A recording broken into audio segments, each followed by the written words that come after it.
Hello, everybody, and welcome to Session 2 of January's D&D one-shot from the Glow Forest. I am Firefly. Hello, everybody. We are here today with our Dungeon Master, Aaya, back again, and we've got 5 lovely adventures. All right. Alden, introduce your character. Okay. Cool. So my character is known as Sam.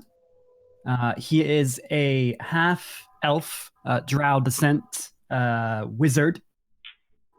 Carries himself a little bit different from the usual bookish type, though he does keep a satchel with him with books in it.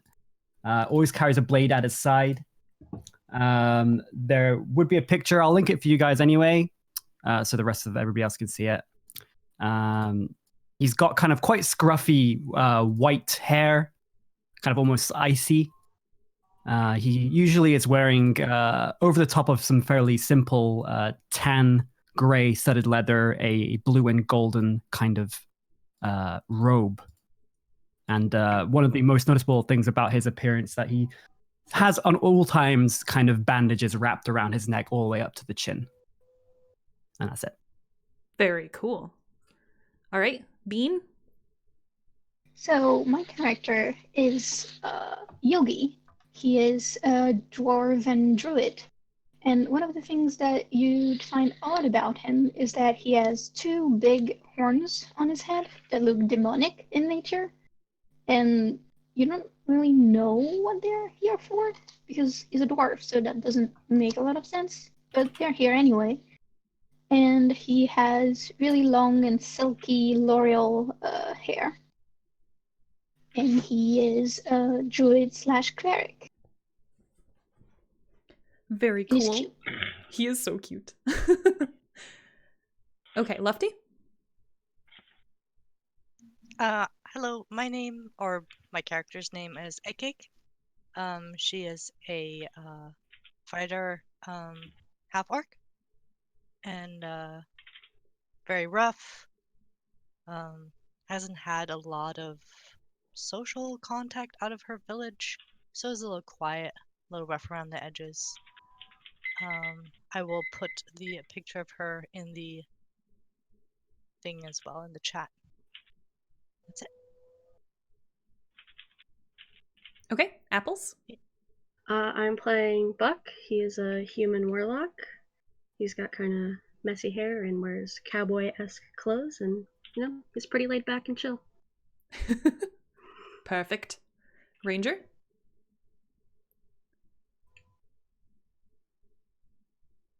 Ranger, you there? You're muted, Ranger. I was talking to myself. Anyways, my character's name is actually Kanyo Kazuya, but the first name is Kazuya, so it's just red, like it would be in, like Eastern Asia. He is a human rogue, like an average-looking guy, I guess. I guess the only interesting thing would be he has a tattoo that goes across his back, kind of like a Yakuza style, I guess. But that's about it. So he's I don't know, calm, chill, doesn't really want to interact with people, but will if he has to. So let's go. Very cool. All right, I will post for you guys what the recording screen will look like. There you go. With all your stats and everything. I added hit points this time as well, so you guys can see those. And I will hand it off to Aaya now. Have fun, guys. Oh. See ya. Okay, thank Enjoy. you, Firefly. Okay, I also, at a glance, posted everybody's, in text form, everybody's name, class, and so on and so forth. All right. So the 4 of you are all adventuring together, and you find yourself in the village of Longsaddle, which, for those of you just passing through, you would have heard of it and been here for not super long, but long enough to know that it is a more or less unremarkable place. But the thing that makes it stand out is that it is the home of a somewhat eccentric but powerful family of wizards known as the Harpels. And they mostly keep to themselves. They mostly hang out with other spellcasters, but they've been known to make use of adventurers or regular people when needs have it, when requirements, when they don't feel like getting their hands dirty, or they need a little bit more of a more hands-on touch. So you are all walking through the village of Longsaddle at about noon, and it is a festive market day. As you're walking through, you'll see that there are stalls all throughout. They're offering meat, furs, and farming tools, and there is Smith who has her doors open, and there's butchers, and there's people selling wares from their gardens, and it's a festive, jovial atmosphere. Everybody's having a good time. People have walked or ridden into the village to shop for supplies or chat with old friends for miles around. And as you walk, as you approach through the center of town, you pass through an open square. And in the center of the open square is a bronze statue of a robed figure. And the robed figure, who looks somewhat wizardly, is wearing an expression of extreme self-satisfaction. And as you pass through the center of the square at the base of the statue, you hear a metallic grinding noise. And as you look up, you see the statue's head swivel and turn and look down at you. And the bronze face starts to move, and you hear, there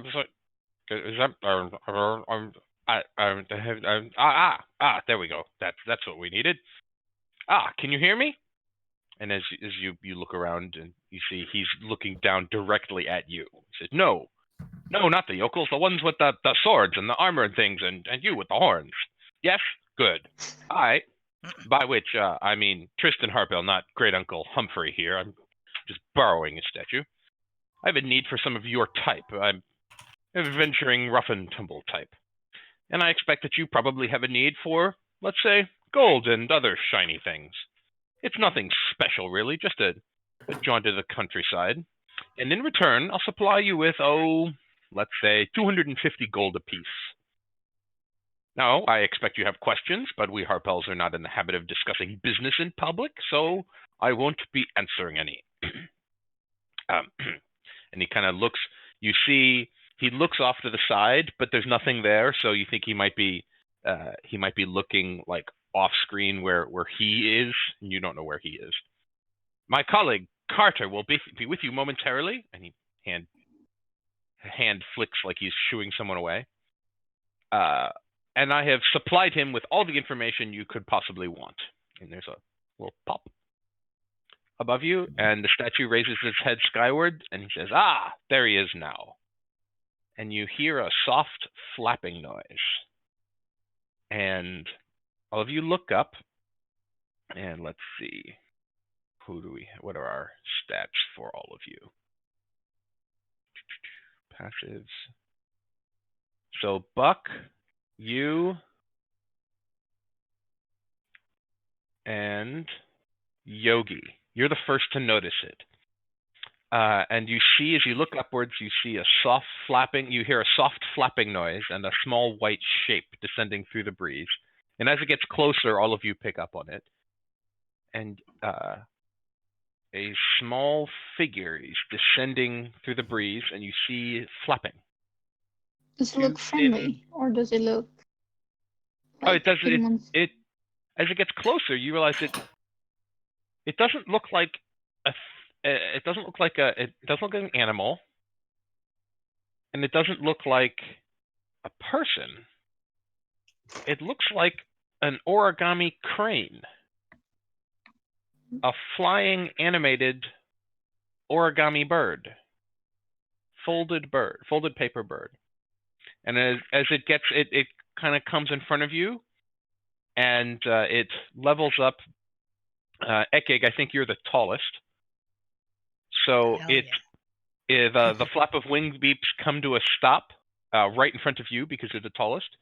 And it with this one last beat as it pushes itself up in the air, and then it folds itself up into a rectangle. And you reach out and you grab it and open it up, and you see in front of you what appears to be a battered old map. And at the top of the map, you see the words cartographical assistant, relief, terrain, range, stenciled on the cover. And the statue says, oh, one more. He kind of says, good. There we go. Anyway, I need to get this statue back in the right pose or Uncle Humphrey will be frightfully grumpy with me. Toodaloo! And the head swivels back up into its original position and adopts its former self-satisfied, arrogant, wizardly expression, one that, Sam, you are well familiar with from your compatriots through your time as a wizard. And it falls silent. I look at the map. What am I looking at? Okay, you see it is a piece of weathered paper, which appears to be taller than it is wide. It's not huge. It looks like roughly maybe twice the size of an A4 or letter paper, depending on what you're more familiar with. And it appears to be, except for the text up at the top, it appears to be completely blank. Oh, cool. And as you look at it, some words start to appear on it, scratching their way across the screen like if typing was a thing that existed in the fantasy world of Dungeons and Dragons. It would look like someone was typing words. And they scroll across, and it says, and you all hear in your heads a voice. Well, I don't. And the text appears on the page. And it says, "Hello, friends. I am Cartographical Assistant, Relief, Terrain, Range. Although you can call me Carter, if that's easier. I'm here to help you as much as I can, so ask me anything you want." Well, where the heck are we going? What the hell is going on? Asks Yogi. You all saw that statue talking, right? That wasn't just me? Who was that? Those are all excellent questions. Let me answer the statue one first. That is the statue of Great Uncle Humphrey Harpel, but it was borrowed by my master, Tristan, because he heard that there were adventurers in town, and he has need of people with your skills. He has sent me to assist you and inform you of any information you need to accomplish this mission that he knows I can pass it on to you. And the second, he has need of you to head to the village of Silver Leaf. He recently purchased the deeds to the village from his, well, it's complicated, Freya Doomstaff. Sometimes they date and sometimes they're trying to kill each other. It's not a healthy relationship, but I am a map and he doesn't listen to me. He wants you to go check the place out and make sure everything is running smoothly. And Sam, make a history check for me, please, because you are a wizard. Yay! Okay, that is a 12. It's a 12. So you have heard of Silverleaf, but only by name, and you can't quite remember. Like the name sounds familiar to you. Okay. Like there's something about this village, but it's escaping you at this moment. Okay, sure. I mean, I would at least relay that much. I know it's a real place. And you asked 3 questions. Oh, and the last one was what is going on here. I think you answered. What was the? There were 3 questions, and I think I haven't answered one of them. I asked where the heck we're going. Also, Oh yeah, while this map is talking, I'm just like my face is like crinkled into extreme concentration. Like I'm not entirely sure I'm understanding what the heck is going on. Like I'm having trouble picking up on the accent and like what's being told. It's just like, uh-huh. So where Okay. the heck we going? So as when you say where the heck you're going, you see on the map, you see the town of Longsaddle appear, and it's an extremely well drawn, detailed map that looks like fantasy Google Maps. And there's a little dot, and it says there's a little dot, and it's labeled. Do you guys? It's just labeled you, or you are here. Mm-hmm. And it begins to zoom out, and you begin to see. It goes from the square and the area surrounding the square to the entire village, to the countryside, and you see a line from where you are passing through the village to one of the north gates, and then out into the countryside, and then through some forest, and there's another dot, and it says Silverleaf. So it seems fairly close. It appears to be a couple of days travel. Oh, okay. Based off of the legend at the bottom of the map. So he like leans over to the map and he's like, did you just assume that we were gonna say yes? Did your master just assume that? Or Yes, he did assume that. And if I say no, then I will go about my business and you can go about your business, and we can end this Dungeons and Dragons session early. you are correct. Okay. You know what? You lead on, Map. Do a good job. Okay, do you have any questions for me before you get started? Or do you need to do more shopping?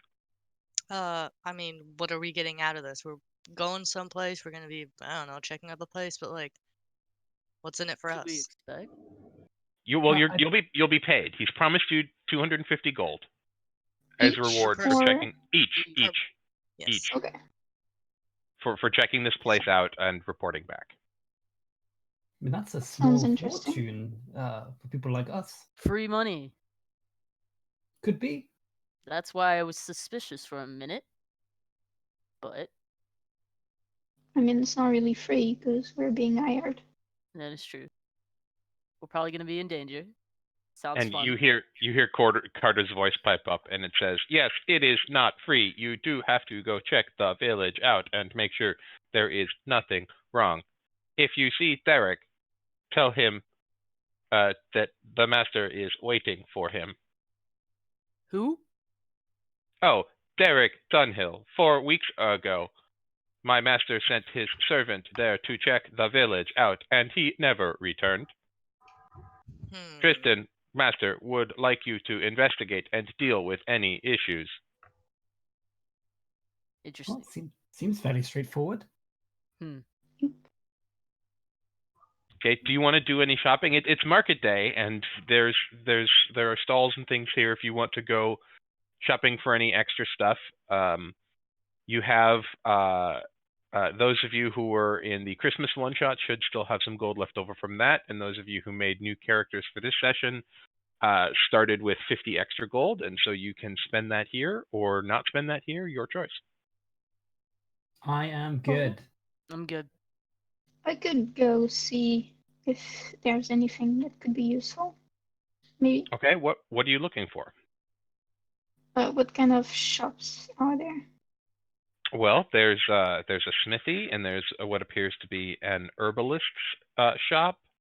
And yes, Lufty, you can ask me if you have questions. Yes, and Frey's name is in fact Doomstaff Ranger, is correct. Oh yeah, I just didn't want to interrupt because you were like in the middle of something. Oh yeah, you can wait till I'm done and then ask. It's fine. Okay. I don't mind repeating things. Yeah, there's an herbalist shop, and there appears to be a general store, and there's There's a bunch of different farmers selling whatever their crop was, like it's a farmer's market. It's a market stall, so just about any business that you could find in a small town has a stall open. There don't appear to be any magic shops here, but there is an herbalist. I will go see the herbalist trying to find some herbs. Okay. You head to the herbalist, and you see it appears to be a tall gray skin, tall man with light gray fur and a flat nose and wide, long ears. And when I say tall, he's like 7 feet tall. And as you approach, he says, "Why, hello there. What can I do for you here at the herbalist shop of Herbal Emporium?" How do I say it? Well, you say the words and I tell you how much it costs, and then we exchange money for goods and services. What kind of herbs do you have? Do you have any herbs that would, help people get high? What? And he's What? looking at you, and he has a completely blank expression, and one furry eyebrow just raises, and he looks down at you, and you're like 4 feet shorter than he is. And he looks down at you, and he says,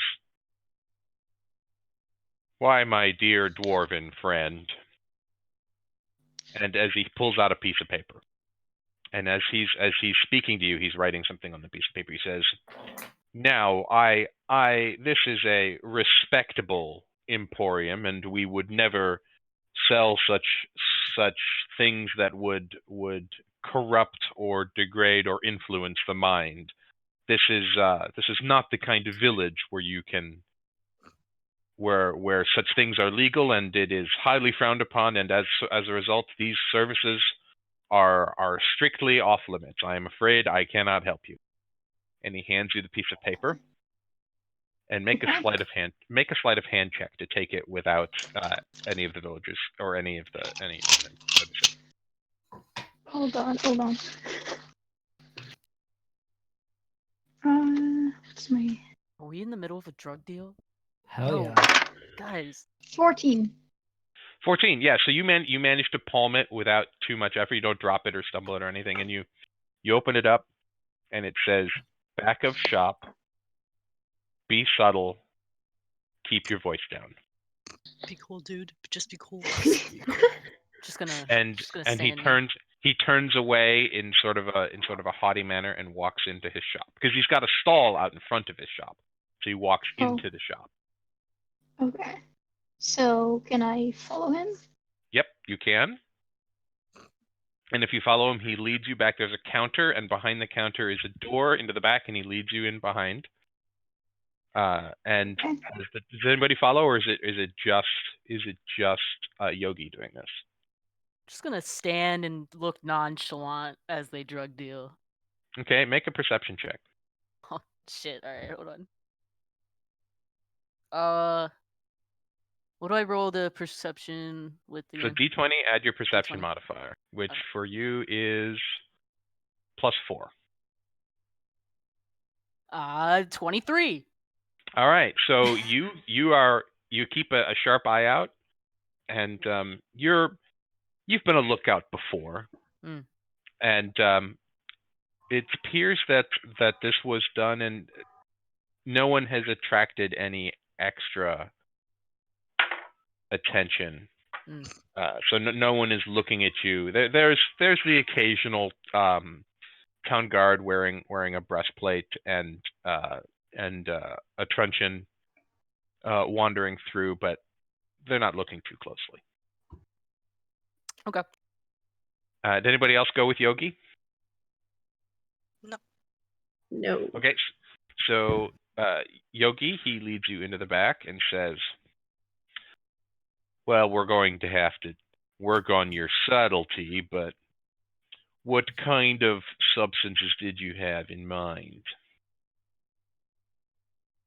What do you have? What's your best thing? My best thing. Well, and he reaches behind and he actually pulls out one of his shelves. He pulls it out and it swings on a hinge. And there's a compartment behind it. And he pulls out a small pouch with what appears to be dried mushrooms. And as you look at them, they are, as you look at them under the light, you pull them through and it catches the light through a window.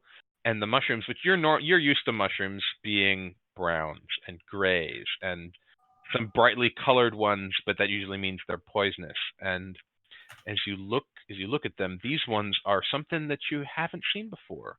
They're iridescent. They shimmer in the light, even though they're dried. And he says, now, this here, you can't tell if it. This is the good stuff. Make sure that you have a sober friend with you when you consume this, and make sure that you do not do so in the presence of any law enforcement authorities. Of course, of course. These make you see things that both are there and are not there. Well, you know that's exactly what a druid like me wants. So Okay, well, I love that. these are 50 gold pieces per ounce. Wait, how much? An ounce is like, it's like one hit is an ounce. So it's like 50 gold a hit. Okay. Wait, how much? Because I don't think it didn't update. How much money did I have? So at the end. at the end of the Christmas session, everyone had, I think, just been paid 200 gold. At the start of the Christmas session, everybody, and then you could spend some of that money in the Christmas session, but Santa didn't give you any gold reward. So if you had any gold left over from, like, I know you guys bought potions and stuff. Yeah. So if you had any gold left over from that, you can use that on this transaction. I actually have a picture of how much we had left over. Let me check real quick. Okay, yeah, then Lefty can let everybody know what was left over. I'm gonna have to scroll a little bit though, so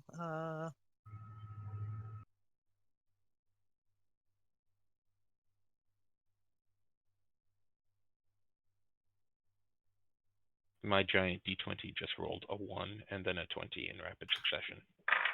Should be a good night.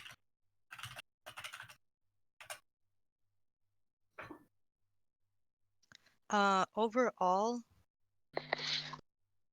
I believe we had 319 left over. Okay, and there were how many of you in that group? There were what, 6? 6, yes. Okay, so I'll say, Yogi, that you have 50 gold, 55 gold split. After that was split back up amongst the party. Were you in the group with Sylvia? Yeah. Yes. Okay, you have 65 gold because Sylvia did yeah, not get her because- share. Oh, yeah, right. All right, Yeah. so you have 65 gold pieces, Yogi. So I take, I tell him, well, I'd like 1 ounce of this, please. Okay, and he takes a small scoop, and he waves his hand, and a set of scales fly off a shelf and sort of hover in the air into a small bag for you, and ties it with a little tie which is made of vine, and hands it to you and says, "Pleasure doing business with you. Next time you need something like this, please ask for the shimmering special." Will do, sir. And then I finger gun at him. You what? A finger gun. Finger gun. Okay, sorry. Yeah. Okay, yes, and he chuckles and says, "Excellent. Well then, is there anything else you need? Anything more?" legitimate or less legitimate? No, I've just been working on, trying to get some of these Well because I then, was out. excellent. And he closes. He puts the larger bag back on the shelf and closes it, and then turns a lock, and then does a little arcane sigil in the air, and then leads you out to the front of the shop where the rest of your party is. Thank you for your business, good dwarven friend. Can I help any of the rest of you with anything? Is this where one would purchase potions, or is this You more do see potion some. ingredients? You do see some potions on the wall. Yes. He Yeah. also there's definitely both ingredients for potions, and you can also buy potions here.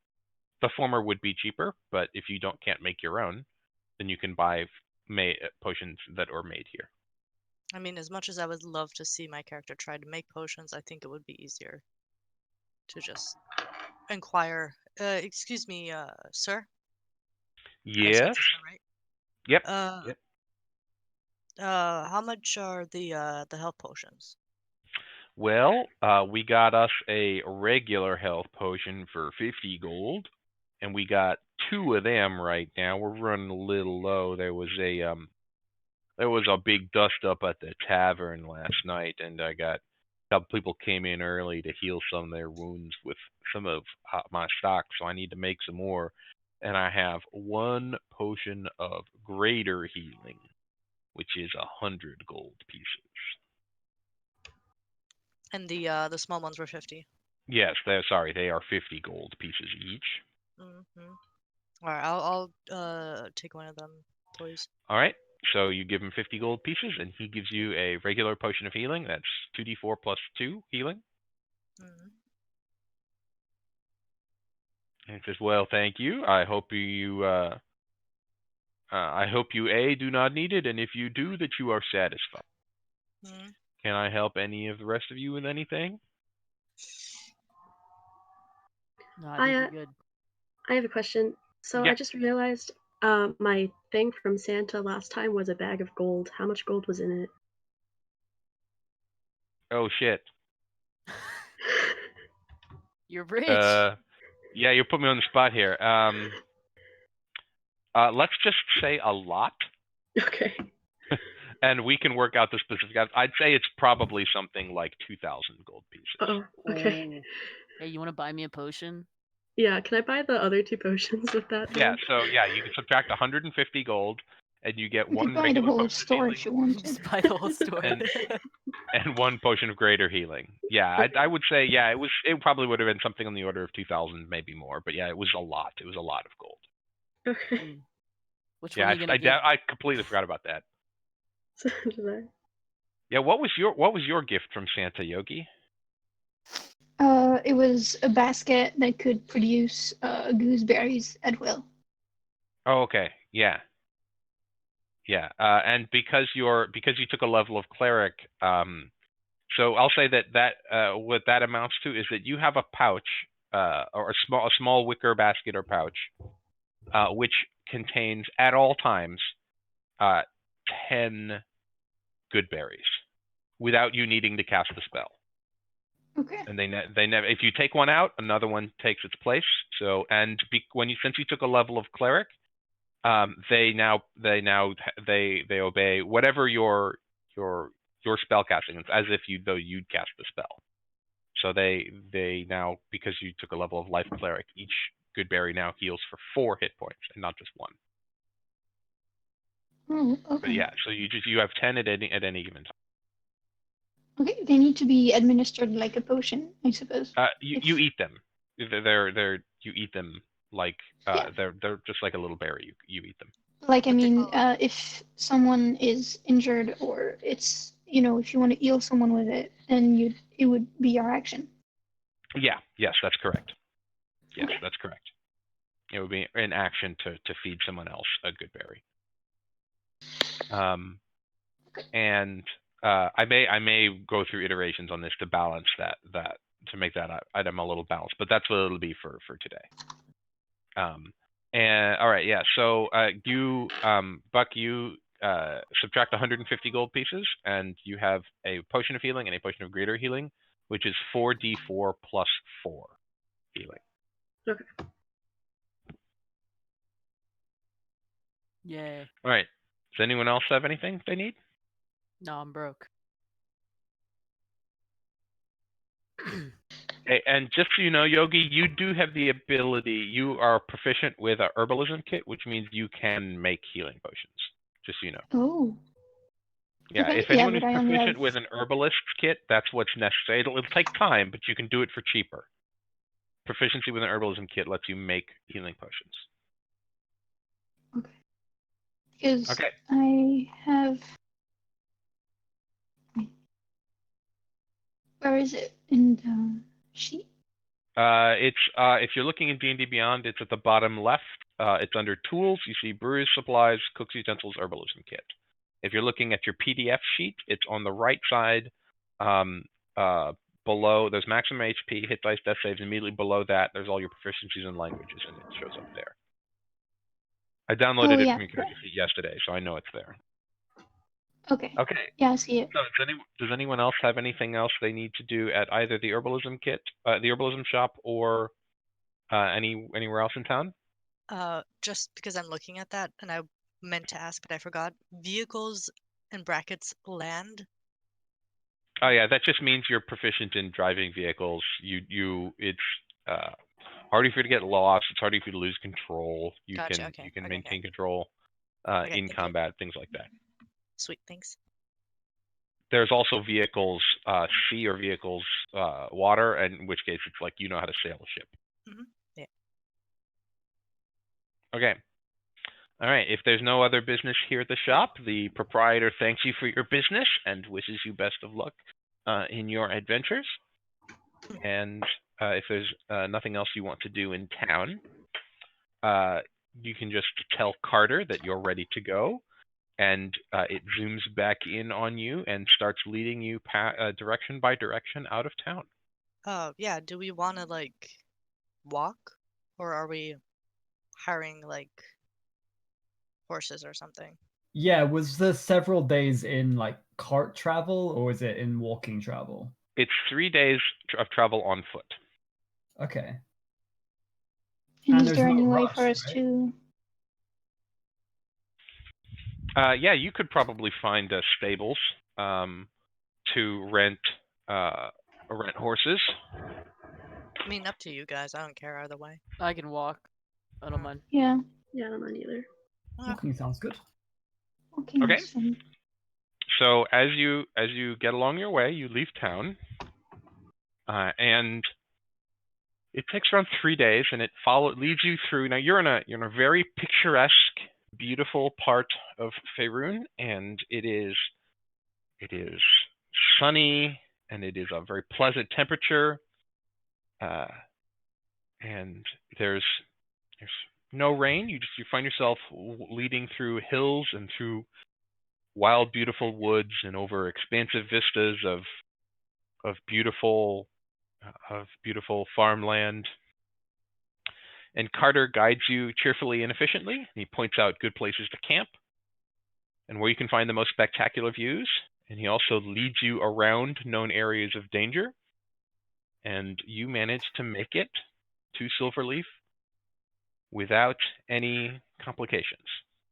Fantastic. Wonderful. Dope. And you crest, as you get there, it is about noon on the third day. You crest a tall hill, and you see below you the village of Silverleaf. And let's see, pulling up everybody's passive. So, Yogi, where's your passive perception, Sam? There it is, 10.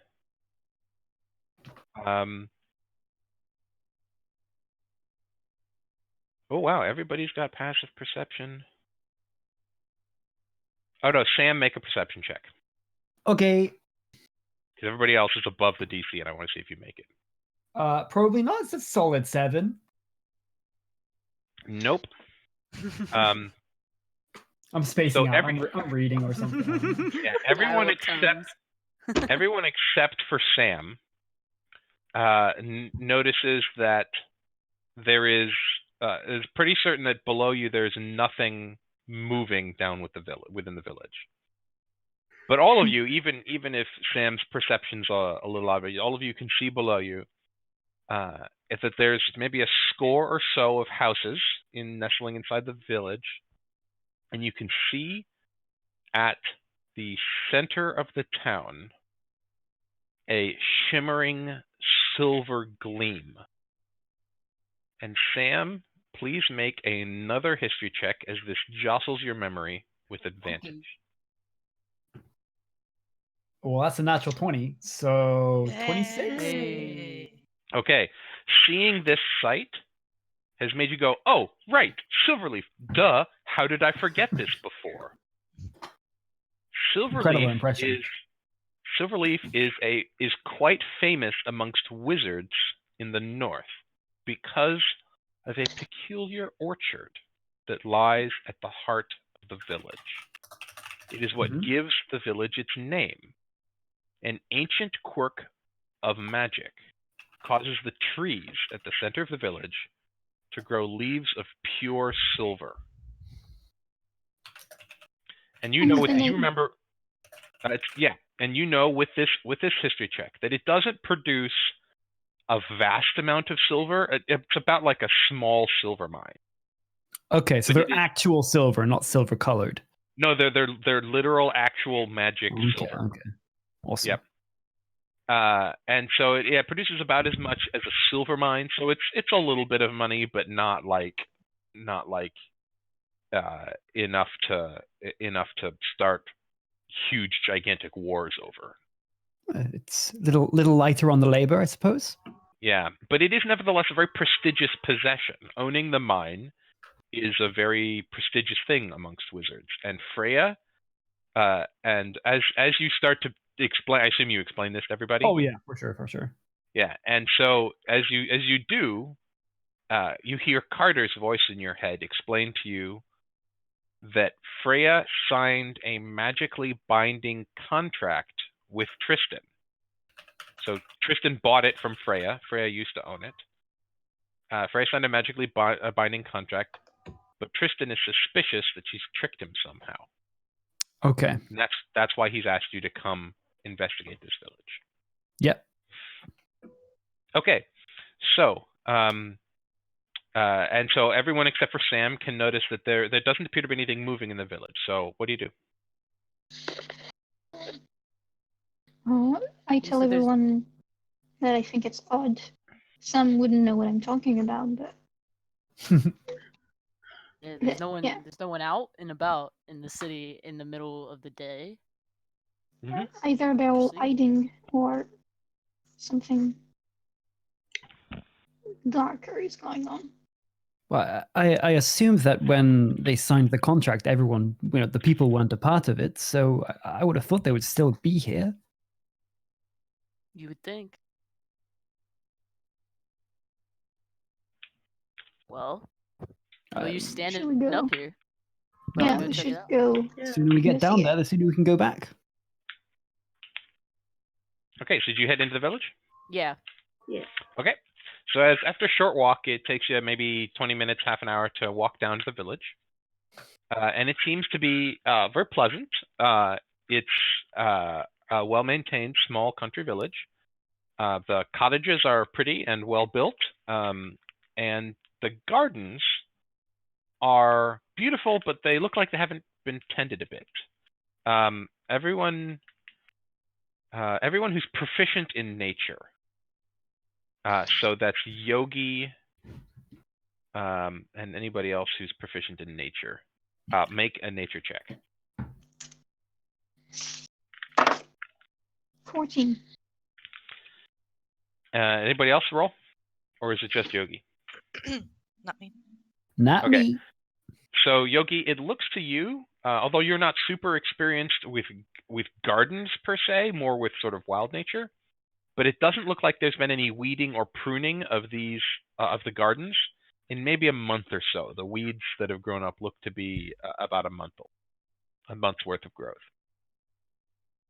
And as you walk through the village, you see some of the doors are open, some of the doors are closed, and there does not appear to be any humanoids or people here. You see the occasional animal, like you see a squirrel run through the village, and you hear the cawing of a raven from the distance, but no people. And everyone. Yeah, I'll say take that out my great sword. Okay. I'll say that Yogi, you're anyone with a passive perception above 15, which is Yogi and Buck. You also notice and smell a faint odor of rot in the air. Not suspicious or So anything. I relay the information that people haven't been active in the village since roughly a month. First of all, so everyone's on the same page. And maybe we should investigate a few houses, try to see if people are inside or. Do we know when Where's the our little contract map was thing? made? Yeah, Carter. Yeah, when did you purchase this? When was the transaction made? It was about a month ago. Oh, okay. Well. And you said that's when he sent Derek to investigate. And Derek didn't come back. Yeah. Nope. Derek did not return. If you see him, the master has also asked that you send him back for either punishment or his report. Interesting. Well. How long ago did Derek? Like a month. A month. Okay. Yeah.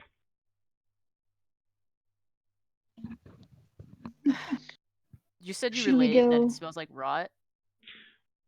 No, but I can relay it too. It smells rotten. If you want to, you don't have to. At this point, Yeah, Kazuya, I will relay it. your passive perception would pick on it. Okay. As you spend more time here, the DC for noticing goes down. So as you wander through the town, eventually even Sam goes, "Wait, that doesn't smell right."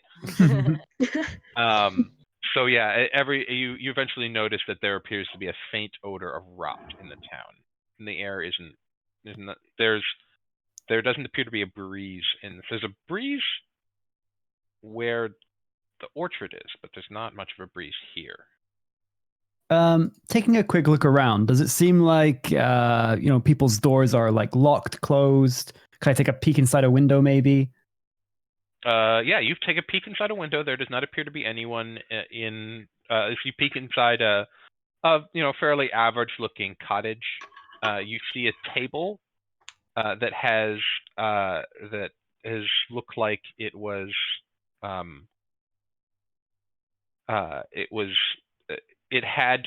there had been a meal in there the morning that had been cleaned up, but there doesn't appear to be any people in there. You look through, it's a fairly small, lived-in, well-cared-for house, but no people.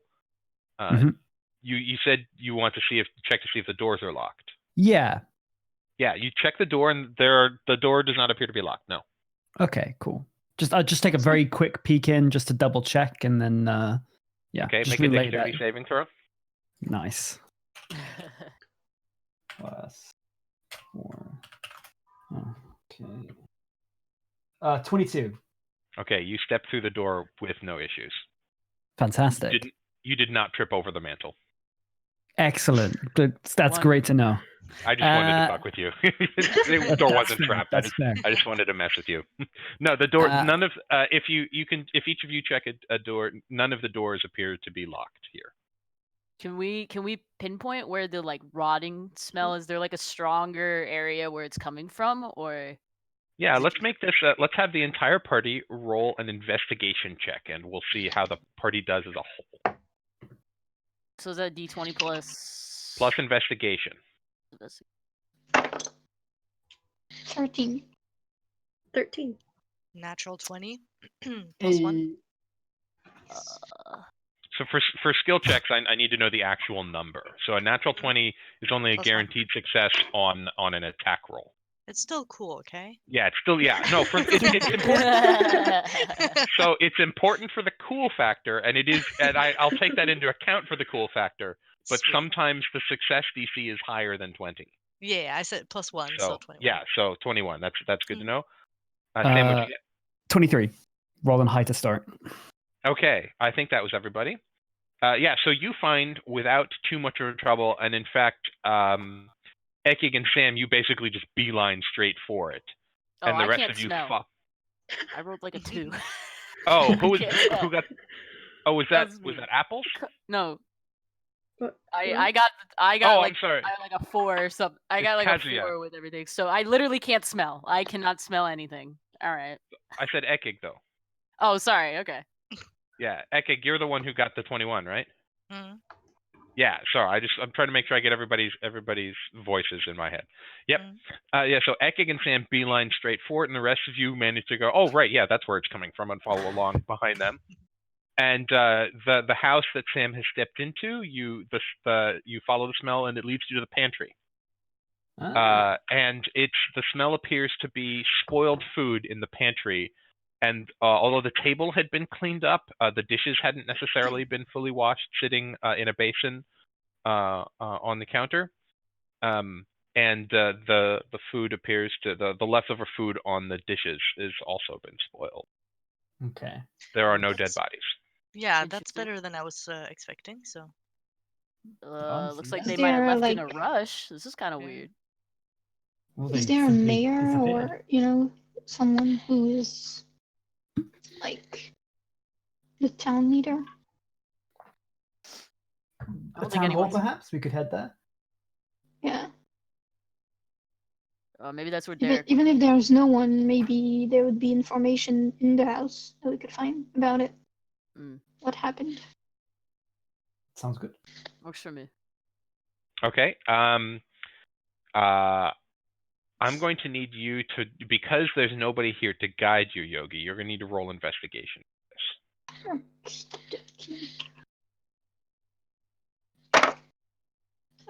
I got a natural 20, but it's 19. Fuck, you guys are rolling great tonight. Good lord.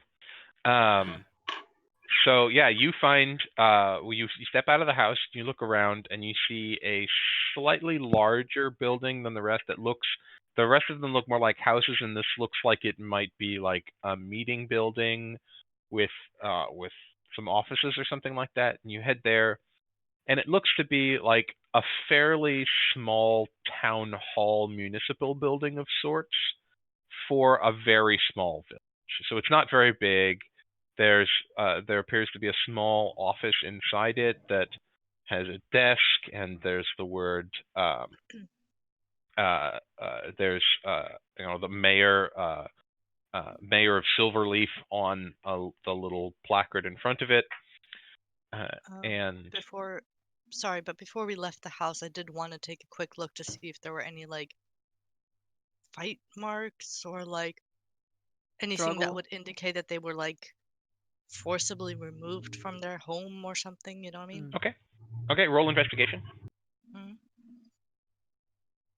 Oh, I rolled a natural 1, +1. Okay. So, Yeah, you don't see anything. gotcha. All right, so yeah, you get to this small office, and it appears to be, it's not grand. It's just a small desk. There's some bookshelves on the wall, a little sign placard, and a painting on the wall of the orchard. Does it look like there would be papers or notes that would be Yeah. important to look at? Yeah. I'm not even gonna make you roll for this. You can just look through here, and there appear to be sort of standard papers. There are reports to Freya Doomstaff about the last month's production of the orchard. Some notes about the care and tending of the trees there. There's an introductory report prepared for the new owners. You can see it's addressed to a Tristan Harpel, explaining the capacity of the orchard and what they need, and what the upkeep costs are expected to be, and projected yield. for the next quarterly period. And on the bookshelves, there are a couple of books that are written in, let's see, Yogi. They are written in a language you do not read. Can I turn to someone in the party and ask them if they can read it? Yes, if you turn and show it to the party and ask who can read it, Sam, this is a language that you can read. Hey, what language is it? It's Elvish. Nice. Wait, I can read it too. Okay, yep. Then Kazuya can also read it. Kazuya chimes in and Hey. says that he can read it as well. Hey. And as the two of you each take a book or two and flip through them, and they're mostly about gardening. Wonderful. There's one book that appears to be like a self-help, self-improvement book. But it's called 7 Habits of Highly Effective Gardeners. Great. Sam is he's loving it. He's nose down. He's not even paying attention to anything else anymore. Kazuya's just like shaking the book to see if something will fall out, maybe. And then he looks at the drawers. Is there like drawers on the desk? Because he'd probably try to go through the drawers and try to find something interesting. Yeah. I will have you roll if you're going to go digging and trying to find something out of trying to find something that might be a little hidden. I am going to have you roll investigation though. Okay. All right. So it's roll plus where's the modifier? Your investigation skill is on your. Are you on D&D Beyond or are you on your PDF character sheet? I'm on D&D Beyond. Okay, yeah. So it should be skills. You'll have a big column, acrobatics at the top, survival at the bottom, investigation is in the middle, and you should have it should say investigation and a +0 next to it. So just roll 12. D20 and okay, yeah. So you find Oh wait, I rolled the wrong die. Well, hold on. I rolled a natural 20. All right, never mind. It works. Wrong die. Anyways, got it. Did you roll the D12 by accident? Lots of 20s. Yeah, I accidentally rolled a D12. I did get a natural 20 though on the next one, so it's okay. I like that you're burning through them, and there may or may not be a fight later. Yay! So, you find some notes. You see like a little diary in the bottom shelf, and you flip through, and it's written in Elvish, and it's just this. It's less a diary than it is like a personal journal with like to-do lists for every given day, like prepare report, make sure final shipment is confirmed by Freya Doomstaff, that kind of thing. And in the very bottom drawer on the right, as you flip through it, you see like a small hidden compartment, and you pop it open, and there's a flask in it, and it appears to be a silver made actual, so it's started to tarnish slightly, so it appears to be silver. Chug. I'm not chugging what's in that. Stop. He picks it up. Is there like something in there? He kind of like shakes it. Is there like it appears to be about 3/4 full of liquid. Can he open the lid of it? It's got a little screw top like a flask. It's not like a flask like in now we would like put it in men would put it in the breast pocket of their jacket. It's slightly flattened, but it's sort of roundish. Looks like it contains, I don't know, maybe 6 to 8 ounces of liquid. So he's gonna open it and smell it. What does it smell like? It smells like plum wine. Oh, it just smells like wine. He's gonna relay back that it smells like wine, and he was hiding alcohol in the bottom of his desk drawer. Yogi looks worried because sometimes smelling potions can have bad effects, so he tries to see if he can identify exactly what it is. Okay. I think I have roll nature. Okay. Smells lovely, by the way, guys. 13. It's plum wine. Plum wine. Okay. And you see engraved upon it the words Silderell Greenleaf. Do we know? Silderell? Yeah, Silderell Greenleaf. Is this a wine orchard here? Do they have wine? Do they make wine here? Well, We could always go check out the orchard You and don't see know. what's going on there. Wait, green Well, leaf? doesn't Sam know this place? Do you want to ask Sam? I can ask Sam. Do they make wine here? Do they make wine here?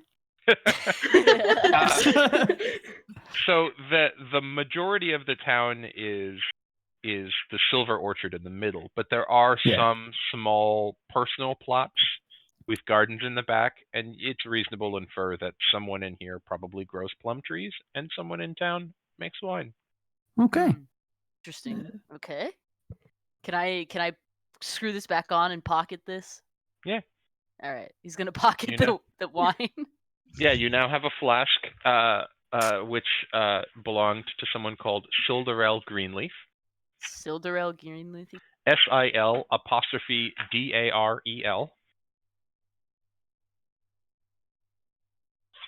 It's you speak Elvish, you know this is an Elvish name. Right. Okay. Cool. All right. He looks around at everyone else after rummaging through the rest of the desk and leaving it open. So, What do we do now? Do you think that's a lead, or should we head to the orchard instead? I don't know. Did you want to get some alcohol? Is that what you want?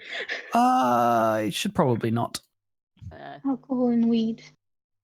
You said Shrooms, this place sorry. was silver trees, right? Should we go see if those trees are still alive, considering the gardens look dead?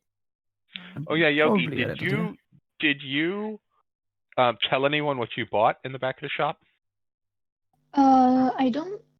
I mean, it seemed pretty obvious that I wanted something, not legal. Wink, wink. But I don't think I haven't told anyone exactly what it was. Okay. Plus, Yogi doesn't exactly know what it is either, except he trusts the guy to have sold him, good shit. So. All right. Yeah. So I was just curious. So, do you head to the orchard now? Yes. Yeah. Yeah, I think so. Okay. As you turn a corner from the small central town building, you see in front of you, spread out, surrounded by a low gray stone wall, a sight that absolutely takes your breath away. There are only about a dozen trees in the orchard, but each of them is tall and lush and has a thick black trunk, and at the top, a shimmering, shining mass of silver leaves. As you turn the corner, a breeze starts to pick up, and the leaves ripple, and each one twinkles with this otherworldly beauty. It's about 60 feet across, and in front of you is an iron gate, and it is swinging gently in the breeze, and you can see a gravel path travel through the gate and towards the center of the orchard. A little bit past the entrance is a wide-brimmed straw hat decorated with a pink ribbon, just lying discarded in the middle of the path. And off to the left is a weather-beaten wicker picnic basket. And you hear the cawing of a raven, the one you heard before. And you can hear now that it comes from a tree towards the back of the orchard relative to where you're standing. And as you sit here and you look, you see at the very middle, actually everyone roll a perception check. I'm going to see if everyone notices this in particular. 16. When I roll lower 17. than my 21. Yeah, you can't roll lower than your passive. If you roll lower than your passive, Yeah. then you just get what your passive perception is. Okay. Then 13. Yeah, so if I have you roll perception and you roll a 3, Mhm. but your passive perception is 13, Mhm. you just tell me 13. Yeah, 13. Okay, so those of you who got above 15 or have a passive of 15 or better, you see in the middle of the orchard a small table, and it appears to be some distance away, and at the top above the table, you see a fountain of white sparks rising from the surface of the table. And Yogi, you also know, you recognize that these look like beech trees. They look like magic beech trees. I go to the wicker basket. And I, Okay, like, do you all step into the orchard? Yeah. I think so. Yeah. Yeah. Okay. As you all step into the orchard, after a few seconds, you take a couple of steps in, and you all begin to feel a strange, tight feeling in your bodies. The world spins around you, and everything goes black. no, heck. Okay. Well, You don't know how much time passes before you wake, but rather than the gravel path, you find yourself lying on what appears to be a wide field of small boulders. Each of them is 1 or 2 feet wide. Green walls of thick foliage rise up at the far left and right of you, while a strange dome-like structure appears to be about a few hundred feet in front of you. In the distance, you can see impossibly huge trees, black trunks, looming up to the sky, topped with silver leaves. A cold sensation runs through your bones as you turn and glance over your shoulders to see that the gate you just walked through is now the height of a castle tower and hangs on a wall that would put any fortress to shame.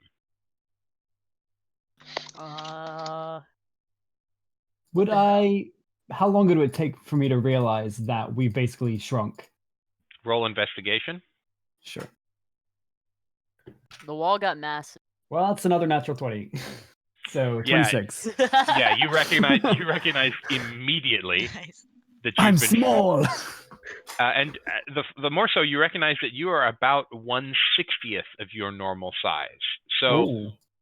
for every 5 feet you were originally tall, you are now about an inch tall. So Oh, Yogi, you're a little bit less than an inch. Ekig, you're like an inch and 3/8 or so. I'm a baby. so we're small. Why are we small? Yeah, well, Uh, there's magic? Yes. yeah. From I where? mean, From who? you. Would I have ever heard of occurrence like this before, perhaps? Or like Roll some kind of magic that might do this? Or like Roll anything Arcana. particular? So can you Okay. trace the magic? 23. Yeah, this is very definitely a magical effect. You don't necessarily know exactly what spell would cause it. It might be a custom enchantment, but this is very definitely a magical enchantment and a fairly powerful one from what you can tell. Okay, so it's just like, oh god, I hope we didn't step on any of the people when we came in. And you think that also, they're still I'll say that with a Huh? check that high, Yeah. without having to do detect magic, you have you note that this is almost certainly a very powerful transmutation spell. Right. Yeah, I would just immediately Is start there- look at my shoes to see if there's any small dots. Yeah, is there blood on our shoes? What? Huh? No. Did we step on people? Step on people. Well, Oh, if we like, turned out if- like this, then perhaps they all turned out like this, and they've been here the whole time. No, you look down. There are no small blood spatters where you have been stepping. Great. We didn't good. step on any Good. bug. Good job, guys.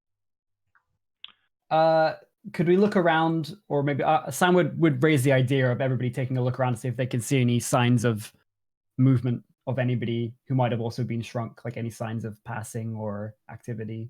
Okay, so roll perception. Cool. All of us or just him? Everyone, yeah. If Sam told everybody to do it, this is everybody rolling out. Everybody looking. That's an 18. 14. 16.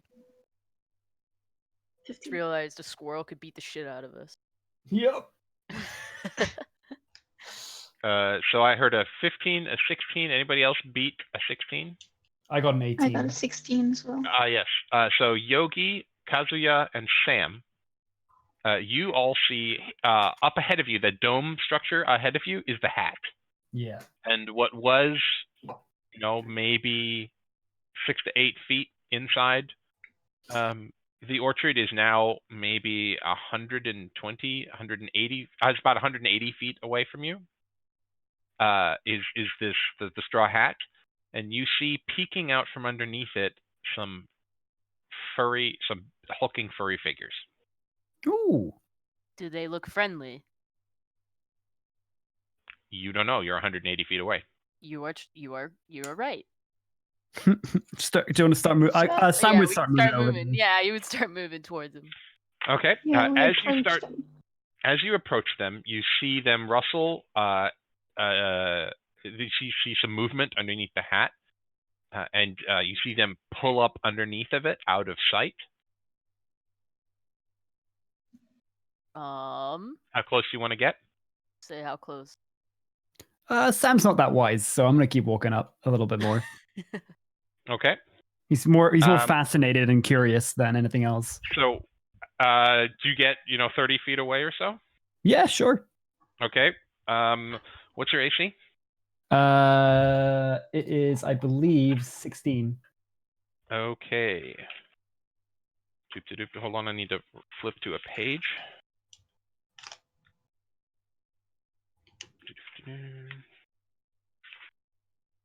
Okay, so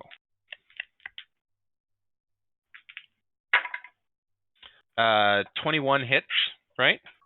Yeah, even if I used shield, that would hit, so I'm not gonna bother. A 23 hits. Yeah. And a natural 20 hits. Yeah. Nice knowing you guys. See ya. All right. So you take. Oh boy. Oh no. Give it to me, Doc. Let's Well, go. here comes the saving throws. Oh no, this is damage. Oh no, he's straight dead. Okay. Well, they might have to. There might be We'll death see. saving throws involved. Okay, how many of them were there? Oh, actually, one more. Oh my god. just for good measure, right? 21 hits, I assume, right? Yeah, I can't pick any of these.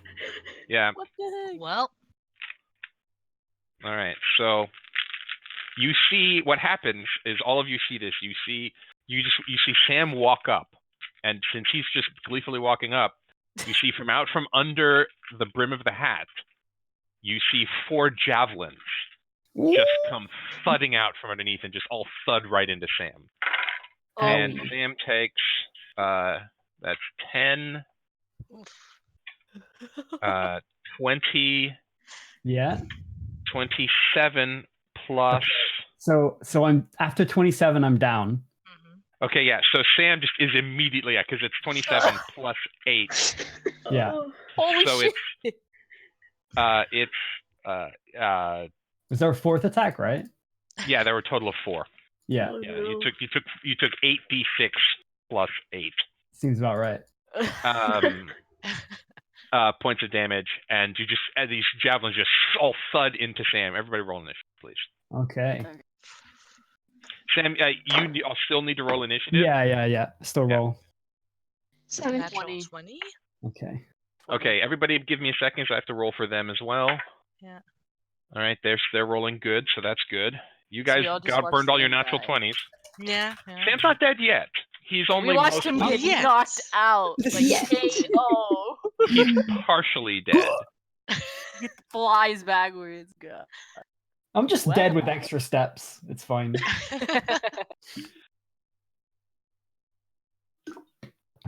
Okay, sorry, you're not ready, are you?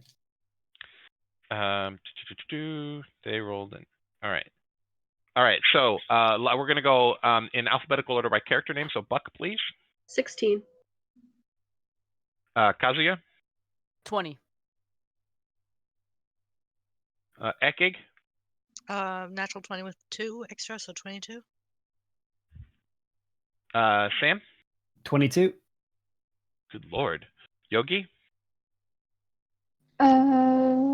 Wait, how do they have 22? Like, where do I look for my... So roll a d20 and add your initiative modifier. Actually, is mine higher? Let me just Yeah, check something. Sam, how did you get 22? You have a +1 to initiative. Yeah, that's actually wrong because I didn't add my dex properly. It's a Oh, plus that's right. 4 I to dex. haven't gotten your new character sheet. Yeah, That's sorry. what I it think I is. sent it to you, but Yeah, you did. I just forgot to download it from that's Discord. cool. So And I'm just hey. checking because I think I get extra to initiative. That didn't count. They're not birch trees. They're beech trees. And yes, this is Honey, I Shrunk the Adventuring Party. Hell yeah. So yeah, I got an 8 then. An 8. Okay. Yogi got an 8. So, Sam is currently unconscious. So, but you rolled first on initiative. So you're first up. So a death saving throw, please, Sam. Let's go. Let's go! What's a 3? Yay! That's a fail, sir. At least it's not a 1. It's Did someone fine. try to stabilize him? Well, someone can on their turn. Ekig, it's your turn.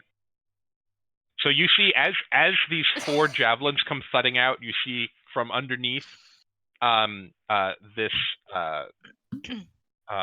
hat, you see 4 bugbears pop out. These big hulking furry figures holding these giant maces, and you're all about 30 feet away at this point. But Sam was in front, which is why he took all the javelins. Wait, we're in combat now? So Yeah, you're all in combat now. Okay, so you're going in turn order. So Ekig, it's your turn. Okay. All right, so I still have my greatsword out because I was like wielding it. Mm-hmm. Yeah, I just run at him. Okay, yeah, you can run up to one of the first bugbear. Wait, how far away are they? They're 30 feet away. So yeah, you can run up and get in their face. You guys walked up real close, and they let you get into as soon as you entered javelin range, they threw, and that's 30 feet. So I run up. Okay. And I would like to, melee. Just just strike at him. Okay, roll the hit. That is my brain is farting immensely. It's a 13. Do I add anything with that? Plus 7? Yeah, so on your sheet, at the bottom, it says greatsword. Yeah. So roll a d20 and add whatever it says the plus hit to the greatsword is, which is plus 7. Yeah, 20. Okay, yeah, so dirty 20 hits. All right, 2d6 plus 5. That's 6. That's 6. 11. Excellent. Yeah, you carved down with the sword real good, and you put a big scar through his chest, and you actually cut off one of the straps that's holding one of his armor on. It's still on, but it's a little looser now. And he's got this old blood streaming through and starting to mat his fur. Next up is Kazuya. You said they're 30 feet? Yep. So I can run 40. Can I get behind them and do a sneak attack, or? You don't have to be behind them to do sneak attack. Oh, I thought you needed advantage. So you can get sneak attack one of 2 ways. You can get sneak anytime you have advantage, you get sneak attack. Okay. Or if you don't have disadvantage, but you have an ally within 5 feet, essentially like forcing them to divert their attention, you can attack them. So you can I'll say you couldn't get around them with 40 feet because there's 4 of them fairly well evenly spaced. Okay. But you could get up to either the one that that Ekig has just attacked and hit it, and you would get sneak attack on that. Okay, I'll hit that one then. So he's gonna come up behind him and try to hit. Okay. I gotta roll. Yeah, it's not an advantage. You're like catty corner. You're not quite behind him, but you're off to diagonally from him. So D20 to hit, right? D20 plus. So on your sheet there should be you're attacking with your short sword. Yeah. So it's a D20 plus your plus to hit modifier, which for you is plus 6. Okay, so it's does a 22 hit? 22 hits, yes. Okay, so that's 22. Don't forget to add your sneak attack to the damage. So sneak attack 2d6, right? Yeah, so for you it's 1d6 plus 4 for the sword plus 2d6, so 3d6 plus 4. So 3d6. Okay. All right. Each one gets 4, or at the end gets 4? Each one. You add plus 4 at the end. Okay. 3d6 plus 4.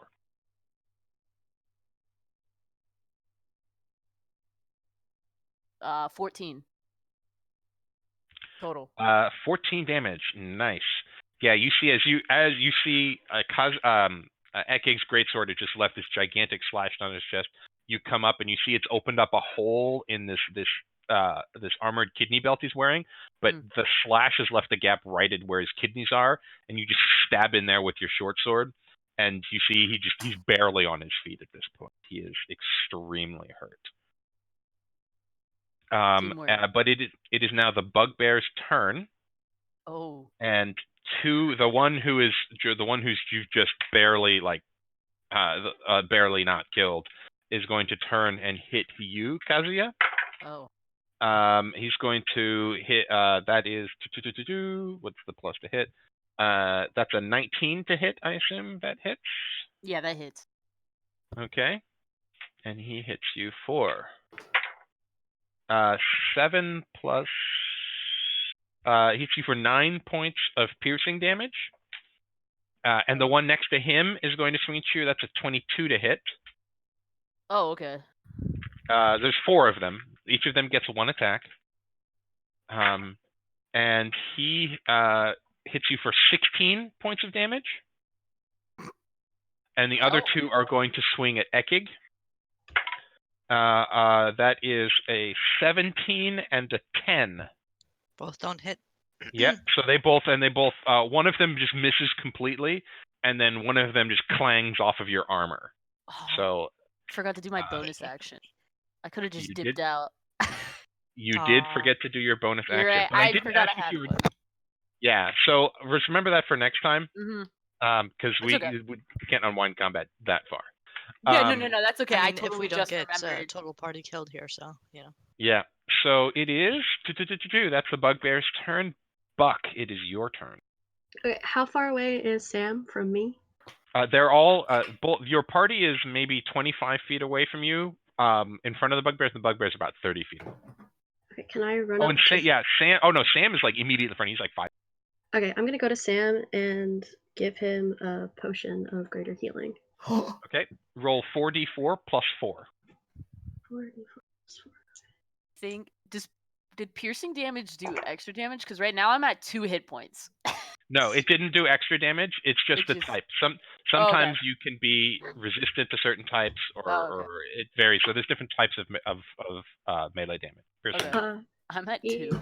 Healed 15 points. Oh, thank you. Yo. Nice. That's a good roll.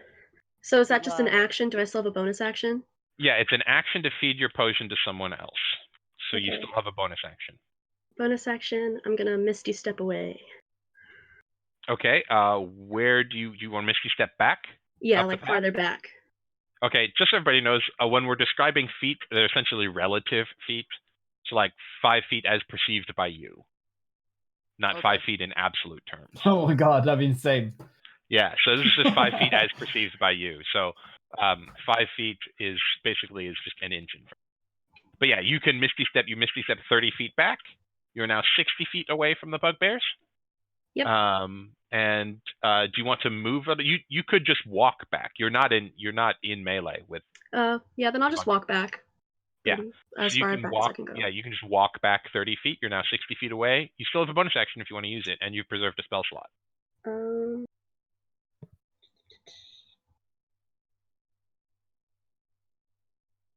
that's all I'll do. Okay. It is now Yogi. Yogi, your turn. You see ahead of you, Kazuya is very injured. Sam has just been fed a healing potion and is looking a little bit better. He still has 4 javelins sticking out of him, but he's not dying anymore. Yay. I'm gonna die. Can I use Cure Wound on who is the most injured, you said? You could walk. You could get 30 feet up, 25 or so feet up to Kazuya, who is still standing but is bleeding very heavily and looking quite pale, and use it, or there's Sam, who's just like next to you.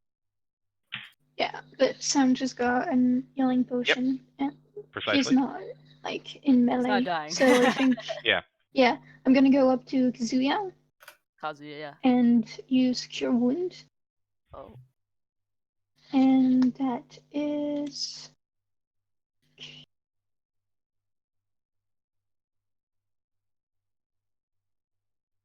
So Okay. Oh, wait, because it's here twice on my sheet. Like I have it at first level and second level. Yeah, so you can either use a first level spell slot or a second level spell slot to cast it. If you use a second level spell slot, it heals for more, but you have fewer of those spell slots. Yeah. Okay. So I'm gonna use air level 1. So it's 1d8.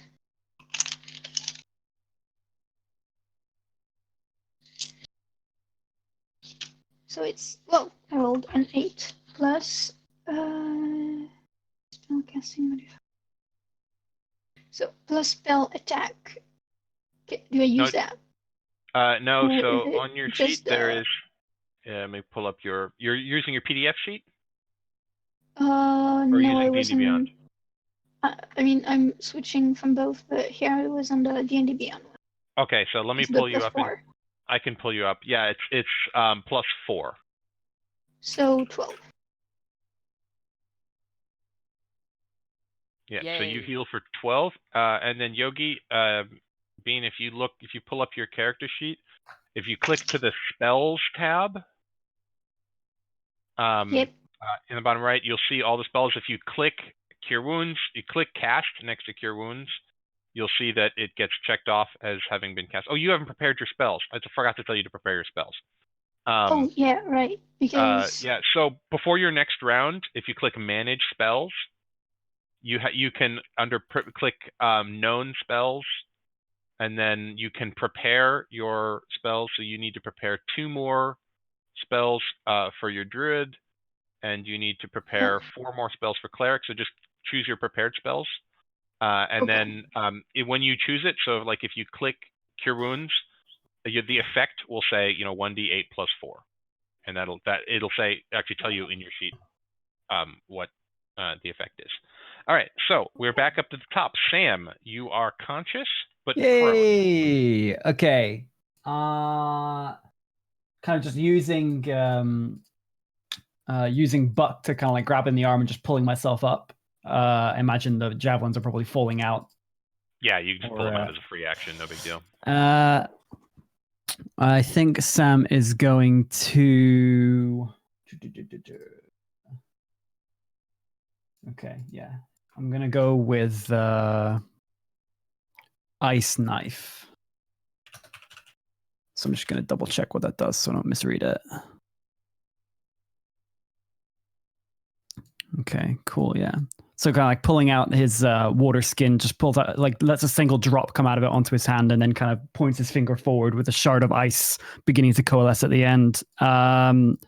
So badass. range spell attack. On a hit, the target takes 1d10 piercing damage. I don't mind which target it is, whichever one, maybe the one in the middle. Each target within 5 feet of it must succeed on the dex saving throw, trying to avoid hitting my friends, obviously. So whichever one will let me do that. You can, if you hit one of the ones on the end, yeah, you will not hit a party member. If you hit I'll do that in the then. middle. Yeah, so I'll say you target bugbear number 4, which is one on the far end. Yeah. Yeah, you can hit it, and then the splash damage would only hit one other target though. It would only hit bugbear. That's fine. Yeah. So range spell attack. Okay, so that's a 21 to hit. So I'm assuming 21 hits. Yep, that okay. hits. So the primary target takes 5 piercing damage, and then the secondary target takes. Isn't it a saving throw they have to make? Oh, if they make a dex save, yeah. Sorry. So they have to do that. So does the primary target also have to make the save? No, just a secondary one for the splash damage. Okay. It rolled an 18. 18. Okay, yeah, that succeeds. Sorry, I was actually wrong. The target and each creature within 5 feet of it has to make a save. I'll say the primary target, the secondary target is the one with the 18. The primary target rolled a 10. Okay, cool. So the secondary target doesn't take any damage, but the primary target takes another 9 points of piercing damage. Okay, so what's the total? Or cold damage, sorry. So that was 5 plus 9, 14 damage total. And that's his turn. Okay, excellent. That hurt him pretty badly. He is You see this ice, this shard of ice come in and just hit him in the chest, and then it explodes and it kind of shreds him a little bit from the inside. Nice. Ekig, it is your turn. The one in front of me looks pretty messed He up, looks right? very hurt. Yes.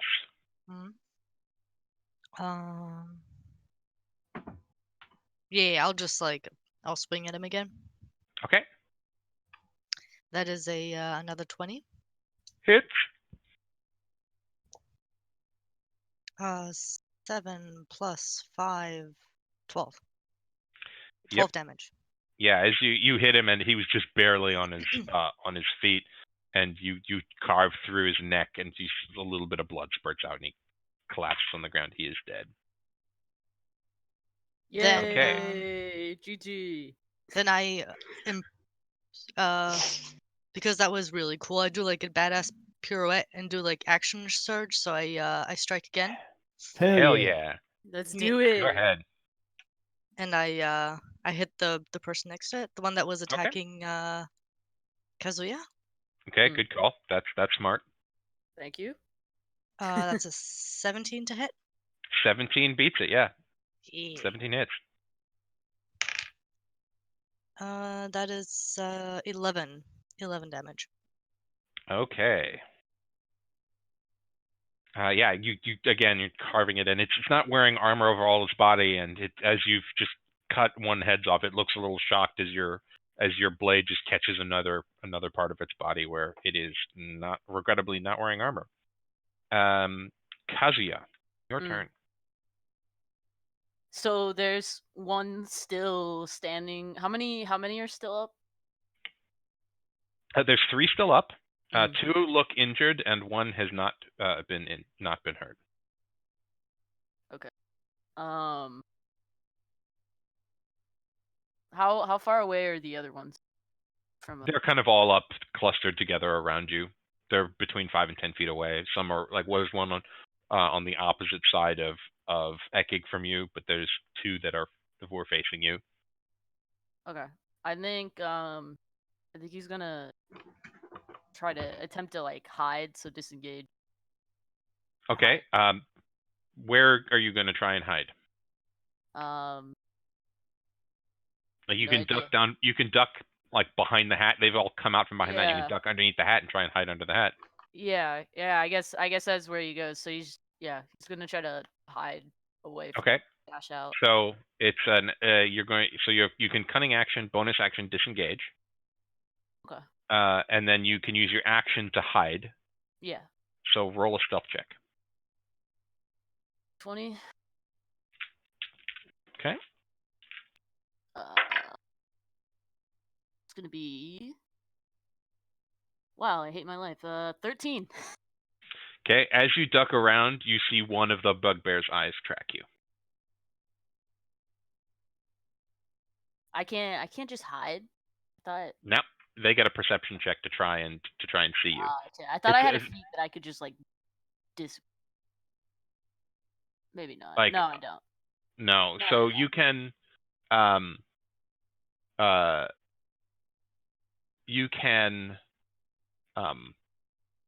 you can try and hide, but hide is a contested check versus perception. Oh, okay. So stealth is a contested check versus perception. So when you hid, you're fighting these guys. If you try and duck away, they're going to try and figure out where you went. Right. So one of them rolled a 19. So he beat your stealth check. The other 2 failed, but one of them one tracked you.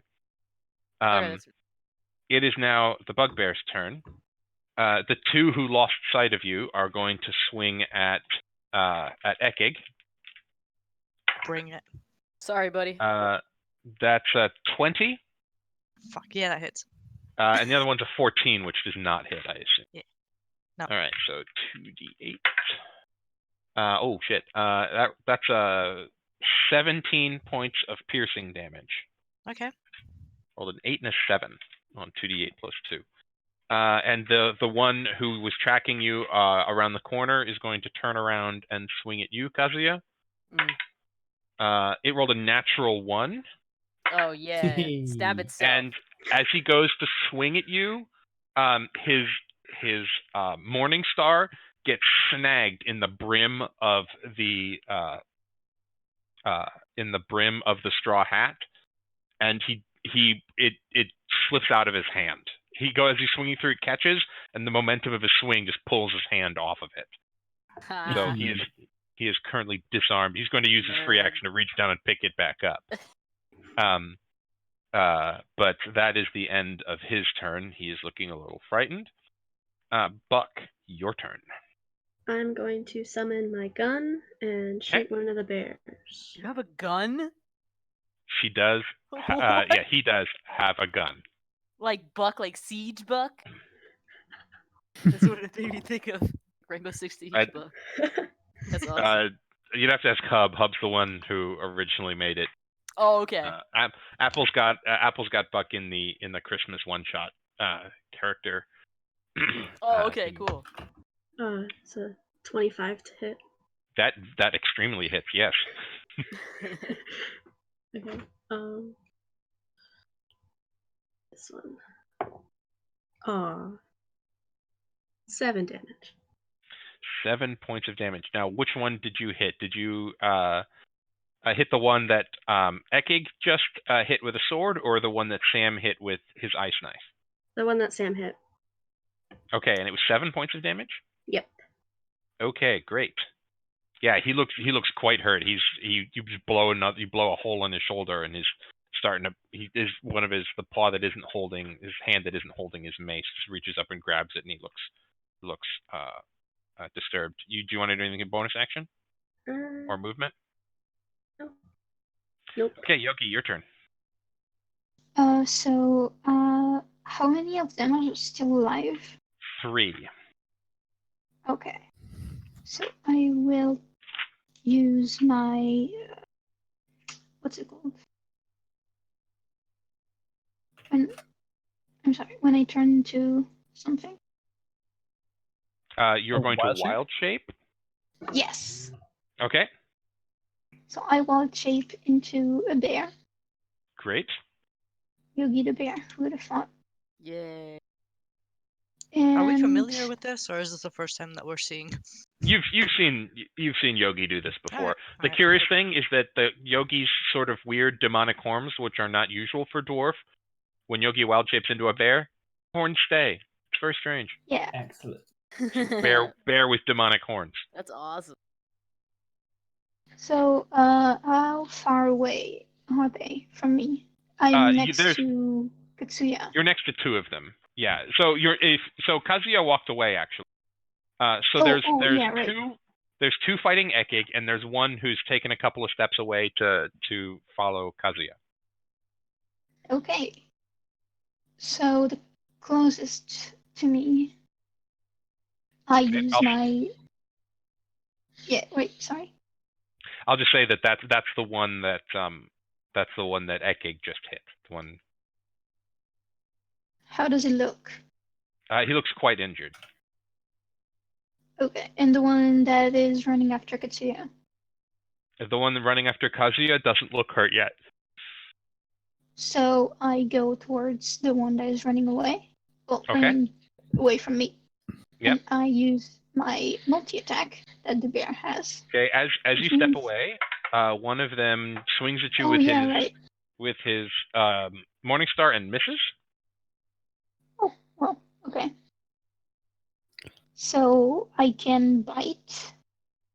Mm-hmm. So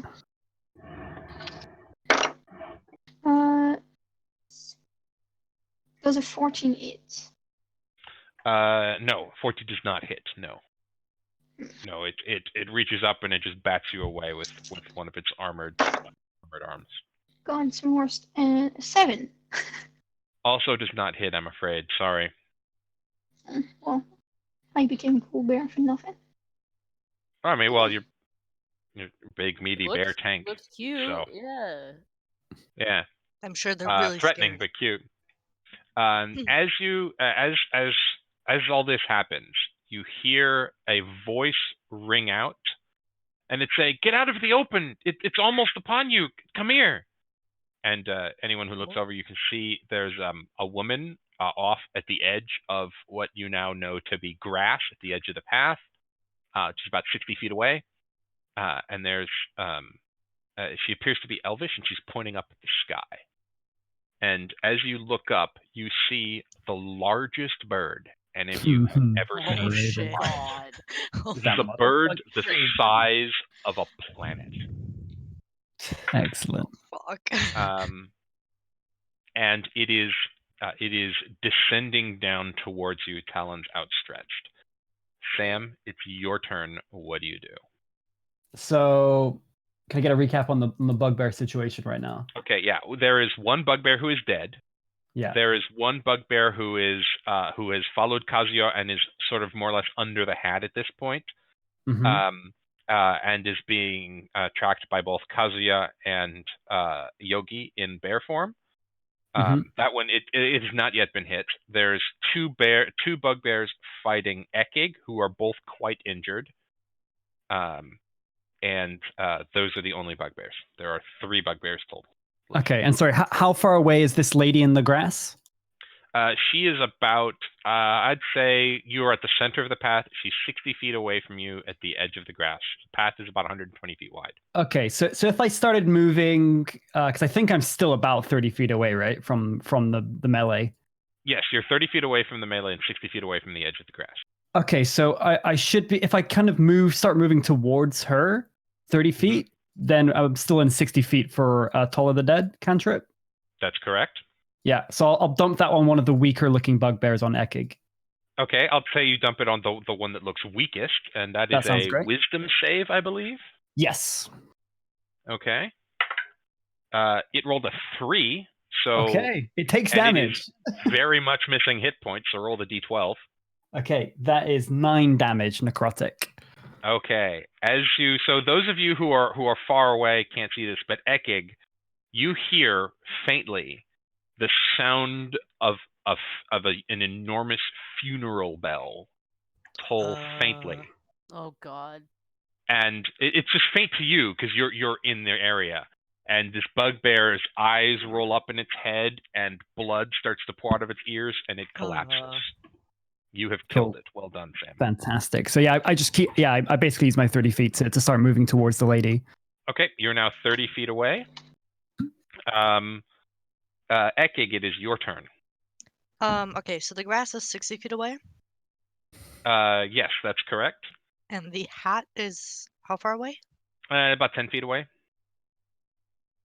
All right, I'm gonna book it to that. Well, if I move there, I'm gonna provoke an attack of opportunity, right? On That's one correct. of the dudes. But you have a high armor class.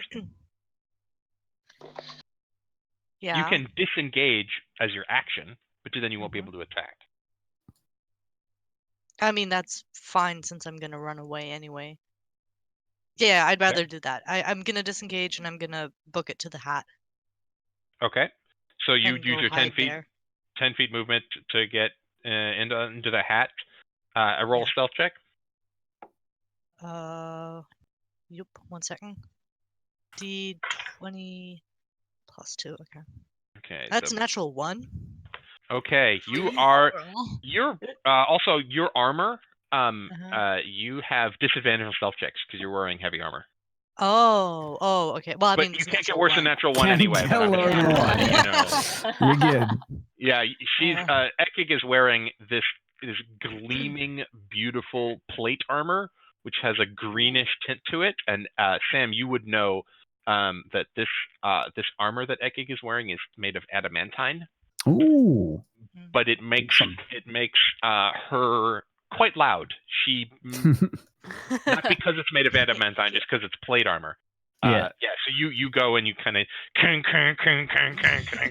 underneath it, and everybody on the planet knows where you are, but you are under the But hat. I'm so tiny. Doesn't matter. All right, Kazuya, it is your turn. So is this woman? I can't. Can I see this woman from this hat though? Like I'd say I'd say she's that there? out from under the brim, you could peek out and see her. Yeah, so you would know she's about 60 feet away from you. Is she like under something, like hiding, or is she just kind of like flailing at us to? No, she's essentially peeking out from the grass and just waving at you to come to her. Oh, okay. So she's 60 feet, right? I'm pretty sure I can dash and then either cunning action or bonus action, just dash all the way to her. Yeah, so cunning action allows you to do stuff as your bonus action that you normally couldn't. So yes, you can use your dash. You can actually move. You can triple move. Yeah, I also have too. So yeah, the way it works is that you can move as on your turn. You get action, bonus action, movement. okay. So you can move as your movement. You can take the dash action as your action. And because you're a rogue, you can cunning action dash as a bonus action. So you can move triple your movement on a turn. Okay, well, I can get there with just 2. So yes, you can get there with just 2 and still have your action left if you wanted it. yeah, I mean, I would probably try to, if she's trying to let me in, I would probably try to jump into wherever she's. Okay, yeah. So, but you could still attack with your action if you wanted to. Oh, you want me to kill something before I leave? I'm saying you can. Can I have a bow on me. How far? They're 60 feet? I don't know if it's. I mean, I could they're take about a 60 shot feet with away a from you. bow. Yeah, or you can attack before you run away. But then wouldn't I have to disengage too? You're running away anyway. Oh, okay. Well, I can swing, yeah. Why not? Yeah, so I'm just since this is the first time you're playing this character, I'm going to direct your attention to the wording of your feat called mobile. Mm-hmm. When you make a melee attack against a creature, you don't provoke attacks of opportunity from the creature for the rest of your turn. So you can hit it, and it wouldn't get you an attack of opportunity on its way out. Oh, okay. If you Yeah. don't attack, it will swing at you on your way out. Okay, so yeah, he's gonna try to swing through his sword as he like dashes towards this woman. Okay, so, cool.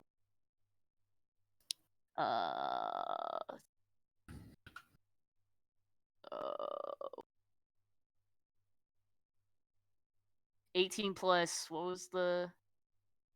It's your short sword, so it's whatever it says for your short sword. Oh yeah, sorry. Plus to hit. It's plus 6. Yeah. Okay, so I mean it's 24. Yep, hits. Okay, so 24 and then 1d6. 4. 5. And it's still you have sneak attack too. Oh, okay. Because you have Yogi is also attacking it. Oh, okay. So I hit. You have an ally within 5 feet. So you get the extra 2d6.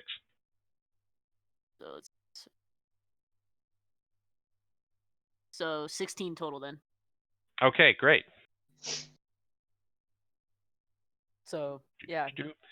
Yeah, you hit it, and he looks. You actually carve this real long, deep gash into his side as you dash out, and you make it out from under the grass, and as you see this bird that looks to be, if you get judging perspective, once you have a chance to get up and look at it, the bird looks like it's about 150 feet long. It is Jesus. An absolutely titanic bird. And it is dashing out of the sky at you. You carve this excellent groove, and it is the bugbear's turn. The one left under the hat is going to attack Yogi. Oh wait, did I make it to that woman? Sorry. Yeah, you did. Yeah, oh, it was okay, 60 feet away, so, and you have 80 feet of movement. So I just jumped into wherever she was like, come here. Yep, she will. When it's her turn, she will say stuff. Okay, cool. Yogi, does a 14 hit you as a bear? As a bear, yeah, right. Bear stats. Have them.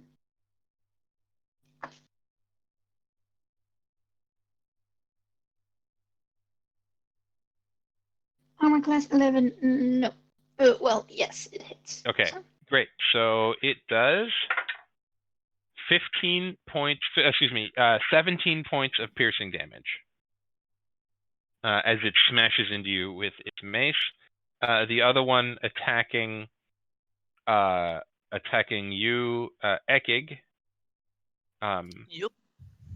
You ran away, right? Or did you stay there and attack it? I went under the hat. Oh, you went under the hat. That's right. So the other one is going to look up, and it's going to see the bear, the bird flying out, and it's going to try and make a run for it. Mm-hmm. It's going to try and make a run for the opposite side to where you went, Kazuya. So it's going to use its movement, and it's not going to quite get to the edge of the grass. And Buck, your turn. Okay. I'm gonna start making my way over to the grass. Okay. You can get there with you can use your full movement, and if you dash as your action, you can get to the edge of the grass. Yeah, I'll do that. Okay. So it is now the bird's turn. Eee. And you see this bird, and it swoops down, and it is going to... Oh yeah, that's going to hit. That's extremely going to hit. You see it swoops down, and it grabs the bugbear with these claws that are the size of a castle door. It grabs it, and as it swoops up, you see the talons pierce into it and just like puncture through it. And you see it punch through its armor, and you see this big gout of blood drop out of it, and it soars up into the sky. It is now Yogi's turn. So I'm still a bear, and so they're all dead, right? The bugbears. Nope, there's still one left that is attacking you under the hat. Oh yeah, that's right. Sorry. So I will attack him with my multi-bear attack. So 11. No, 11 does not hit. I'm gonna change dice because there we go. 19. 19 hits, yes. 19 was Nice.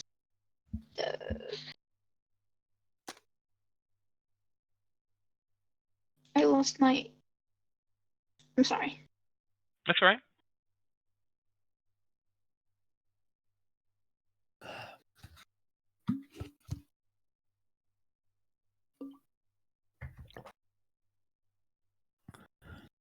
My computer is slow. Please open it. Do you need a hand? Do you need me to pull something up for you? It was the bear sheet. Oh, there it is. So it's The claws are 2d6 plus 4. yeah.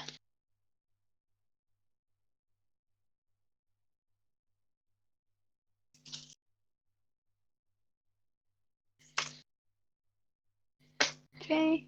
Oh wow. Okay. So that's 14. 14 points of damage. Yeah. So as you see, you Ekig, you're under the hat and you see this, but everybody else can't really. You see these Yoga's enormous demonic bear miss with the bite, and then the previous turn also misses the claws, and you're getting very, very mad. Yogi, and you see you finally catch purchase with the 2 claws, and you just do this X swipe across, and you carve these gigantic gashes in its chest, and it slumps over. It is dead. Nice one. Yay. I wanna give Yogi a high five. You So okay? Yogi Yeah, holds out you can. his giant bear paws Okay. and lets you high five him. All right. You can high five Yogi on your turn because we're still in Oh initiative. yeah, right. Sorry. All right. But excellent. Very, very well done, Yogi. You still have, that's your action. You still have bonus action and movement. Oh yeah, that's right. So I run towards the lady as well. Okay. What's your movement speed as a bear? Bear 40 speed. feet. Yeah, you have 40 feet of movement, so you can get. Yep. With your movement, you get 20 feet away, so you're not quite there yet. Okay. And that brings us top of the order. Sam, it's your turn. So there's a big ass bird. Mm-hmm. And can I see anything else? From where I'm at? You can make a perception check, but that would be your action to look around in. So you can see the bird, you can see the woman at the edge of the grass, and if you want to look around to see anything else, that would take your action. Okay, well I'll keep moving towards the grass, and I will make a perception check. Okay, yeah, you can get to the edge of the grass. You're 30 feet away, so you can get to the edge of the grass with just your movement. Yeah. That is a big 13. Okay, you see the bird, and the bird appears to be it appears to be eating the bugbear in its claws. but it doesn't appear to necessarily be flying away yet. Okay. It's more just flown up while eating the Okay. bird, but you don't see any other birds, and you just see this woman. There's nobody else peeking through the grass. Cool. All right. So yeah, I'm just doing my best to get down in the overgrowth. Okay. Yeah, it's you right now. It's you and Kazuya and the elf. Okay. Awesome. At the edge of the grass. Cool. Okay. Yeah, that's my turn. Ekig, your turn. You are under the hat, Mhm. 60 feet away from the edge of the grass, Mhm. with a dead bugbear at your feet. Yeah. Does high-fiving Yogi cost me anything? Well, you can't because Yogi started to run. Yogi's running for the grass. All right. Unlucky. I would like to use my Meh. bonus action to do second wind Okay. and restore some of my 1d10. It's 5 plus 4, so I regen 9 HP. Okay, great. You still have your Um, action and your movement. So I would like to run towards the grass. Is there any? Are there any more bird bears? No, the bugbears are all dead. Bird bears. Oh no. Yeah. The bugbears, they're not bears. They're tall, furry, goblin-like creatures. They're like enormous, mostly furry goblins. Yeah, I was very disappointed when I googled them. Interesting. Yeah. Then I run for it, I guess. I can go Okay, 30 yeah. feet. I can get halfway there. So you can take the dash action. So as your action, you can move as well. So you can get to the edge with your movement and your action. Oh, sweet. Okay, then I do that. Okay, so you get to the grass. Excellent. Kazuya, it is your turn. Okay, so who hasn't made it yet? Yogi. Yogi's the only one who hasn't made it. Wait, who had the health potions? Oh, it doesn't matter. Oh no. Buck did. Well, Buck's already used one, but Buck Oh. was the one who bought the other two, and the other one was bought by Ekig, I believe. So what else do we see in this like little grass area with this elf? All right. Roll perception check. Okay. 14. Okay, you honestly you just see her. You see basically you can see if you look down you see her tracks in the soft ground where she walked. But it's just her, and she appears to be very relieved that all of you are here, and that she's nervous about the bear lumbering towards you. There's a bear coming towards Oh yeah, us? that would seem scary. Yeah, it's me. Yeah, it's Yogi. Oh. She doesn't Oh, know what bear. Yogi is. She just saw a bear emerge from under the hat with these big, sharp demon horns, and it's lumbering towards her. That's making her nervous. You can talk to her on your turn. I was gonna say I could turn and I don't. Yeah, I you mean- can talk on your turn. As long as you don't abuse it. Like some DMs will be like, you have exactly 6 seconds of speech because that's how long the combat is. As long as you don't abuse it, you can like use reasonable talking. I'm not going to enforce exactly 6 seconds. I mean, he would probably turn, be like, what is happening? Who are you? Okay, that's fair. Yeah, kind of like, what is the situation? What is going on? Okay, she acts at the end of the round. She will respond at the end of the round. Okay. I eh. mean, he's not gonna move. There's no need. The bird is still there. So. Okay. And the bear's coming this way, so we're fine. We got the bear. Bugbears are dead. Yeah. He's not gonna move. So, yeah, as Buck, it's your turn. I'll just look around the grass as well if I'm in there. Okay, yeah, I'll save you a roll. You also don't see any. It's just this woman and a bunch of blades of this elvish woman and a bunch of blades of grass. She's lithe and skinny. She's wearing what appears to be makeshift armor made of blades of grass reinforced with small pieces of bark. She's got kind of like light brown skin with hair that has got kind of a greenish tint to it. It's blonde. It's blonde, sort of like a greenish yellow hair. I was saying blonde with a greenish tint, but greenish yellow. And she is again looking nervous about the bear. Which is It is understandable. now Yogi's turn. So, wait, I can talk, right, while I'm a bear, right? You cannot talk while you're a bear. You are a bear. You can speak bear sounds. Yeah. How far away am I from them? You're 20 feet from them, so it takes half your movement to get to them, and you still have action, bonus action. Can I, as an action, like while I'm running, or maybe I stop and just do a thumbs up, just to say, hey, I'm cool. Yes. Yes. So with your bloody bears bloody don't have palm. thumbs, Oh, I and your have. paws are covered in blood. But you Yes, can. true. I will let you roll a straight charisma check at this. As a bear. No. Yeah. Using Bear. no, so wild shaping, you're using Yeah. your mental use stats. Yogi's mental stats, so use Yogi's charisma, Okay. which is actually the same as the bears. I'm looking at their stats. I love it. I love lucky. it. Lucky six No, easy, right? because Oh, actually, no, wait, it imports it. Yeah, just Yeah. use the stats for there. It does it automatically in D&D Beyond. That's nice. What? 5. Yeah, so you go like 10 feet, so you get about half the distance. You see this nervousness in her eyes, and you go and you sort of pause for a second, and as everybody else looking up is like they're all waving you towards, because you see the enormous bird that had now, you see like this body of a bugbear starting to plummet as it's released it, and it's turning back down towards you because you're still out in the open. And you start to pause, and you go to give it a thumbs up, and you realize you don't have thumbs, and you look at your paws, which are dripping in blood, and you go, oh, and then you just keep lumbering back towards it. So you get to the edge of the grass, and she is now like, she's pulled up her shield, and she's holding a I believe she has a short sword. She's kind of hovering behind it. She hasn't attacked you yet because none of the rest of everybody seems nervous, so she's confused, but isn't attacking you. You still have your action and bonus action. I need to pull up her stats. Yeah, she has a short sword. Now, She's pulled up her shield and a short sword.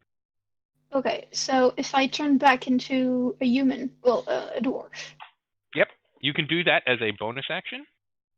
Okay. Yeah. And then yeah, I can so, still have movement or not. Yeah, you have 20 feet of.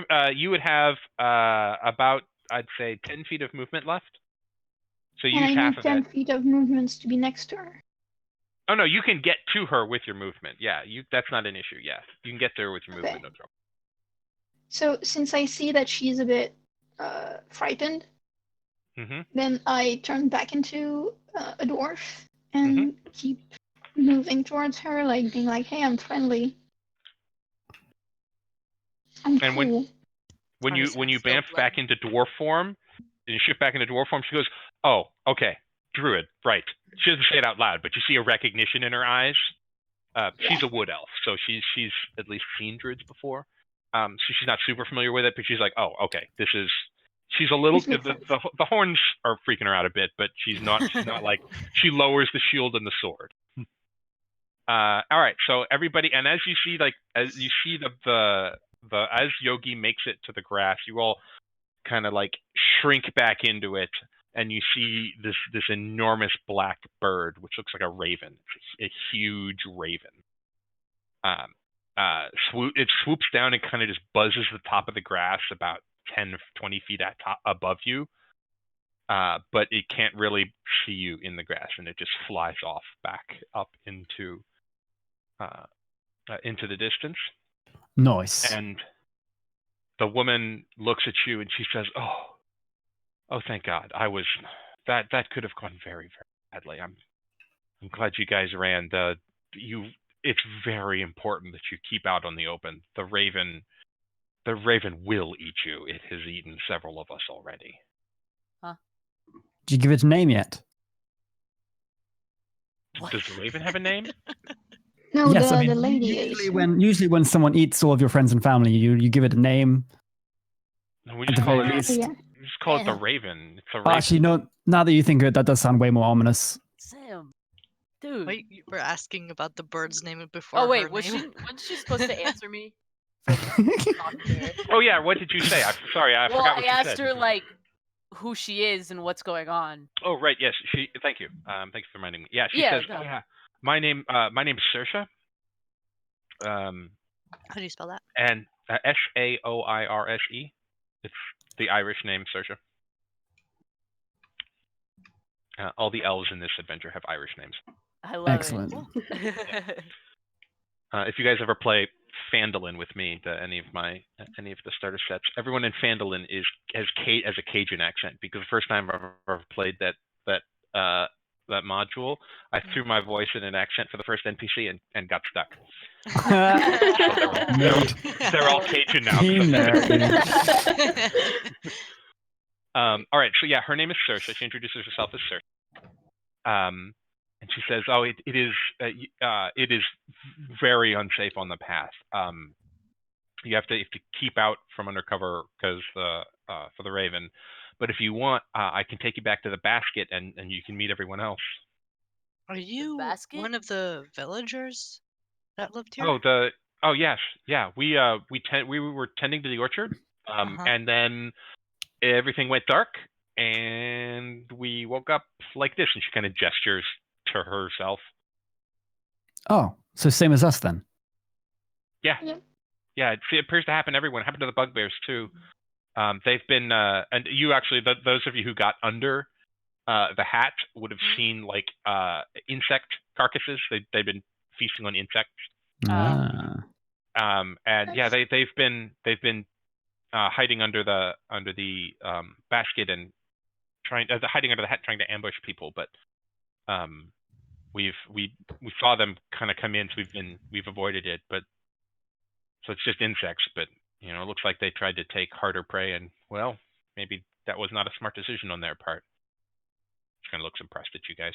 When did this whole thing happen? It's a little hard to tell, but as near as we can gather, about a month ago. Was that when you were still under the purveyor of the village was Freya, was it? Or yeah, it was about a day or two before the handover.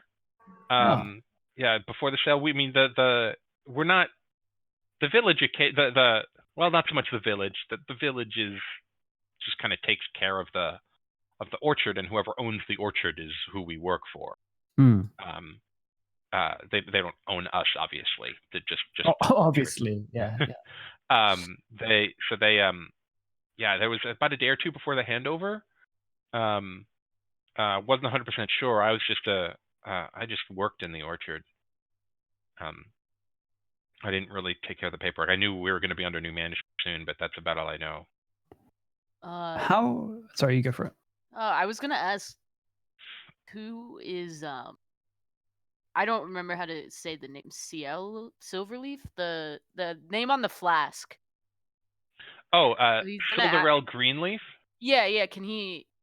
He's gonna. I am not even gonna try to pronounce it because I'm horrible at names. But yeah, no, he asked. You want to ask about them? Yeah, I want to ask if there's someone named that there. Oh yeah, Silverell. They're the mayor of our village of Silverleaf. They're back at the basket. Okay. Wait, Freya isn't the mayor? No, she owns it. No, she's the manager. Yeah, she's the owner. Gotcha. Like she's not involved in the day-to-day operations. Gotcha. Like the village, the mayor is like sends her reports and stuff about the status and if there's any trouble, and she has to pay for the upkeep and things. But the mayor's just day-to-day manager. I'd like to keep an eye on the bird. Like, is it gone? As you look up, you can look up through the branches, through the leaves of grass, which look to you to be about, from your perspective, they're about 20 feet tall. These blades of grass, and you look up, and you don't see them. Okay. You don't see any dark moving shapes above you, but it's a little bit obscured because you're in fairly you're in what would be very tall grass from your perspective, like 3 times as tall as you are. Hmm. All right, The we should grass, probably go the grass. talk to them. Yeah, just you perceive the grass is maybe 3 inches tall, 3 to 4 inches tall, and Mm. you are Tiny. 1 inch tall. So Yeah. so yeah, you can. Sorsha is volunteering to take you to the basket. We should probably go and try to find this mayor. Mhm. See what happens. Yes. Okay. I mean, well, I can tell you what happened. We all got shrunk. Well, yeah, but Well, we'd like did to figure someone out how named to. Derek come by? I don't know anyone by that name, but it's possible someone else does. Okay. Well, gang. Yeah. All right. All right. Then she will lead you into it takes a couple of hours to make your way from the hat to the basket, and you come across Couple of a hours? huh? Hours?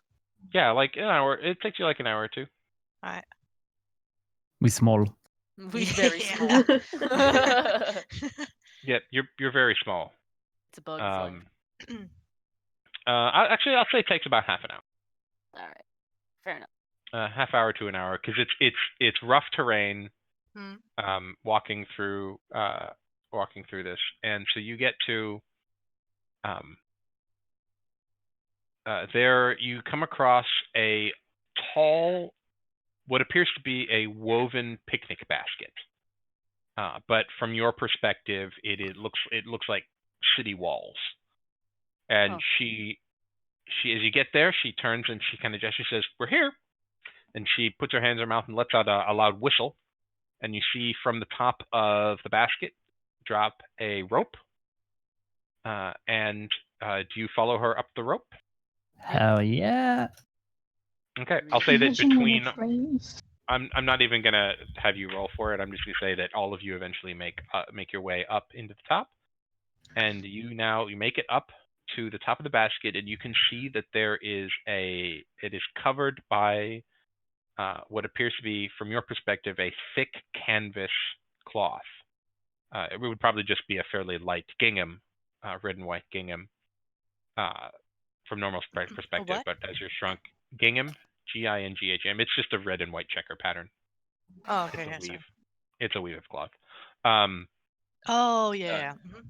Red and white gingham, and Yeah. you get to the top, and it appears from your perspective to be now a heavy canvas, and there's a small rip, and you drop inside. There is the light filters through from the top. It's still fairly early in the afternoon, and so it's bright light, but it's got these kind of red shaded bits because the light is filtering through a red and white cloth.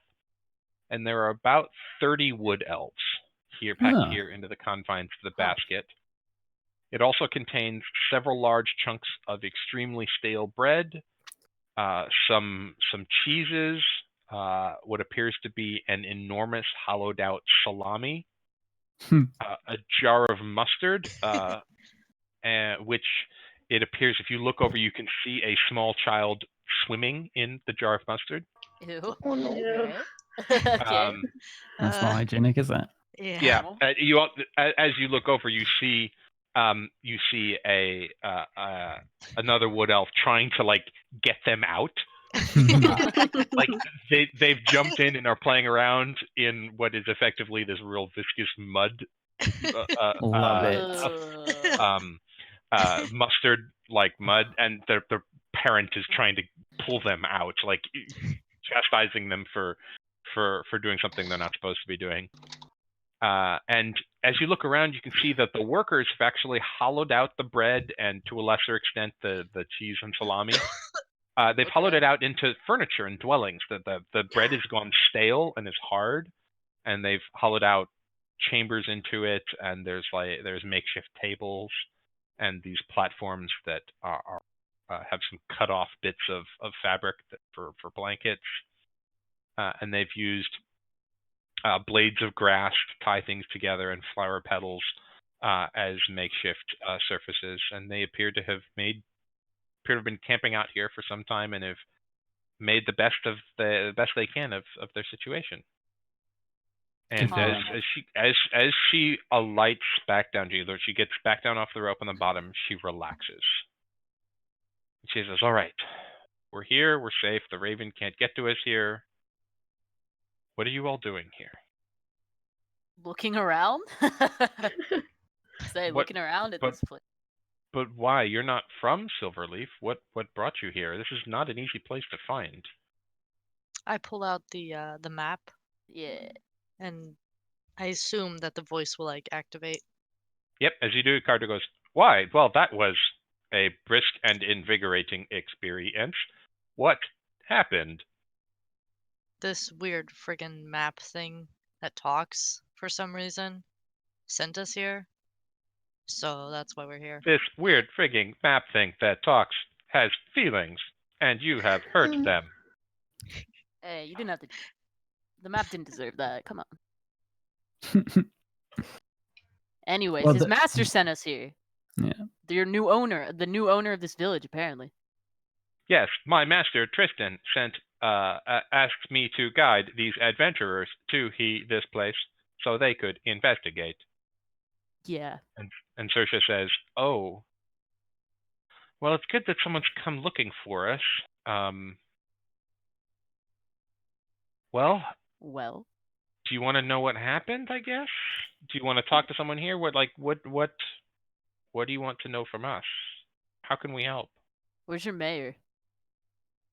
And she kind of gestures over, and you see a half elf, an elf, wearing simple clothes, working on carving a new chamber into one of the stale pieces of bread. Says, "They're over there." So there's only wood elves? Yeah, there's 30 wood elves of various ages and genders. There appears to be 1 or 2 children, not a lot. But they are being tended to by various wood elves of various genders. And yeah, Saoirse gestures over at another elf, working on carving another chamber into one of the pieces of wood. Do you want to go speak to Silderel? I do, yeah. All right. Yeah, let's do it. Well, she guides you over and says, "Excuse me, Silderel?" And the mayor pops up and says, "Ah, yes, Saoirse. Well, oh, look, we have guests. What brings you here, friends?" Should we just do a quick recap? The map. Yeah, can we? Okay. Yeah, you explain. I'll say you can explain to them what brought you here, and they say, "Oh, okay. Well, I guess it's good that someone's come looking for us. Yeah, we've been this way for about a month.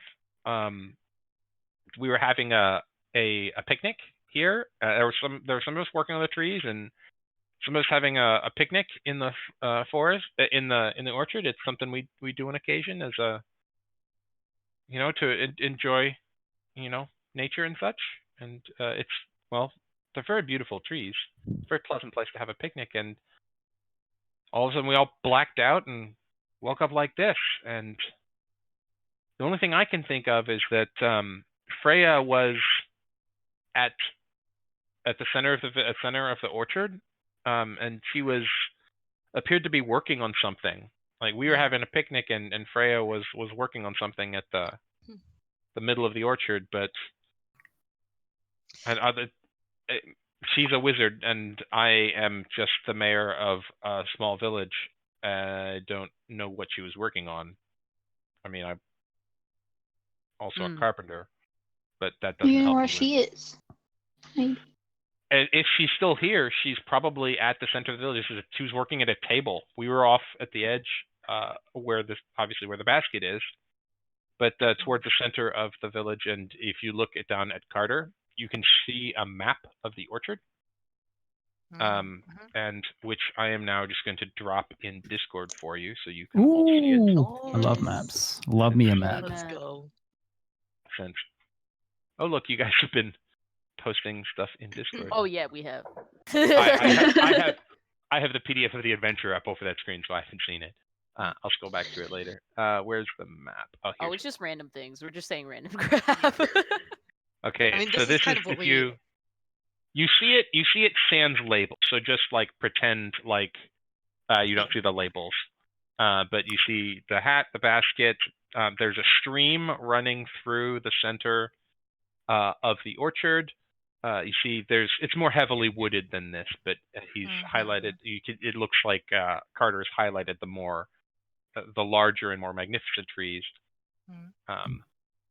And you can see the table at the center of the adventure, at the center of the orchard. And Silderel leans over and points at it and says, "That is the table where she was. I don't know what she was doing there. I assume it was something magical, but we woke up like this." There are a couple of other workers that have made their way over the last couple of days, but we're pretty sure that wasn't everybody, because whenever someone strays out into the open for too long, the raven attacks.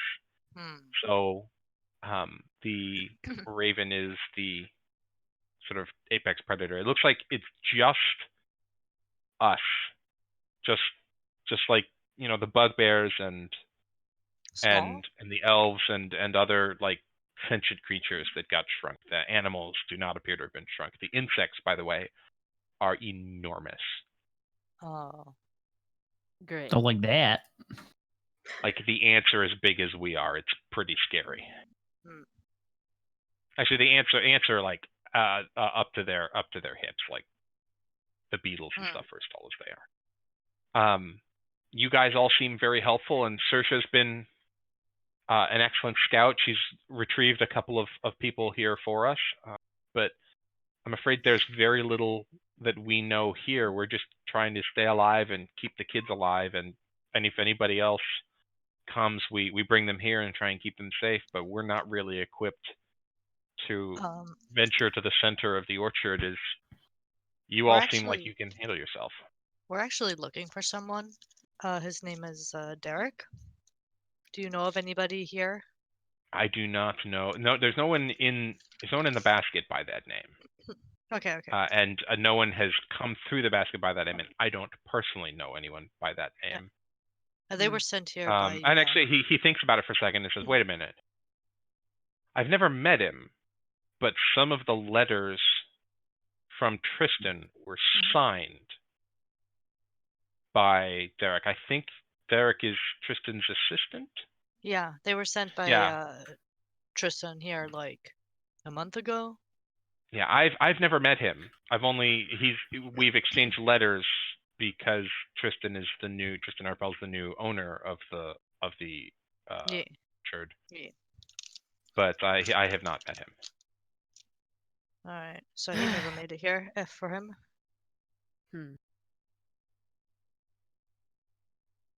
All right, cool. So should we like make a plan, or should we keep talking to this dude? Well, I need a rest. how far have your scouts gone out? They've ventured. So we haven't attempted to cross the creek, and we made it as far as the hats. We've more or less explored in the area in the grass around here. We haven't really ventured out too much into the open, and the creek is dangerous at our size, so we haven't attempted to cross the creek. Well, there's a lot of people that could be out there. There's a lot of space. Yes, that is true. We're pretty sure that not everyone who was in the orchard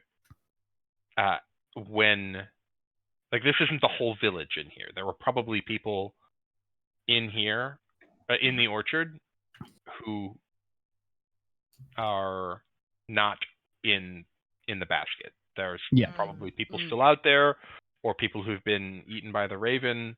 But this is definitely not the entire village in the basket. So we could, to speak metagamely, is that how you say it? We could either do side quests, or trying to get people who miss, or try to see if we can. And as you say that, I don't say that. Yes, I know. That's- But as you say that, Sildarel pops in and says, "Oh, we don't need you to go try and rescue more people. Like, our scouts can manage that. What we need is Okay. someone to figure out what's going on here, and that requires someone to go to the center of the orchard. Mm-hmm. Like, scouts, Search is not our only scout. We have other scouts who can go out and rescue people. We don't need you to go bring people back to the basket. We need someone to investigate the center of it." We could head for the bridge then, I suppose. Yep, we gotta get to that Yeah, table. there's the bridge, and there's the branch. We know where we've sent out scouts. We haven't tried to cross it, but there's just a footpath across the bridge, a small footpath, and there's also a little branch, or if you have other ways of crossing the orchard, the stream, that would work as well. Before we head out and try to find stuff, do you have any potions, things that could help us in this mission? I'm sorry, we tend an orchard. Freya was the one who dealt with magic. We don't have anything like that. I'm sorry. All right, just Like, checking. we can try and bandage your wounds, but there's nothing we can do that's magical here. Oh, I think we should rest up before we head out Yeah. anyway, Yeah. right? Yeah. Yeah. Okay, That I'd sounds- say at this point it's probably pushing 4 o'clock in the afternoon. Mhm. You can spend the night here. You can set off and spend the night somewhere on the orchard. You can plan how you'd like. You have a map. Carter is showing you a map. You can plan a route on the map. Well, let's put it this way. Kazuya, Mm, how many hit points do you have? I'm at 14. All right, okay. Because I remember there was talk about 2 hit points at some point. So- Yeah, I Yeah. was dying.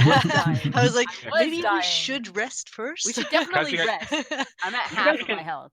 You guys can take a short rest here easily. You guys can Yeah. take a short rest and roll hit dice Yeah. to heal up. I would suggest at the very least that we do that. Do you guys Yeah. want to take a long that would rest be and, fairly easy. and go in the morning? Or That's up up to to you guys. Yeah. I mean, that would ensure that I heal all the way. I'm assuming. Yeah. Then we don't have to worry about the dark. Mm. Well, we're not on a time schedule. We might as well take the precaution and rest for as long as we need. Well, I can't see in the dark, so yeah. Well, there you go. Can't see in the dark, so yeah, probably should. All right. So I cool. tend to forget Cool. sometimes. Yeah, same. Humans, you know. Humans with our crappy eyes. Oh, those funny humans. Yeah. Which one of your parents was the human, Sam? I'm gonna go with father. Okay. Ah. Hating on your dad, I see. Yeah, daddy I mean- issues. That is- All right. So do you want to take a long rest here? I'm Yeah. okay with that. Yeah. Okay. Yeah. So you guys take a long rest. They feed you. It's mostly stale bread and cheese and salami and mustard. Yummy. But they've also found some edible flowers and things like that, so you can augment it with some edible flower petals and stuff like that. Mm. And I have berries. So Oh yes, and Ooh, Yogi yeah. has berries. I'll take a berry. Oh, before we Uh, leave, can I hand him back his flask? You can Or, hand like, them hold back it their out? Flask. Yes. Oh, their flask back. Yes. Yes. You can hand them back their flask. The yeah, it's shrunk with you because all your everything Right. on your person. And he hands you. Oh, where did you find this? It was in your desk. Looked nice. we're I investigating. assume it's yours. I We were just. I you know, suppose since it brought you here, I can I won't say anything, but yes. Thank you for returning it to me. Now, I guess if you could get us all back bigger, everyone can have their flag. That would be greatly appreciated. I will take you up on that. All right. He looks at you a little quizzically and says, "All right, well, excellent. You are welcome to our hospitality. Feel free to make yourselves at home. There's not much by way of extra space. But there are a couple in anticipation of more people coming, there are a couple of empty caverns. They've just been chiseled in. They're like little caves with platforms for beds. And you guys find yourselves a place to sleep, and you wake up in the morning. Anything, you get all your spell slots back, you get all your hit points back. Yogi, your Yeah, I would like to good berries refill request- themselves. I would like to What'd you say? I'm request sorry? I would like to request an IRL 5-minute toilet break. Okay, yeah, let's take Is that take a 5-10 minute break. Word. Cool. Okay. Yeah, I'll Alright, make some bye-bye. tea as well. Burb. I'm going to scroll through Discord and see what all y'all is talking about. Oh, Nick Yogi post. I love that art.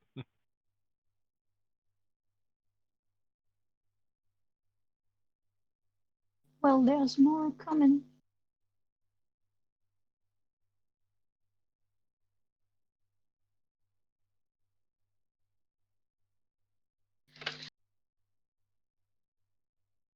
Oh fuck! I just saw the blaze it. That's hilarious.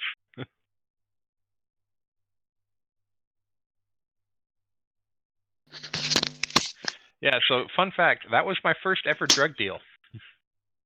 Oh yeah. I wanted to ask you if you like if like saying like I don't know why, but when you said there's an herborist in the town, I just thought crap, I could get weed, and yeah. Yeah, you could have gotten weed, but you asked for his strongest stuff, and she's like, Yeah. they want the good shit. So that's why you got mushrooms and not weed. Which I'm fine with. Specific. Yeah. Yeah. So if you want to make a nature check, you can do it when you come back if you want. If you want to go run and get tea. But I'll give you a nature I check have to try and a identify. 1-bedroom apartment, so my kitchen is like I don't know, 1 feet away from my computer. Well, whenever you want, you can roll a nature check to see if you know what these mushrooms are. Nature +1, so it's 16. Okay, so you think so you're not familiar 100% with these precise mushrooms, but Okay. based on what he said, you're pretty sure that these mushrooms are some sort of psychedelic. And when he said it lets you see things that are there and see things that aren't there, you suspect that one of the properties that the mushrooms is you'd be hallucinating your balls off, but also it might let you see invisible. Oh, okay. So, but you'd see things that are invisible, but you'd also see things that aren't there. So it's a question of, is the thing you're seeing real or not? Yeah. So yeah, I'll have to come up with a good name for them because I made those up on the spot and have to remember those for later. Okay. I was wondering, how do I add objects to my character sheet, because I can't find how to do it. Oh yeah, you under. Let me pull up Beyond. Make sure I get the tabs right. So if you go under Equipment and scroll all the way down under Other Possessions, you can add a line saying one dose of iridescent hallucinogenic mushrooms. Oh, and also I wanted to say, I don't know why, but when you were like trying to describe the color, in my head, a word popped up and it was iridescent, and then you said iridescent, and I was like, oh shit. Yeah. So they're very strange. So yeah, the DC on the check to identify exactly what they were was a little higher, but you're also a druid, so I figured you could probably get some of their properties based on what he said. But I'll get you a name for them, something cool. But yeah, you can take and those you just add to your character. You can use them in any future one shot. You've got them, just like the stuff from the Christmas adventure carries over. But if you make a new character, then your stuff from Yogi doesn't go over to them. Yeah, logical.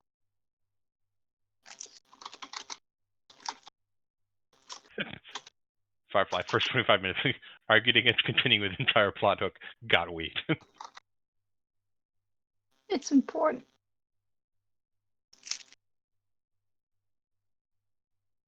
I don't know why, but there's these things about druids that, they seem like they would know their way with drugs. Yeah, that's fine. Yeah, there are druids who are very into drugs, and there are druids who are extremely not into drugs, and you can be either one. I don't care. This is a weird conversation to come back to. I just thought it was funny that I've never done drugs in my entire life, and then Bean makes me have to role play a drug deal, which I found hilarious. That was pretty funny. I mean, I've never done drugs either, but you know, I know people.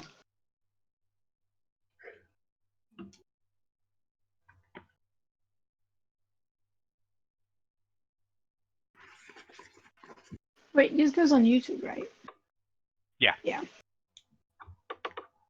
So other people can listen to me. God, I hope my students never find out about this. Yeah, listen to me sell our French friend Bean drugs on the internet.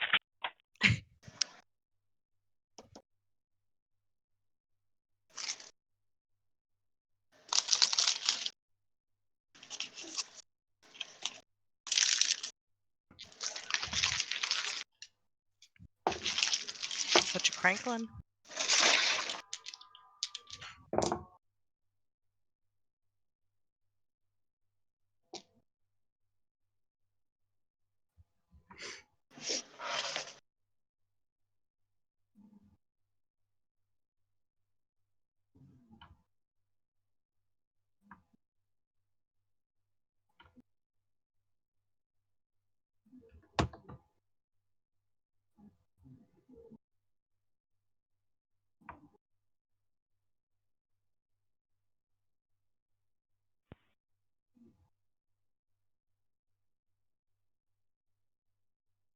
So everybody in the village is an elf. Yeah, it's an elfish village. Cool.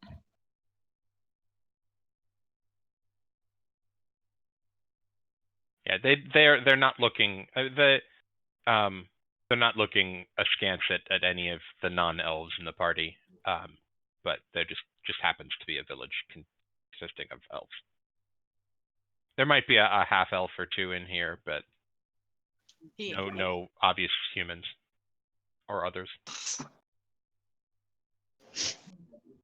They do look a little weird at Alden, but when he just seems like a normal person, then they just kind of stop looking weird at him. Because Alden's a half elf, but he's also a drow, and they're a little bit drow's like his mother was drow, but he seems like a nice guy, so it's like, yeah, we're not gonna make a big deal of it. So they're not racist, they're just a little racist. just a little bit. It's less that they're, yeah, I guess it's more cultural memory. Like there are stories that the dark-skinned, the gray-skinned, not dark, because they have their varying shades from dark tan to deep brown skin here, but the gray-skinned elves who live underground and worship the Spider Queen, they're a little bit red though. They're a little bit have a bad reputation. Yeah, I mean, our drow usually not the nicest. Well, yeah. So in D&D canon, that's the way they are. But also, like, Alden's cool and wanted to play a drow, so a half elf drow. So I was like, whatever. Okay. Unless Alden like is, hey, I'm gonna be evil, then there's really no point. I heard you're gonna be evil. What happened? I don't want to make. I don't want to bring racism into my D&D game unless there's like a really good reason for it. What just happened? What? We're talking about how Alden's character is half drow. His mother was drow, and the drow have a reputation for being they in D&D canon. The drow worship. They live underground and they worship sort of a demonic spider queen goddess, and they're usually evil, which is why I usually list drow characters as a no-no in my games. Because they're typically just completely evil. Yeah, mostly just because if you walk into a normal town as a drow, the people are going to be like, "What's this What the guy fuck?" doing here?" Even if you were nice, the cultural memories are going to be like people who look like that, Right. are dangerous. So, but I'm not gonna go out of my way to do that unless Alden is actually I'm going to start stealing things from people and killing them for no good reason. So, yeah, I don't Basically really be feel like- the need to. Taking care of your party member, making sure that they don't go to prison Yeah, unless unless they want to. unless Alden starts to role play it, I'm not gonna make a deal of it. So. True. Yeah, and I don't want the world is shitty enough. I don't need to bring like institutional D&D racism into my games. That's a Right. good way of thinking of it. I don't see a problem with Yeah, not allowing. and you guys have all adventured with him, and Alden's got Sam's got his own baggage, which he may or may not have told you about No. over the course of your adventuring with him. Now that's all in Alden's head. I think he's told me some of it, but I forget. It's in our PM history in Discord. But if Alden keeps playing this character, you will learn more about him, and we'll see. But yeah, he hasn't actually used any of the Bladeslinger stuff yet. The stuff that makes DMs go crazy. The what? So the Bladeslinger is a subclass of wizard from the Sword Coast Adventures Guide. Okay. And it is possible based off of not even having to game the rules, like straight rules as written, for him to have an AC as high as 22 as a wizard.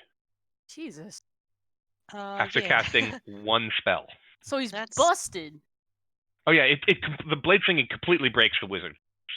Oh, that's busted. Yeah. Yeah, it breaks it. So if he has an ability called blade slinging where he can add his intelligence modifier to his AC, that takes it to 20.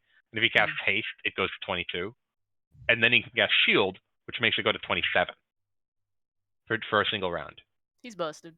It's wild. Yeah, I've actually played in 2 games with blade slingers. Like I haven't played them, but other people in the class in the game have, and it's wild. In the class. Awesome. Yeah, other people in the party professor have. is, In the showing. class. Yep. All right, is everyone back? Bean and apples still. Ah, muted. okay. So So now that we're done talking about, we were talking about D&D racism. Nice. Wait. Classic. Quick question: what is everyone's character's pronouns? He. I just want to make a mental note. I think it's he, him for everyone except for Ekig, who is she, her.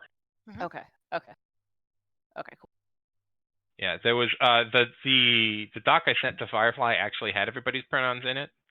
Okay. I'll make a note to put those in the party blurb that I post to Discord when I sent you everybody's names and classes and stuff. I'll make a note to put pronouns in that in the future. Okay. But yeah, it's he, her, he, him for everybody except for Ekig. Sapphics character is they, them, but that was in session 1. Okay. Wait, did Sapphic continue to play a sentry bot? Sentry bot. No, Sapphic made a bard. Nice. I'm back. Oh, lovely. Yeah, I'm a big fan of Sapphics bard. Bards are All fun. right. Let's see. Is everybody? Oh, shut it Firefly's back still now. muted, but Firefly's not playing. Is everyone back? Yes. Yeah. Yay. Okay. Apples, are you there? Yeah. Sorry. Okay, cool. No, I didn't hear your voice. So I just wanted to make sure. All right. So you wake up in the morning. In the basket, you can have a little bit of breakfast, which is flower petals and some stuff that is green and not grass, and also stale bread and salami and Berries. cheese and mustard, and also berries. I'm gonna pass on the mustard, considering what we saw when we came in. Yeah. That's like kids peeing in the probably pool. fairly wise. Oh, And you can head out whenever you like. All right, Where are we heading? team. It's up to you. You have a map. Where do you want to go? Did we use any of that good stuff you bought the other day? No, I'm keeping it for that's- occasions. Oh, okay. Oh yeah, You know. the drugs being bought. Mm, That's Yogi bought. Yeah, no, Yogi didn't use any of his drugs. damn. You didn't get high last night. It's just one dose. Oh, Yogi, dang. Well, Yeah, Yogi only had one so- dose. Oh, okay. That's so why You I'm. guys want you know, to buy more doses, but you didn't go into the drug deal and do not know that Yogi has it. Yeah, I You would suspect just Yogi assume has know drugs. what I it didn't is. know. I Yogi's don't in- know. Maybe Yogi just smoked up, and we were just like, "Oh, okay." Yeah, you suspect Yogi has drugs, but you don't know for sure. I feel like that might be the thing that we always think. The bear is sketchy, but we're just not gonna ask questions. Okay, so where would you like to go? We're going to the bridge or the branch? I mean, if we You go, can also try and swim across in some other way. if we go to the branch, there's the tree in between, like a pit stop. We could try maybe Stopping there, yeah. use Okay, it for but why would cover, we go Maybe scout it hiding out. from the wonderful raven that'll probably be out and about.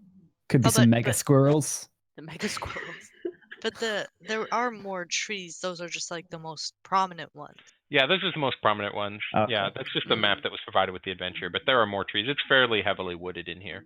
Okay, All right. I'm alright with So like, that. why would we go to Yeah. the bridge to the branch, which seems a little bit less stable than the bridge? Isn't the bridge out in the open? Yeah. I don't Yeah, wanna you deal can with the make raven. make an intelligence check for me, Ekig. Why? But that's gonna I go really mean, well. Yeah, I mean, You got this. do You I got need this. to? You got this. Do I really need Natural to? 20. Natural 20, yeah. Let's 11 go. minus 1, so Oh, that's you know 10. what? 10. You know that the bridge is out in the open. I know this. Yeah. I mean, it seems pretty logical. She's so surprised. Yeah. Wait, didn't we come from here anyway? No. Came back Oh. from the hat, right? Yeah. Yeah, you came from the hat. So you walked in a couple of steps, fell unconscious, you made your way to the hat, you made your way to the basket. So Right. the gate is at the very bottom of the map. Cool. Okay. Well, I mean, yeah, I just figured that perhaps it would be the path that's less walked than the bridge. Don't know what other creatures might be here. Is anything other than bugbears been visiting since you guys have been in this basket? No, and the bugbears didn't visit. We just saw them enter and take refuge under the hat. They haven't made their way here. So there could be other creatures, is what you mean? Yeah, there's definitely insects, and we are ways from one of the trees, but there are squirrels and stuff like that in the trees. Oh, God, Are And they there aggressive? squirrels. are probably fish and stuff in the stream as well. I'm for whatever you guys want to do. I don't mind swimming. I don't mind getting a little wet. I don't mind jumping across a branch. You know. Coin toss? Coin toss or rock, paper, scissors? Oh, Which one do you want to play? I don't know. Oh, we What's- all just what- gathered around. Yeah. About Okay, are you just gonna rock paper scissors it? I Yeah, how does guess. that work? Do Okay, D3? Alden, I want you. No, Alden, choose Yeah. roll a d6 and don't tell me the number. Yeah. And Ranger, roll a d6 and don't tell me the number. All right, got it. Okay. Got it. Okay, got it. You ready? Yeah. All right. So a 1 or 2 is a rock, a 2 or 3 is paper, and a 5 or 6 is scissors. What'd you get? Okay. Scissors. Scissors. All right, All right, Ty, roll yeah. again. Okay. All right, let's go again. Everyone's Yeah. just staring at us. Okay. Ready? Yes. Rock. Scissors. Damn it! All right. Damn it! Sam wins. All right. Which what are we way do doing? you want to? I vote for the branch. All right. All right. Alright, let's go. All right. So Branch. Sildarel and Sersha see you off. Sildarel wishes you the best of luck, and Sersha actually leaves through the top of the basket with you and drops back down to the ground outside, and she says, do you need me to come with you? I think your map can probably navigate you. If you need me to come with you, I will. But otherwise, I was just gonna scout some more for anyone else who needs to be led to the basket. You do that. You do your thing. You help. Yeah, with we can your take care of people. ourselves. All right. Best of luck. And I guess if you're successful, we will all find out by Getting being big. returned to our normal Survival. size. Yes. Wonderful. So good luck. Good And she luck. disappears Good through the luck to grass. you. All All right. right. So So do you want use to the head to map the to tree navigate or? for you? Yeah. Yeah. Okay. So if you use the map to navigate for you, is you start to push ahead to the tree. I'll say you get out. You leave at about, let's say, 9 o'clock in the morning, 10 o'clock in the morning. You make it about 2 hours, and you get to the base of the tall tree north of the basket. And as you start to turn a little bit northeast to head to the branch, you stumble across you see the glint of something shining up ahead. Oh. Up ahead, like closer to the tree than we are, or? No, further away from the tree than you are. So you're Okay. you're at the base of the You're at tree. the tree. Yeah. You can hear some squirrels up top, but you keep hidden from them. And you start to push ahead, and there's between through the grass between you and the branch that you're heading towards is something shining, something glimmering. You can see through a gap in the grass. Could I? And I, That's it. yeah, You go go ahead. for it. I was going to say I was just going to cautiously approach. yeah, me too. Okay, the two of you roll stealth checks. Nice. Okay.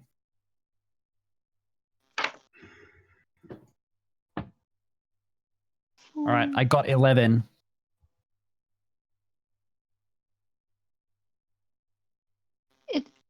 Force, you said? So it's Stealth. Oh, Yeah. stealth. Okay. Yeah, roll stealth for me. 5. Okay, Hey, nice. so Alden starts to try and so Sam starts to try and slide through the grass, and stubs his toe on a small rock in it, and Sounds actually alright. stumbles into Yogi and pushes Yogi down and I'm so rolls sorry. through a blade of grass. And as Yogi rolls forward through the blade of grass, you can see that the shining thing appears to be a huge ring of golden metal, lying half buried in the soil with 3 giant emeralds. Well, that looks nice and fancy. Can we Should we try report to? back or? Yeah. How tall is it from compared to us? It is not quite your height. It is too heavy to carry. Yeah. But it is something that you could maybe remember where it is for later. And if you look inside it, you see the words "For my darling Neve." Niamh, because Irish. And Sam, you can read this. Sam and Kazuya can read this. The others cannot because it's written in Elvish. N-I what? Niamh. Nave. Thank you.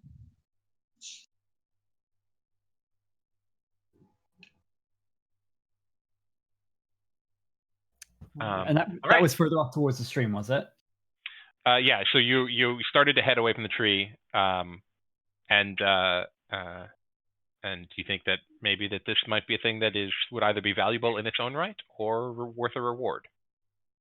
Okay. It's too big to carry. Yeah, it's too big to carry. Okay. It is, from your perspective, probably a couple 100 pounds. Gotcha. And it is like 3/4 of your height. It is taller than Yogi. Okay.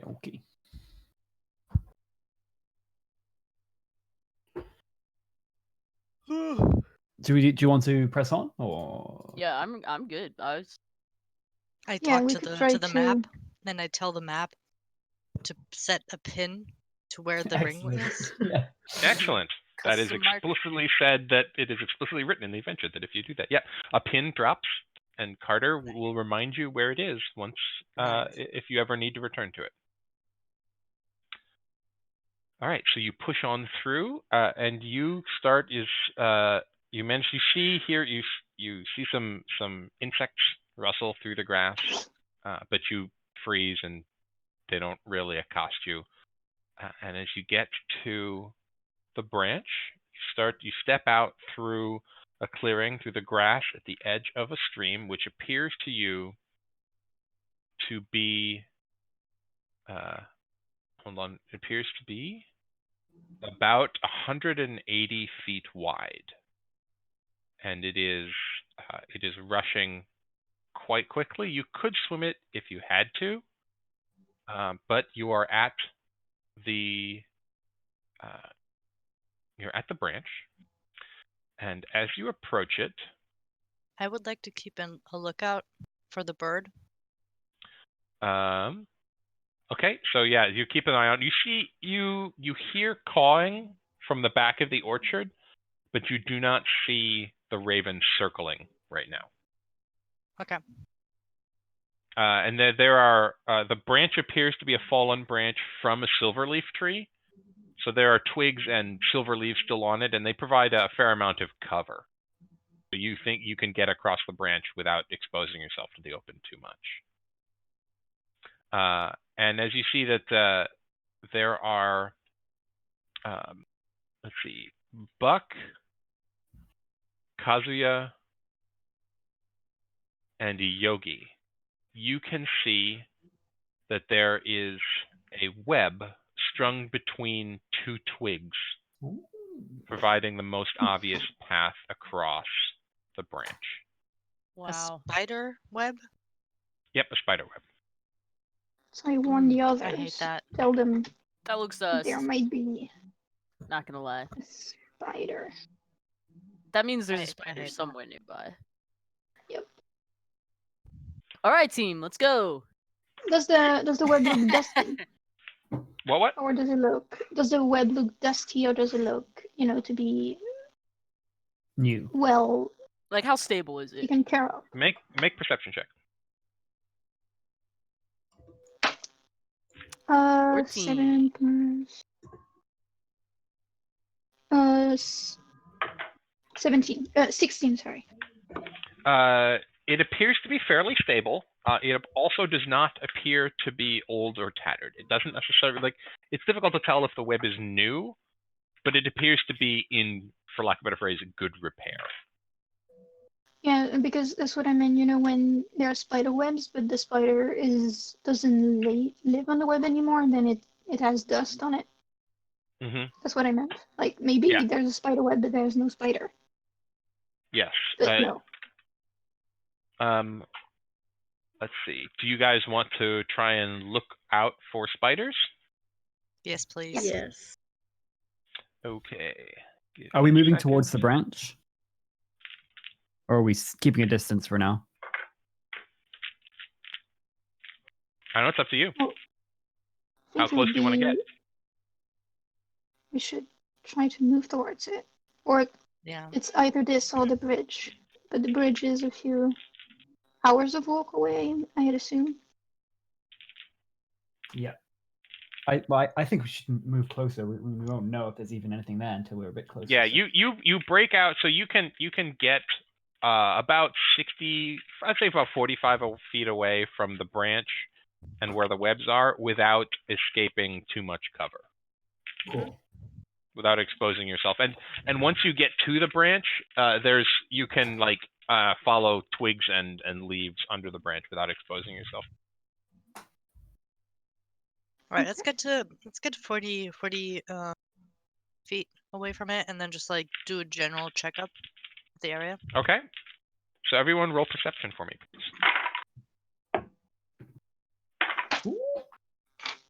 I got another natural 20. Ha! Me too. What's that in total? 20. Okay. For me, it's wait. Is it perception? Perception, yes. 23. 14. 16. Okay. All of you see movement in the web, Cool. and was that was that Kazuya or Ekig who got the 23? That was me. Ekik, sorry. Thank you. Thank you. Ekig, you see a furry but skinny leg retreat into a shadow. Cool. Hey guys, there's a spider in there. A gigantic spider. Just FYI. Like, just hanging about? You think we could just like walk around? Well, I mean, considering that usually whenever you touch the web, the spider comes to eat you, we can either. I mean, I look at the branch. Am I able to see that? Could we make it across the branch without disturbing the web at all, or is the web kind of like the whole branch? Not really. Okay. There appears to be webs on this, and you could pick your way through the webs. Mm-hmm. But at some point, you're probably going Okay. to come across. You can't avoid them completely. And I only saw one. Yes. Okay, so either okay, I turn to the party. I'm like, well, either there's one spider, in which case we fuck them up, or there's a ton of spiders, And we fucked in them which up. case We we run. might want to at least go look towards the bridge and look at it. I don't know. Well, I mean- we could maybe throw something onto the web, see what happens. See, I, I was From a thinking I could sneak that- across. Do you want me to too. sneak out to it? Maybe try to throw something first. Yeah, but if we Or throw maybe- something, they might come at us, you know? And then we Yeah. run. Oh wait.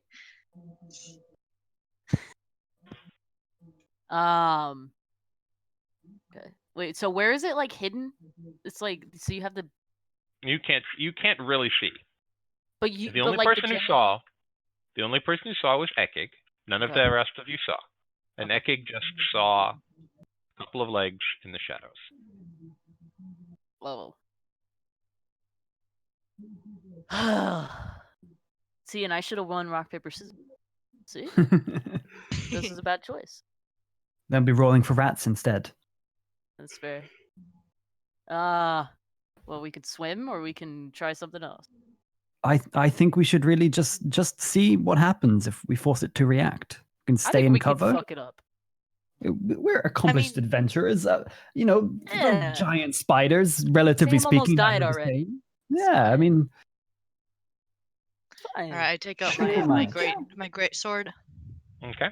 and then with my Yeah. other hand, I'd like grab a Is there even I guess a sand corn?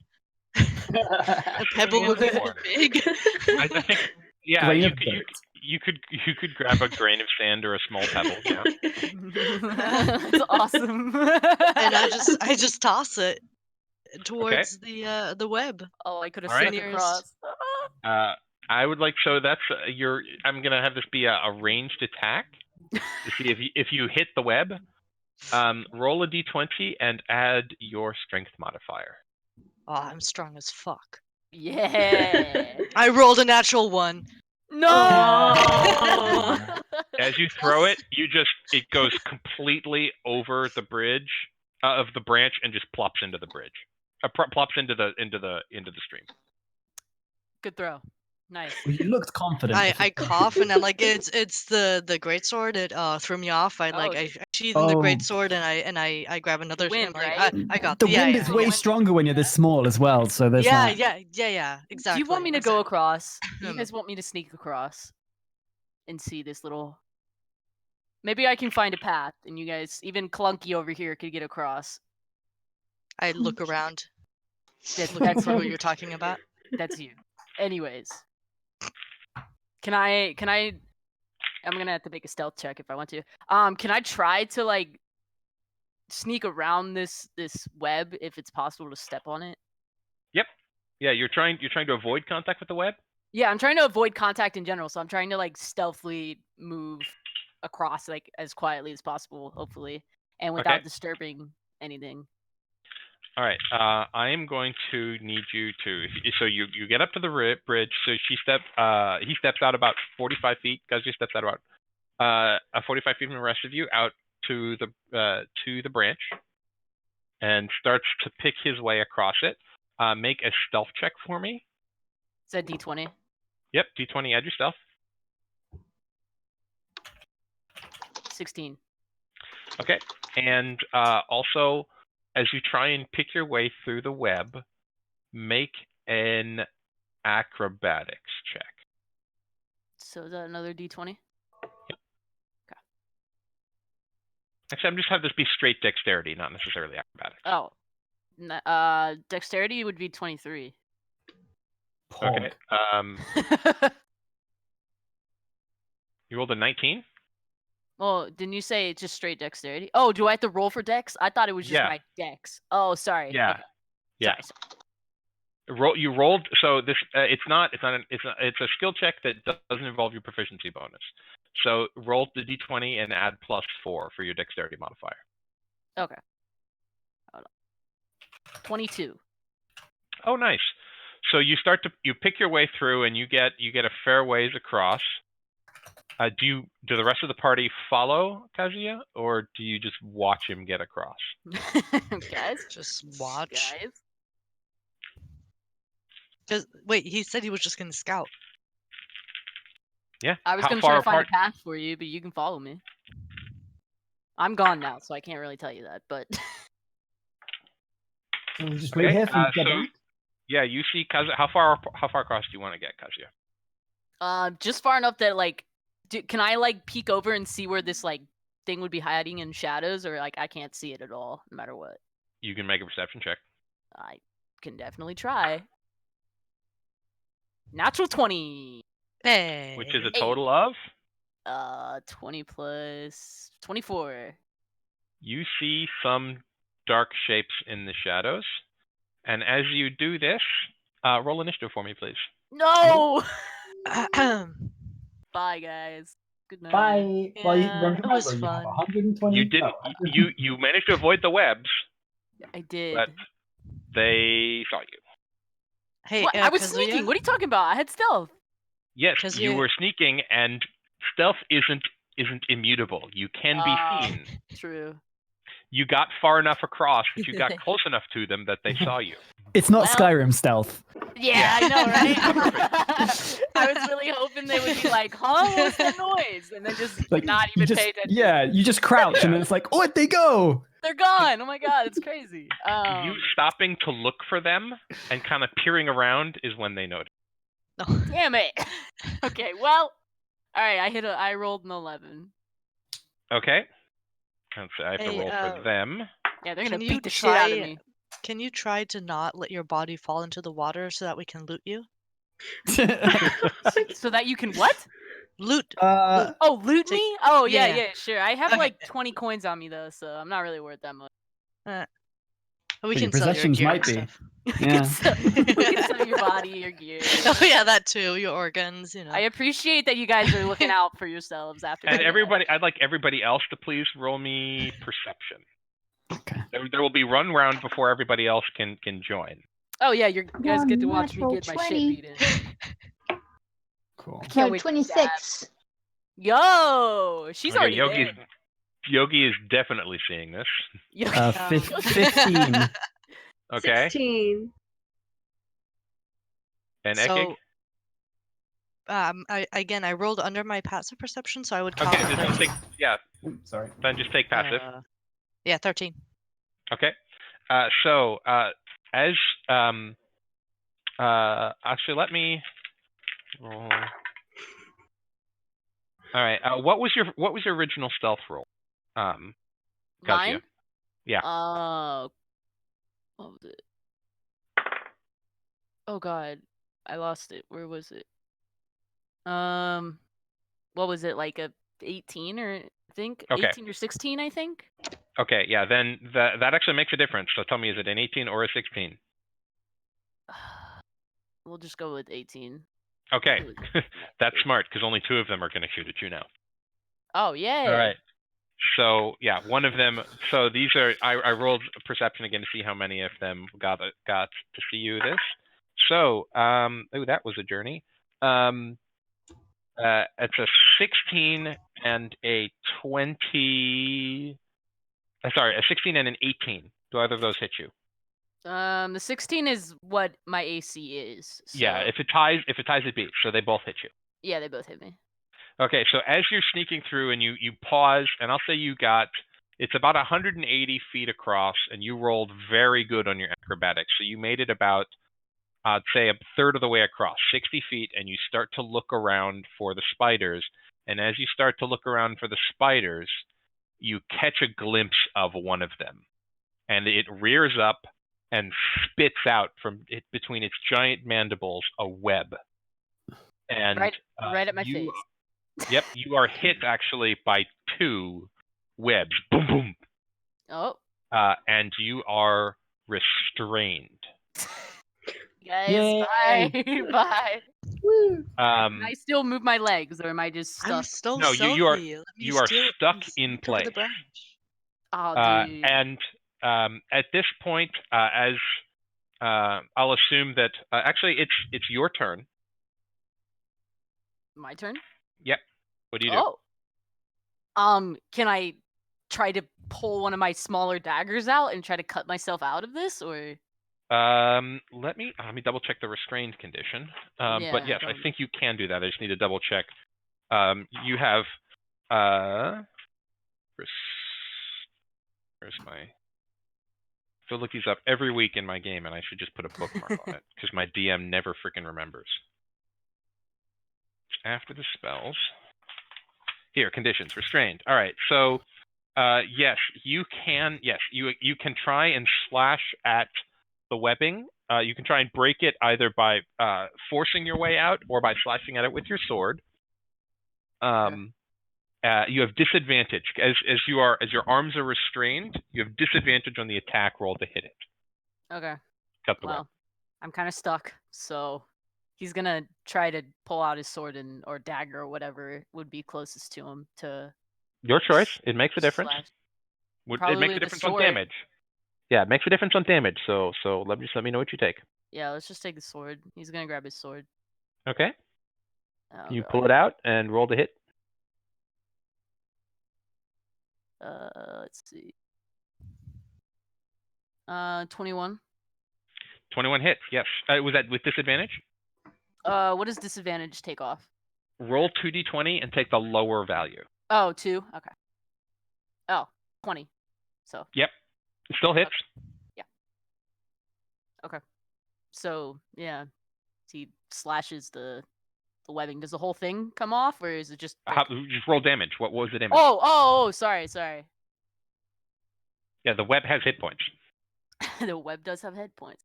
Yep. A 5. Yeah. So you managed to cut your way about halfway out of the web, but you have not gotten all of the way out. And as this happens, I assume that you would have shouted or something at the rest of the party? Yeah. I think All they right, could see that I'm getting attacked. So yeah, I'll say that everybody actually did fairly well on their perception checks too, very well in some cases. So everybody sees this happen, and you don't really see where Kazuya is, but you do hear him shout, and you start to hear insect noises from the bridge. Everybody else roll initiative, please. Okay. Well, we said we would beat the shit out of him, so here we go. 7. 18. Yeah, 18. Okay, so let's everybody roll. So Buck. 14. Okay, we already have Kazuya. Ekig. 7. Sam. 16. 8. Yogi. 18. 8. Okay, so we start the second round with Yogi. What do you do? So Sam, at this point, you don't know where Kazuya is exactly, but he is across the bridge and out of sight. Somewhere on the bridge out of sight. Okay. Oh. So I turn into a bear Okay. and I run towards where I last saw him. Okay, so it takes you are 45 feet away from the bridge. So you can get almost to the bridge with your full movement because you have 40 feet as a bear, Yeah. and you can get onto the bridge and make a because you're running, make a dexterity saving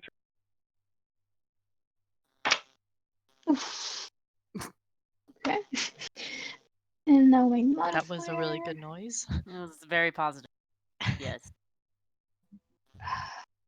3. Maybe Oh they just shit! want to hug and hang out. You know? So as you start to get, you get 20 feet onto the bridge, and Okay. you start to hit the web, and it tangles you up a bit. No. So what does that mean for me?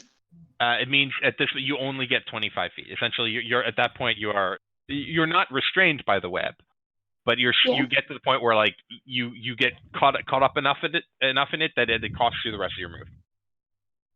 Okay. But I can, like, let's say that on my next turn, if I save good, I can still move. Yeah, you're not restrained, so you still have your Okay. movement, but you'll essentially when you get to the web, everybody has to make a dexterity saving throw to not get caught in the web, and you failed it by a lot.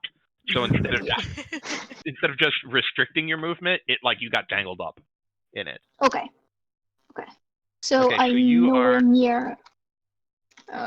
you are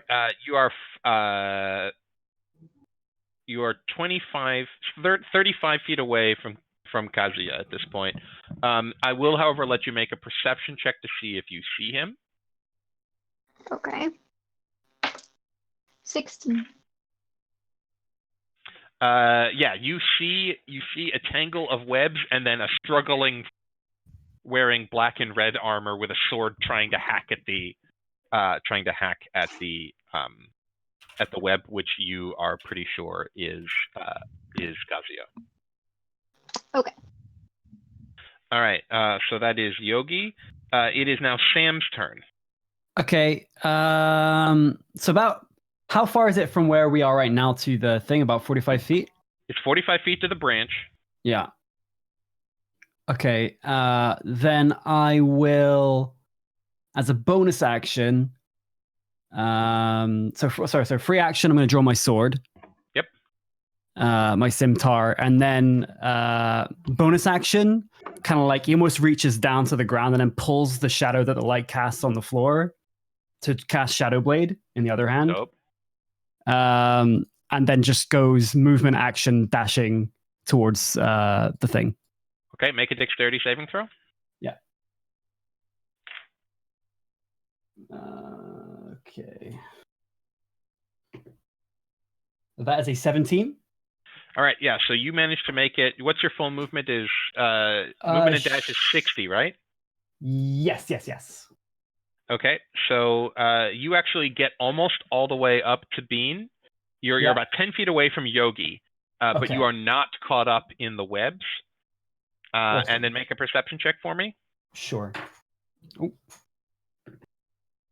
7. Yeah, you can't.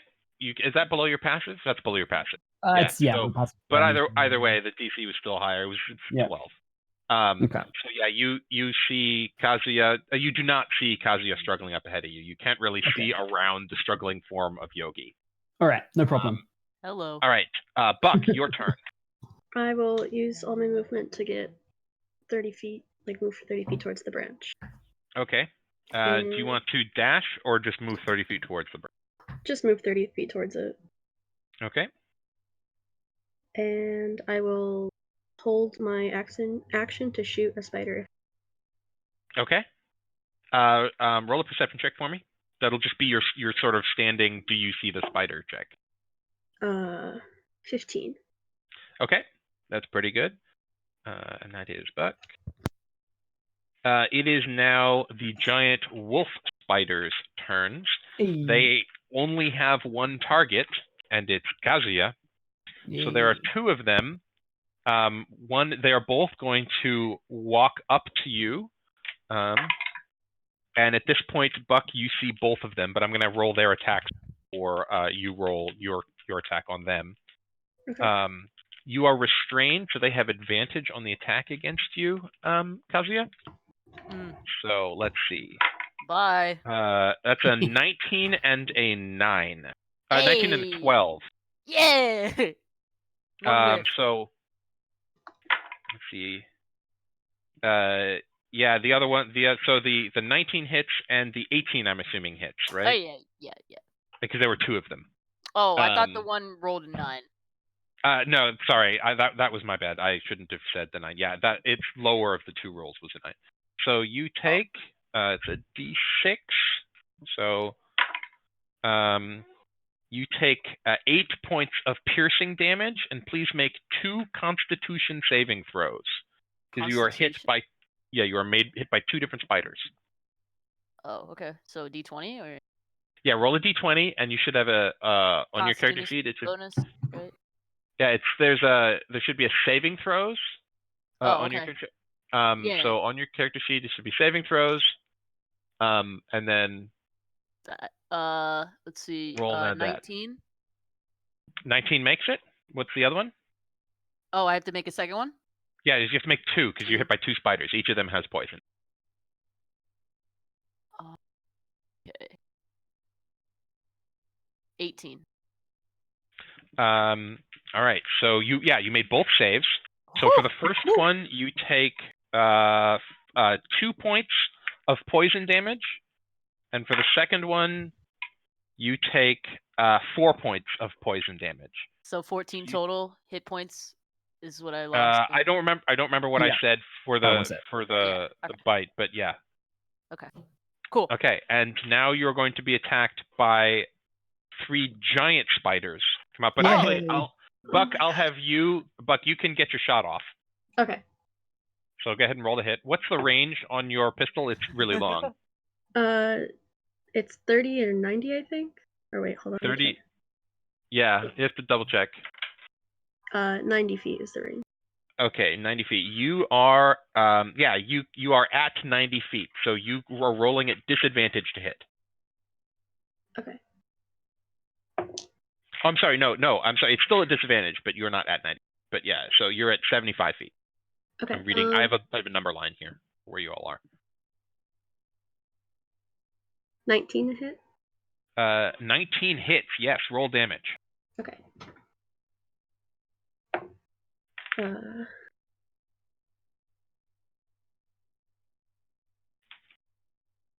14 damage. Oh yeah, so oh boy, yeah. So Kazuya, as you see the spider bites into you, and you feel this poison seep into you, and as it pulls back, its head just explodes into this misty pulp as you see. You hear a large bang, and its head just and it just splatters all over me. Yeah, you have spider viscera rain down on top of you. But you just blew it away with one shot. Well done. Well done.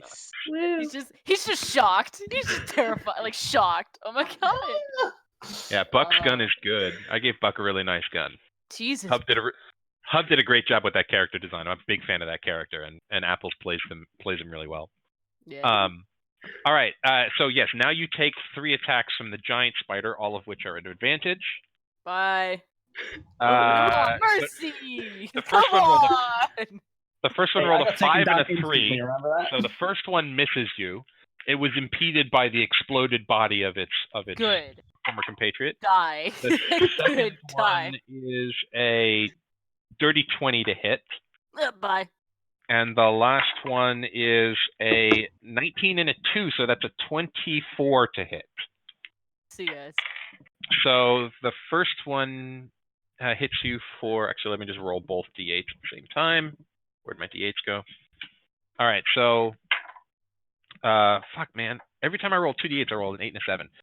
You take 15 and 6 is 21 points of piercing damage. Oh, I'm dead. No, like I'm passed out after 13. All right, you're unconscious? Yeah, well, I have the wound closure thing. Periaptive wound closure? Yeah, so next turn I cannot be dead. Okay, which is good because the other one also hit you, and so you failed 2 death saving throws. Oh, good. And the poison damage at this point doesn't matter. But yeah, so you're down 2 death saving throws. Oh, great. And it is now, that's both the spiders' turns because they went back to back.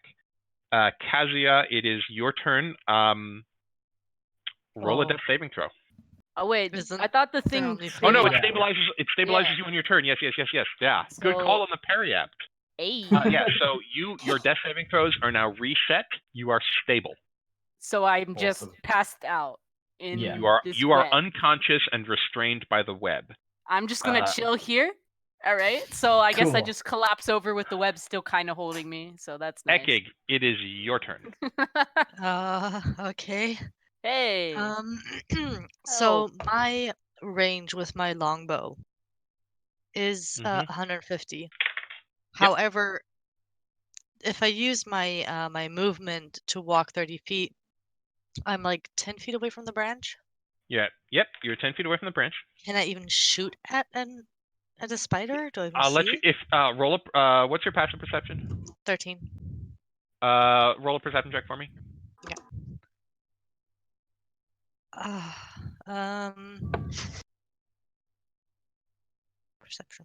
Perception. Plus 3, 12. So yeah, your passive. I'll say you can see the spiders, but between the rest of your party running towards them, you don't have a clean shot. You can roll the hit with disadvantage. You can shoot at them with disadvantage. I mean, Actually, no. I'll give them cover. No, I'll give them cover. So they have cover. So you can shoot, but they have cover because of your party. Keep forgetting about cover. I'm not aware what cover exactly does. Cover it means their AC goes up. So I'll say they have 3/4 cover from your half cover. So their AC goes up by 2. I'm 1 second. Let me remember. Buck has the other healing potion. I have the healing potion. Yogi can heal and is running towards, but in bear form. Mm-hmm. I keep running. I have to keep going. Okay, I so use you keep my going. action to dash. Okay, so you get up to make a dexterity saving throw. 1 second. 11 plus 2, 13. Okay, that's what you needed. Well, 12 is what you needed. So yeah, you managed to avoid the webs and get tangled, and you are now where Sam and Yogi are. Okay. No, you're where Sam is. So As a bonus you still have your bonus action. Yep. Can I give Sam my healing potion? Yes, I'll say you. Well, you can't give it, but you can hold it out for Sam, and Sam can take it on his turn.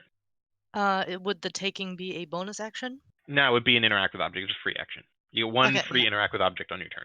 Okay, I hold it Sure. out Okay. and Okay. say help him. Okay. Sure. All right, and we are now at Yogi, top of the order. Yogi, you're up. So I keep running towards the battle. Okay, Because I'm make a still far dexterity away, saving right? throw for me, please. Oh god.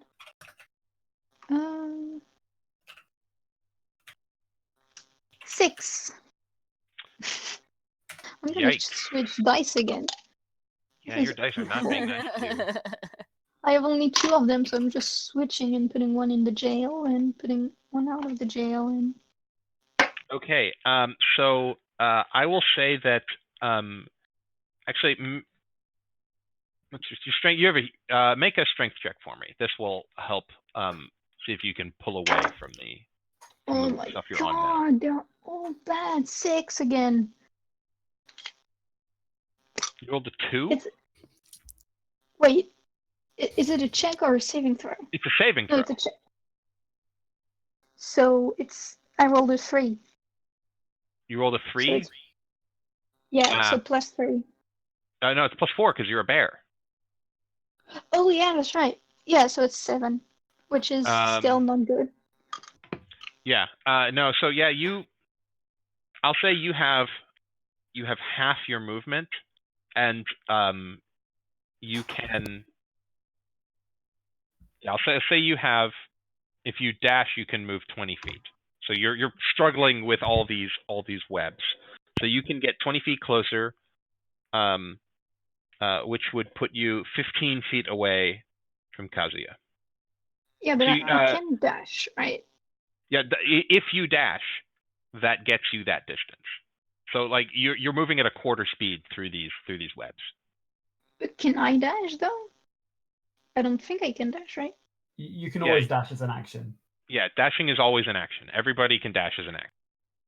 Oh, I didn't know that. Okay, so yeah, I dash. Okay, so that moves you 20 feet closer. So you're at Yeah. 45. So I'm still quite far away then. You're 15 feet away from Kazuya. Do you want to try and distract the bears? Distract the There's bears too? Fuck! the spiders. Sorry, the spiders. Oh, it's escalating so quick. What? Yes. And now a bunch of vampires drop from the sky. Oh shit! Oh It no! ain't so. It's No! us! It's those stream bears lurking in the water, dude. Oh Everybody no. make a dexterity saving throw as the beholder shoots at you.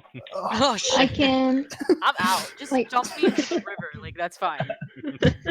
Just dump me off. As a bear, I can't do any of my druid or cleric spells at all. I can only No, do you- my bear stuff.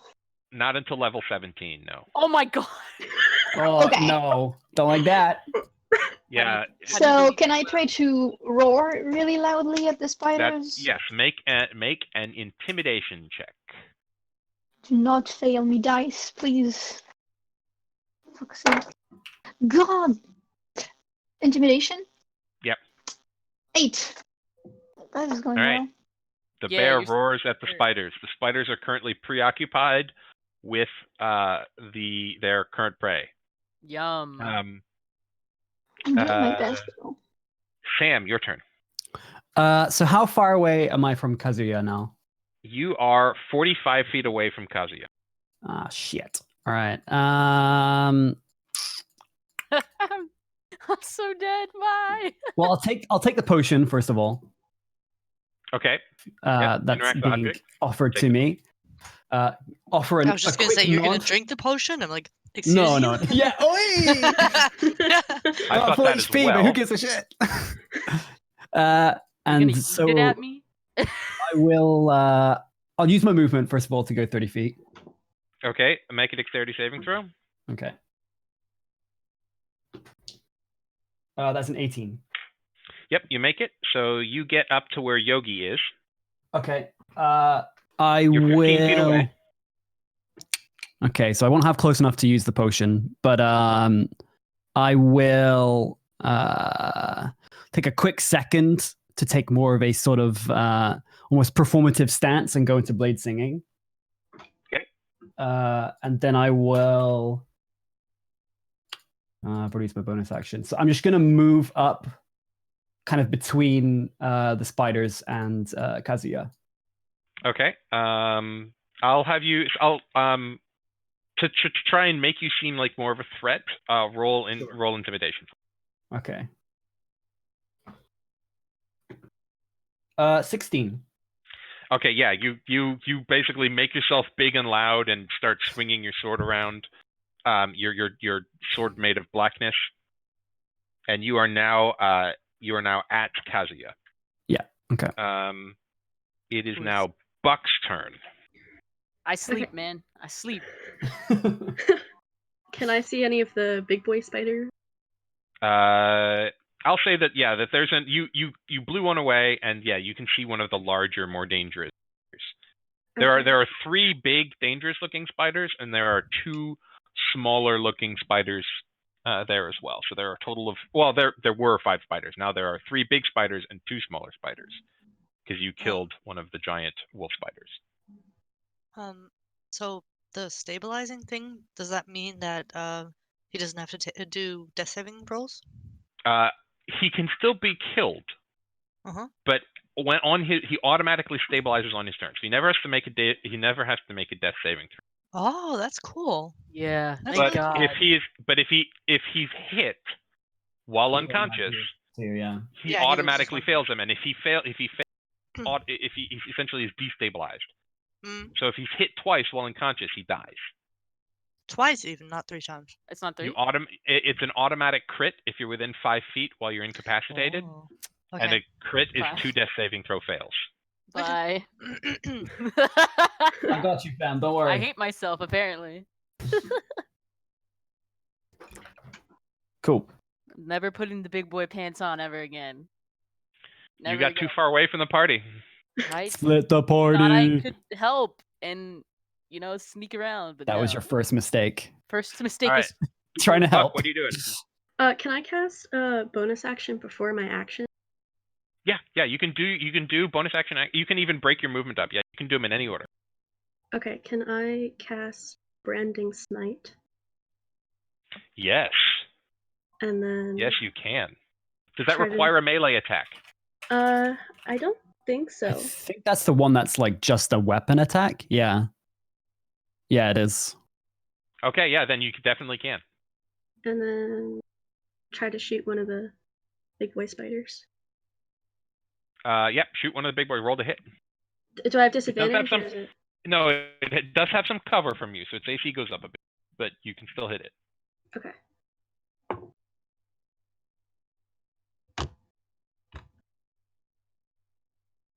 Uh, 25 to hit. Oh yeah. Oh boy, yeah, that definitely. obliterate it. Okay. And then I have to do 2d6.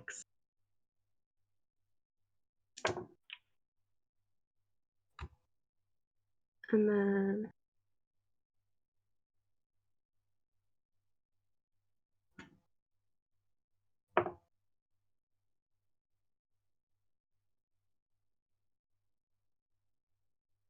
$14 points of damage. Nice. Did you roll the smite damage too? Yeah, I rolled really bad. Okay. Unlucky. What is the effect of branding smite?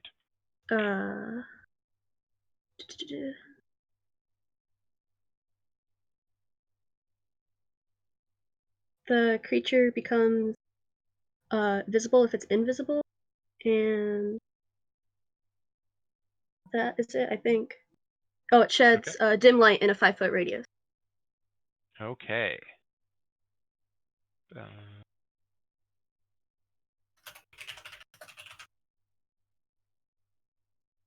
Okay, can't become invisible till the spell ends. Nice. Okay, great. Yeah, so you see that this spider is now lit up, and everybody can see this.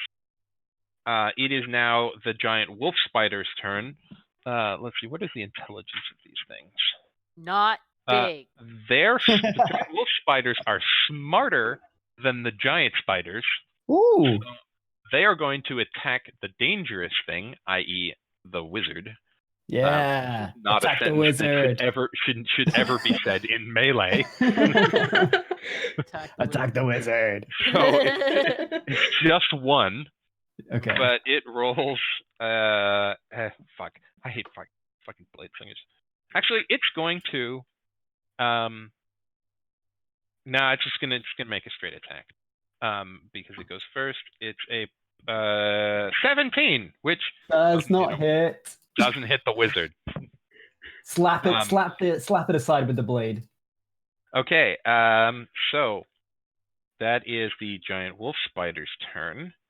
The one of the giant. So I'm gonna have them roll intelligence, which is all right. One of them rolled a natural 20 on its intelligence check, so it is going to attack you, and it is going to shoot its web at you.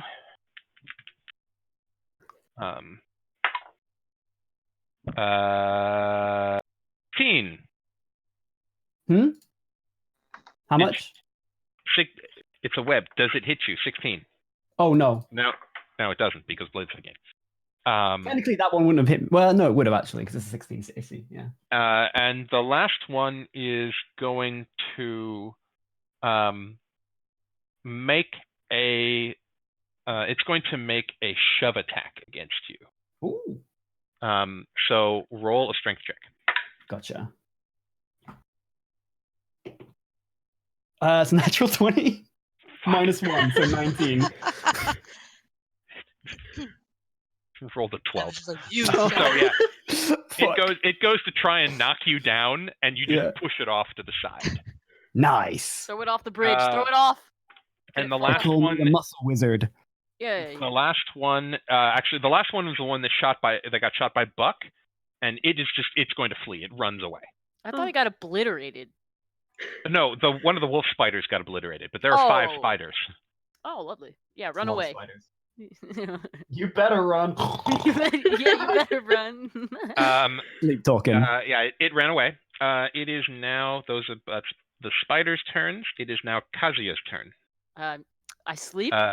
Yes, you sleep. That is the end of your turn. You do Hey. nothing. I sleep. I sleep. Ekig, your turn. Guys, don't You are 45 feet away from Sam and Kazuya and the spiders. help. So it's already kind of. Is there gonna be an issue with space if I run up there and start swinging? Nah, we're playing Alright. Theater of the Mind. I'm just whatever you. I'll let you. Okay, cool. Then I'll just wait, 45. Yeah, you're 45? 45 feet away. Yep. Also, remember you can action surge to dash. It's true. Oh, you're That's a thing you right. can You're do. right. But you only have an action surge number, finite number of times per day. So Once. just use Yeah. Once. Yeah, per, yeah. Once per short Yeah. rest, actually. Yeah.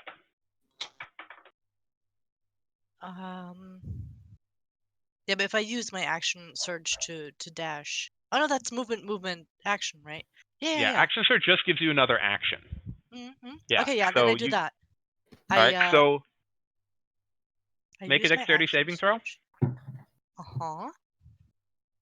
That's a 14. Okay. Yeah. 14 makes it. So you are not Nice. impeded by the webs. So you move. You can get up to the spiders by moving, dashing, and then action surge dashing. No, you said I was 45 feet. 45 feet away. Yes. I use my movement for 30 feet, and then I use my action surge to dash. Oh yes, and then I'm sorry. still Yeah, have an I action. did the math wrong in my head. Yes, Huh? quite right. Yes, you are now Yeah. at them, and you have an action. Yeah. You have an So action and a bonus action. I would like to. Do any of the spiders look like they're particularly eyeing Kazuya? No, the two of they turned to attack the thing that was running up at them. Missed. None of them have been hit or look injured in any way. Okay. Oh, There then are two big spiders and one smaller spider. I mean, they're both still pretty squishy. I hit the one closest to me. Okay. Do you want to hit one of the bigger ones or one of the smaller ones? Bigger one. Okay. Please. With my greatsword, which is 14 plus 7 is a 21. Hits. Yay. 5 and 4 is a 9 plus 5 is 14 damage. 14 damage. Yes, nice. And I would just Excellent. like to roar and become more, because I see what Sam is doing. I'm like, he's fucking squishy too. They should be attacking me. Make So an I just, intimidation check. roar. I have proficiency in intimidation. Nice. So I just do d20. Yep, d20 and add your intimidation skill, which for you is +2. That's intimidation +2. Yeah. 21. Nice. Yes, you are extremely intimidating. In fact, Sam, you look over and like you've been fighting with Ekik for a bit, but this is a scary roar, and you go, oh, whoa, that's okay, that's intense. It is back to the top of the order. Yogi, your turn. Make a dexterity saving throw, please.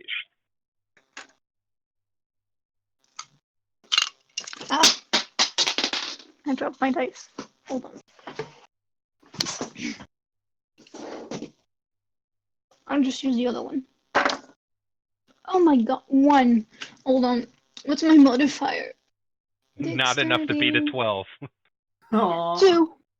Nope. Yeah. You are still tangled up. You are at a quarter movement again. Now I lost my dice. But you're only So 15 sorry. feet away, so if you dashed, you can get up to them and still have a bonus action. Wait, doesn't dash means that it's a thing that I can only use a few times?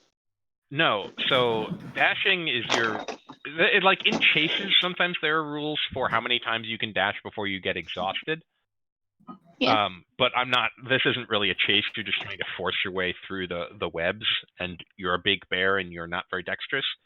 So I'm just saying that it would be half movement, but you keep failing by so much it's quarter movement.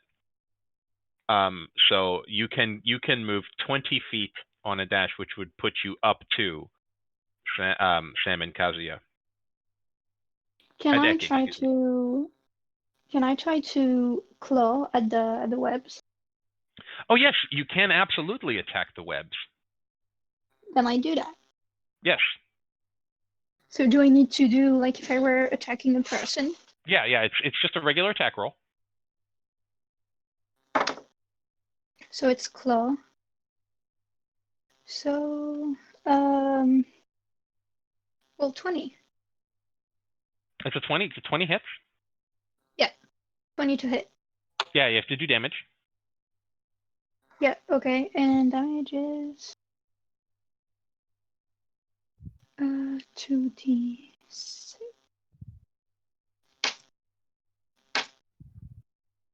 Ten.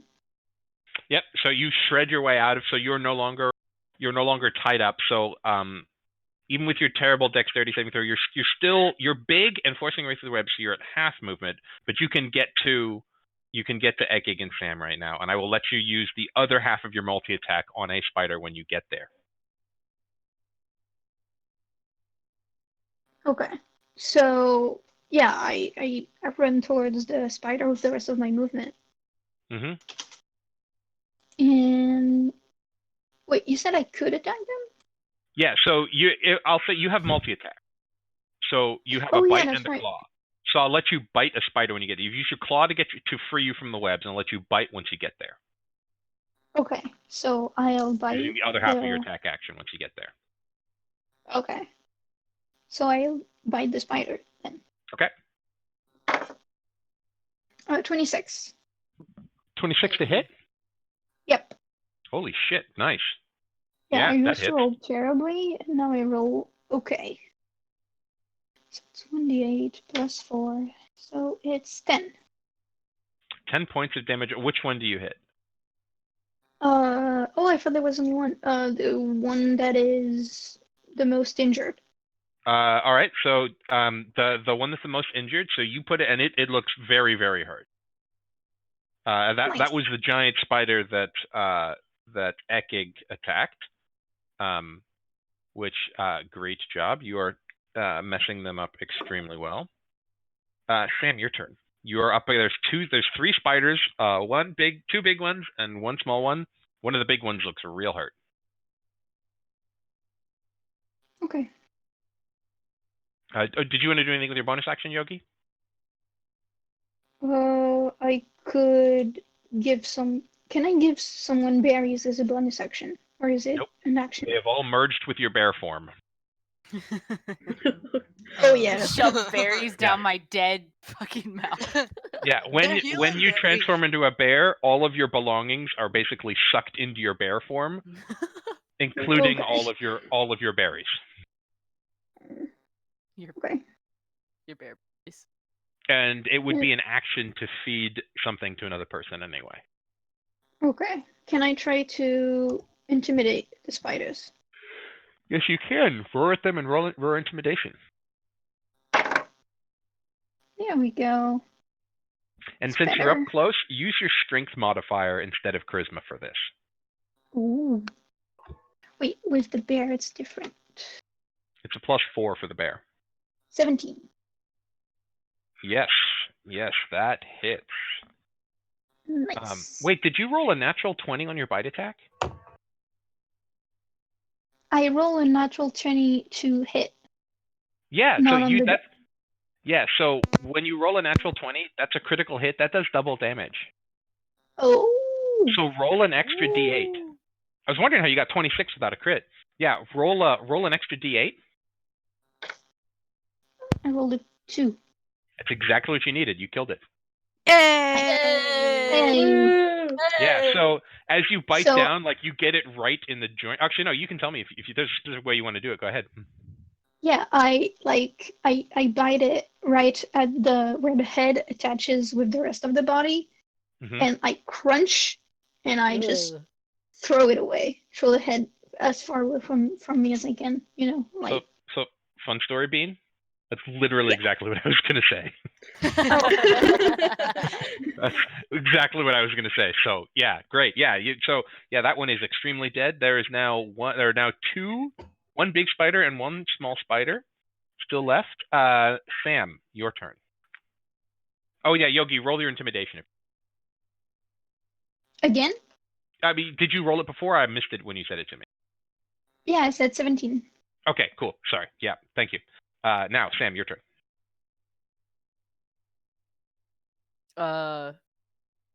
Is Alden not Hey, here? Alden, you're muted. If you don't want to be muted. Oh, there he sorry. goes. There he goes. Yeah. So yeah, I force feed Kazuya a potion. Okay, Love that for me. Kazuya.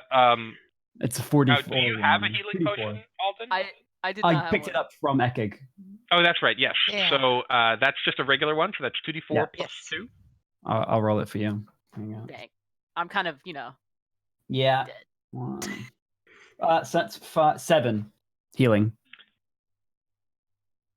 All right, you are now conscious with 7 hit points, still restrained by I'm still the. stuck. So it's an action. That's your action. Do you want to do anything with your bonus action or movement? Do you want to cut me out? I don't think I can actually do anything, to be honest. So no, I'm good. Okay. No, you can't. You can't. He's used his action. He can't cut. He can't attack as a bonus action. Okay. Yeah. So Okay. that's good. I'm just protecting right now, basically. Yep. Yay, my human meat Buck. shield. He protect. I'm He alive. Hey, buddy. Buck, your turn. Okay, have either of the remaining spiders not been hit yet? One ran away, right? Both of them. Neither of them been hit. I thought one ran. There's 2 remaining who have not been hit. 1 ran. 2 have been killed. There were 5 in Oh, total. okay. Okay, I will go for another big boy. Okay, go ahead. Oh no. I rolled a nat 1, it misfired. All right. Uh-oh. All right. You hear Buck goes to fire, and all of you who've just been hearing these bangs and then these giant explosions of ichor from the spiders hear it go clink, Oh. and Buck's gun jams. No. Boo. All right. I forget what I Oh. put in the rules about unjamming it, but you've perused all that. So I think I can an just action. Yeah, you can unsummon it as a free action and resummon it as a bonus action if you want to. That's what I'll do. Yep.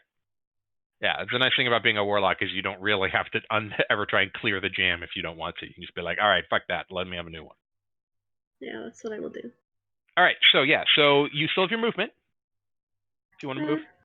I'll move forward a little, just to Okay, you're step 15 feet away onto from the edge of the branch.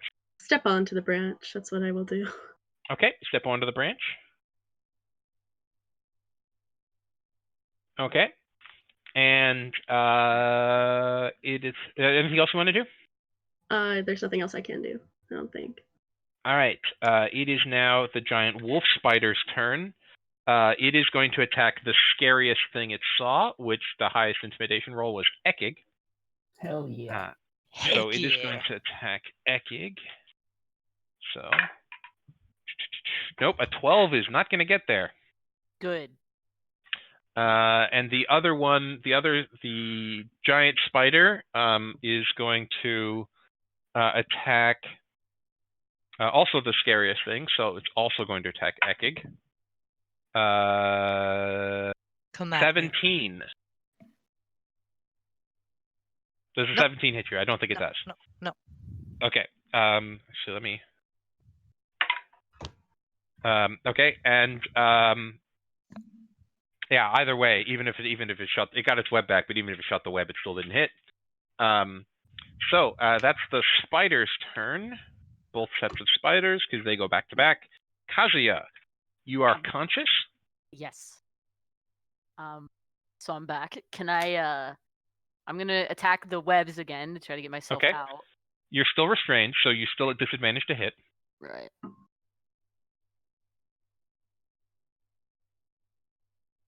Let's see. Okay, so 20.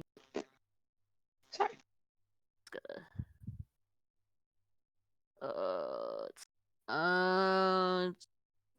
21.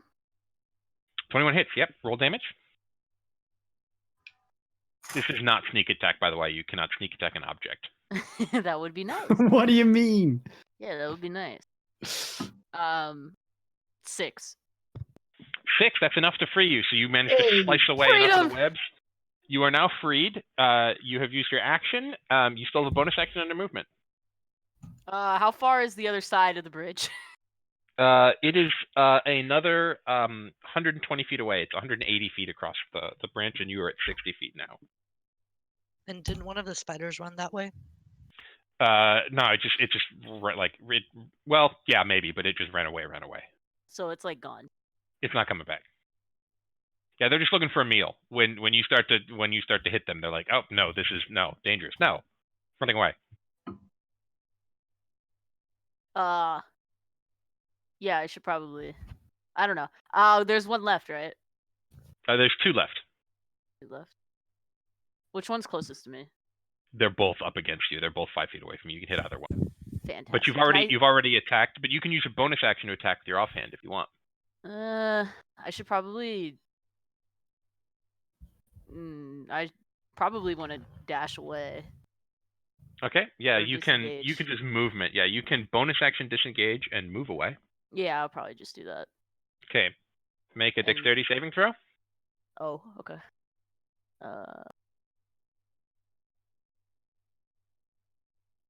16. Yeah, that's enough. You are not impeded by the the webs, so you can move 30 feet. Do you want to move back up the? You want to move towards the end of the. Yeah, I'm gonna move whichever direction they're not. Okay, yeah. So you move away. You move basically towards the other side of the creek. That's fine. And you disengage, so no attack of opportunity. It is now Ekig's turn. There are 2 spiders up in your face. Yeah. Well, I give him what? I hit him. Okay. Smack him. That's Whip it. that's Whip it good. 2. Would be good. 2 That's a is not going to 9. hit. 9, even a 9 does not hit. Yeah. They've Wow. got carapaces, and even if you attack the giant wolf spider, it wouldn't hit. Yeah. Okay. And then I roar again. All right, roll intimidation, and use your strength because you are swole. Yeah, flicks on them. My strength modifier, right? Yeah, use your strength modifier instead of you're proficient in intimidation, but sometimes it is actually in the rules. If you are using like your strength and how swole you are in intimidation, instead of using charisma, you can use strength. And so you're rolling a d20, add your strength modifier and your proficiency bonus, so it's +7 to whatever you roll. Oh. That's a 10, so 17. It is 17. Good. All right. Yogi, you are up at the spiders. There are 2 of them here. Neither of them have been hit. What do you want to do? I want to go to one of the spiders, preferably the one that is closest to the rest of my teammates, so that I can help them. So basically they're both up against you, so you don't really need to Okay. use any movement.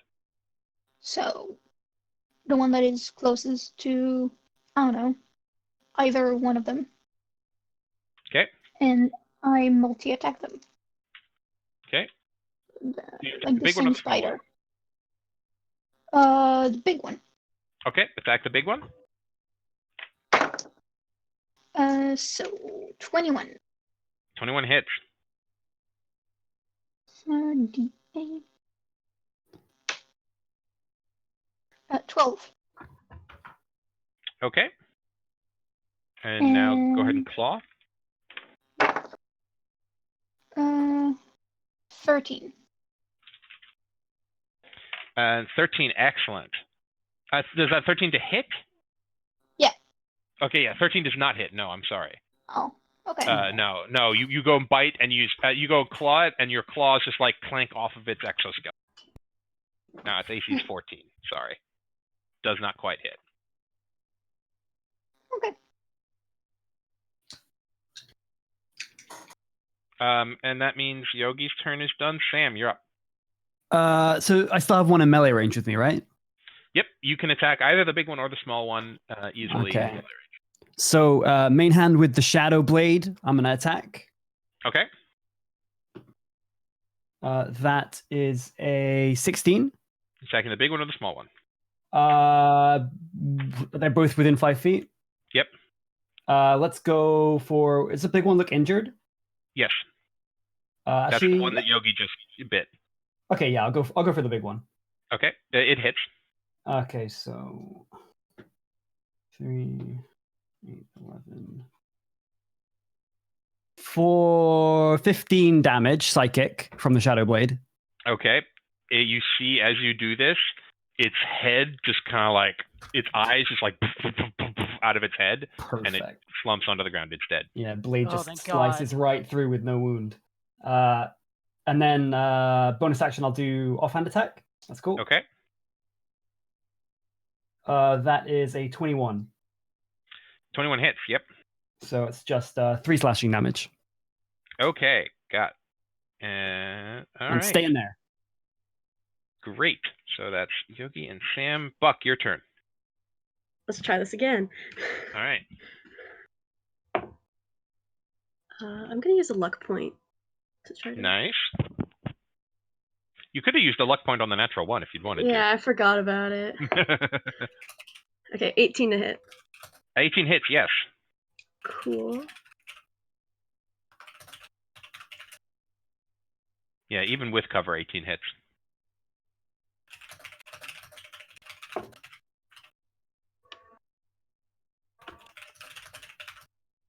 Uh, 13 damage. All right, you guys see this one's torso just go from Buck's gunshot, and it is also dead. Well done, everyone. You have now, as you look around, there is no more sign of spiders. The one that ran away, it knows that you are dangerous now, and it is escaped with its carapace. Hey. Everyone eventually makes their way across the bridge, picking their way between the webs.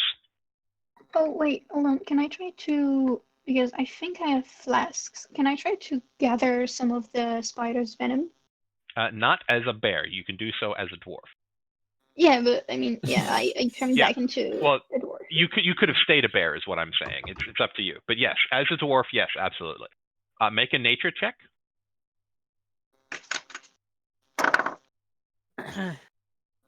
16. Yeah. So how many vials do you have? I think I only have 1 or 2. We also have the 2 empty healing potions that we've used. There you go. Oh, yeah. So I used the empty healing potion vial. Okay, you have enough to fill 2 vials if you like. Because yeah, I can't find my vials. I remember having them from the Christmas one shot, but okay. Does anyone have another vial? And like they can keep it if they want. I'll say that between you have 2 empty healing potion vials if you like. Yeah. So you can use those 2 empty healing potion vials. You don't need to try and Yeah, chuck you the free vial. Okay, so thank you. you have enough to fill. You managed to extract enough. That was a good roll. Managed to extract enough poison to fill 2 vials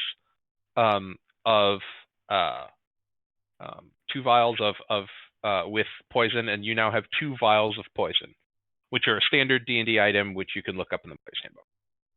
Okay. Does anyone want one? Like I'm keeping one, but does anyone want another one? I'm good.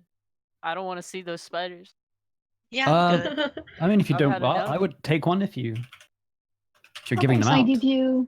Yeah. So basically, for people who've never dealt with vials of poison, is you can coat your weapon with it, and it does extra poison damage. Oh. So Okay. it's like a potion of poison. Like Yeah. I'm looking Give it. for- I do. It is a vial of a potion of poison. Is actually a different thing, Okay. which is important because a potion of poison poison. is bad. It looks like a healing potion, but it's actually poison, and if you drink it, you can die. I've Oh, actually love that. been in a game with a player who died because of a potion of poison. Oh. Love that. So let me pull it up. I've got a vial of poison for people who do not have the player's handbook at handy. It's vial. Okay.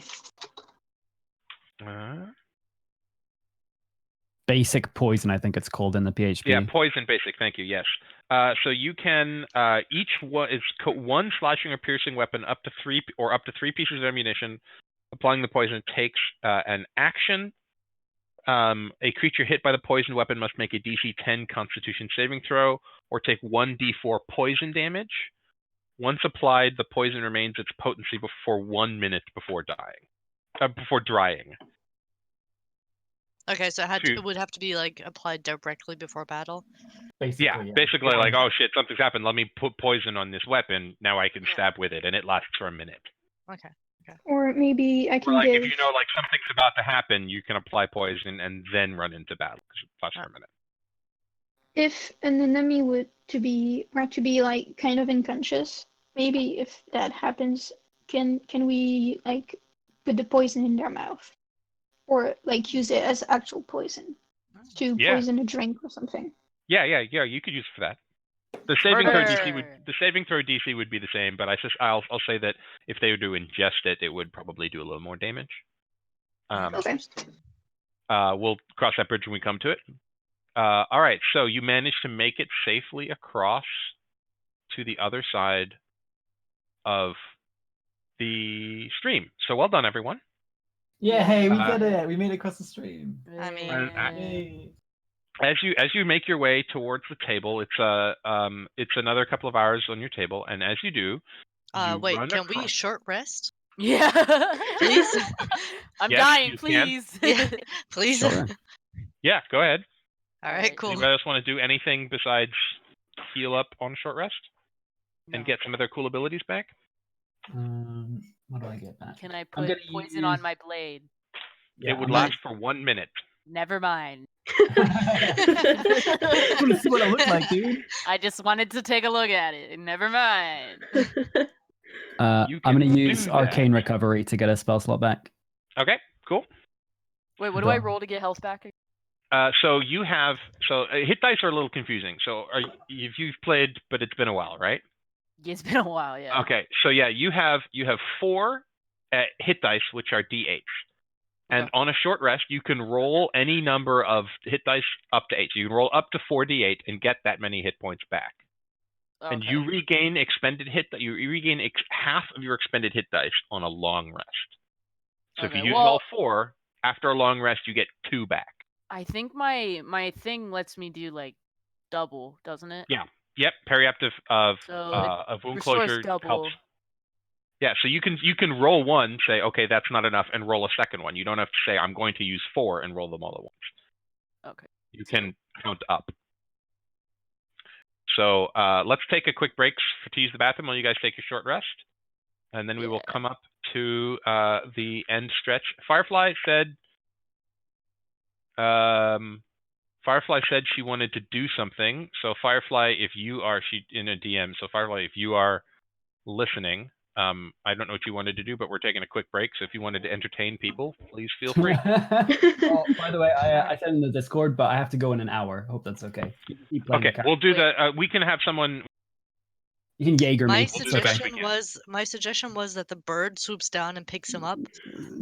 I'm just going to magical. We need him. And, He's busted. No, we need listen. him. I mean, it might just not saying. hit. It has a plus 13 to hit. You're not wrong. No. All right, be right back. It has a plus 13 to hit, and it still might not hit his AC. Yeah. Or wait, before you like head out? I rolled it D8 4 times. Is that what you said? Yeah. So roll a D8. Add your. So roll a D8 right now. Okay, yeah, I did. I used the thing and rolled 4 of them at once. Well, just roll 1. Let's just do this one by one. Okay, we'll do that. Okay, so roll 5. All right, and your Constitution modifier is +1. +1, yes. So that's 6. So you would 6. regain 12 from just rolling 1. Okay. And So I now, can if only you roll want to 1? regain more, roll another d. Add 1, double that number. Okay, we'll do that. You don't need to do all 4 at once. You can count up progressively until you get to where you want. Oh, I got 8. hit I got dice- 8. So plus All right, 9, and so that gives that- me full health. So Okay, yeah. So you've only used 2, because hit dice are a 2. diminishing resource. You can't use them infinitely. Okay. So you don't want to use any more than you have to as a general rule. Right, of course. Okay, so we're good then. Do they replenish? Yeah, you get half back after a long rest. So when you take a long Okay, rest, cool. you will get those 2 back. But if you use 3, you'd only gotten 2 back. All right, cool. All right, break time.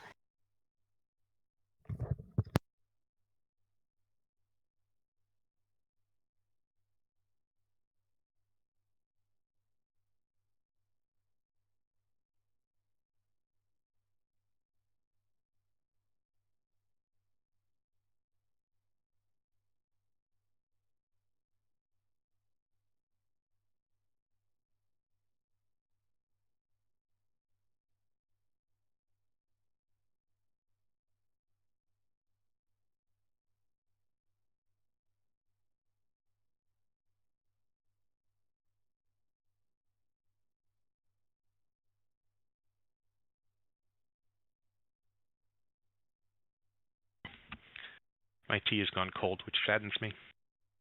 Yeah, me too.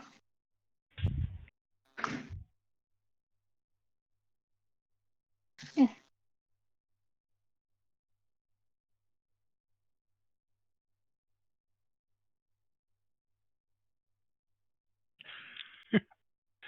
Oh, I love you, Bean. What did I do again? I just saw the picture of Kazuya on the spotlight with the spiders, and that is beautiful, and I love it. Bear with spiders. I'm just scrolling back up through because I don't have it on.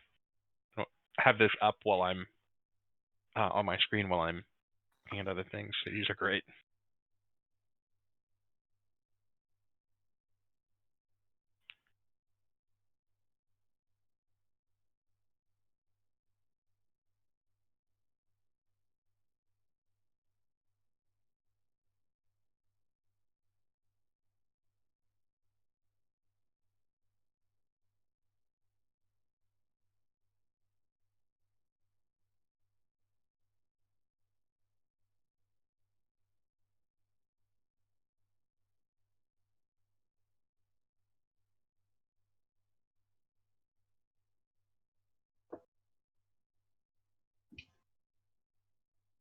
Hello. Hello. Hello.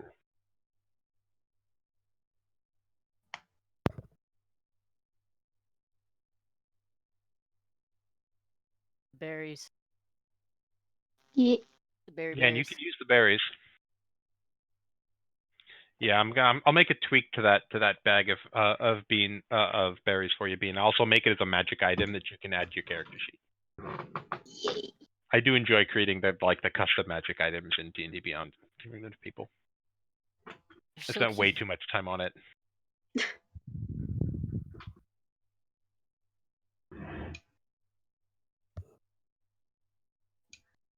Yeah, Bean, I love your little scared Kazuya. F Kazuya. Drawing. Yeah. So good. He's crying. He's sad. He's like, no. I have made a Yeah, mistake. you came extremely close to dying. Oh yeah, I was right there. Like if one of those spiders hadn't have missed you, like it rolled a 3 and a 5 Yeah, on its attack, you would have died there. absolutely. That would have been interesting. Yeah, you overextended very badly. It'd be like that. It's a learning experience. You didn't Oh, die. yeah. I did not die.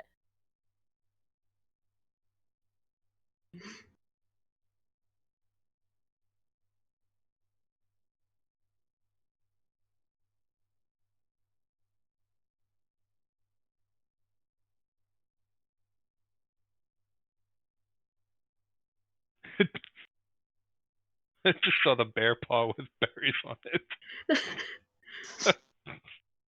So good. I'm back. Yay. All right, so we were just missing Alden. Rest in peace. Oh my god. Can we put some Aaya on? I do love Enya.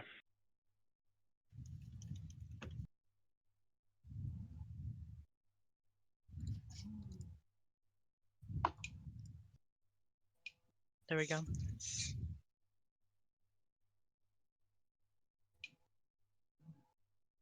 Yeah, and just a reminder for the spellcasters that you can switch up your list of prepared spells if you like after a long.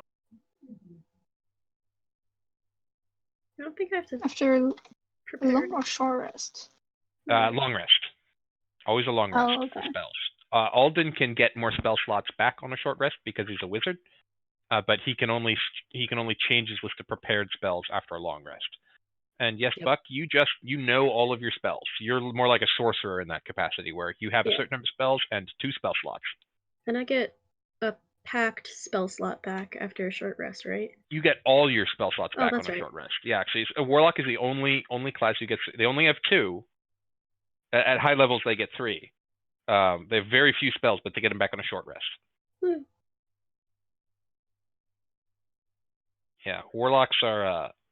They're not everybody's cup of tea, but well played, they can be very good. Yeah, I'm enjoying myself. Yeah, and yeah, Hub did a really nice job. I'm really pleased with this character, and you're doing a really nice job. It's really fun having him in the game.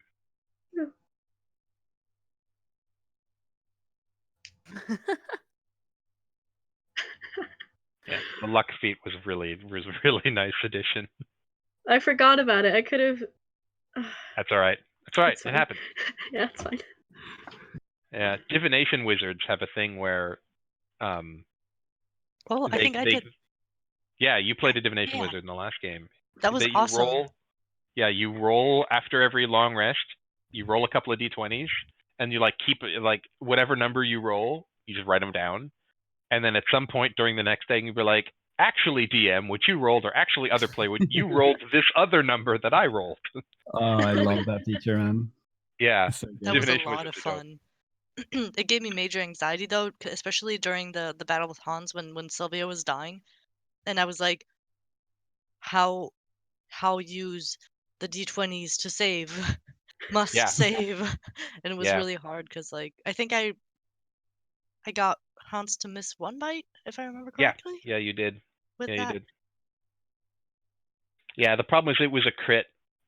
Yeah. Yeah, and Sylvia would not have died if it hadn't been a crit. But if you crit on a bite attack, it's all necrotic, so it's life drain. There's no saving throws or anything. You go to 0, you're dead. All right, is everybody back? Yeah. I think Yeah. I heard Alden's voice, so he was the one who were waiting.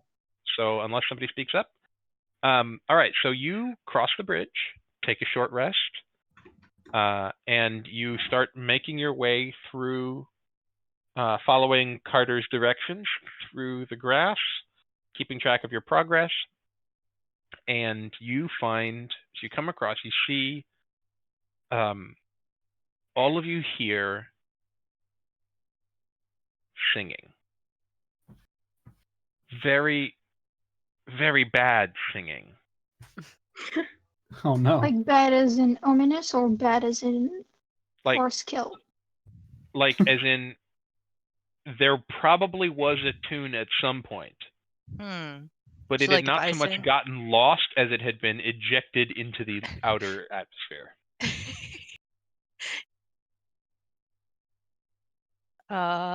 Which Can we direction try is to it coming locate it? from? Yeah. Yeah. Everybody I'll let this be perception, because perception could be hearing. This is to trace it back to its source. Okay. 20. Oh my. 15. 2. And this is active perception, so you can roll under your passive on this one. Oh, okay, then so 4. Then 8. 19. Oh wait, 7. Sorry. Okay, so in this case, Yogi, Yogi manages to locate the source, and you follow it back, and you see a green. Wait. Do we follow? Oh, you can if you want to. You're able to. Yes. Okay. All right. You see a green glass bottle laying on its side, And this appears to be a normal-sized bottle, which to you is like twice your height and 8 times your length. And it is a green glass bottle, and on the side you can read Oakham's Scrumpy Cider laying on the side. And inside the bottle, you hear laying in what is to you about 8 to 12 inches of liquid is a half-submerged, gray-haired human wearing tattered leather armor.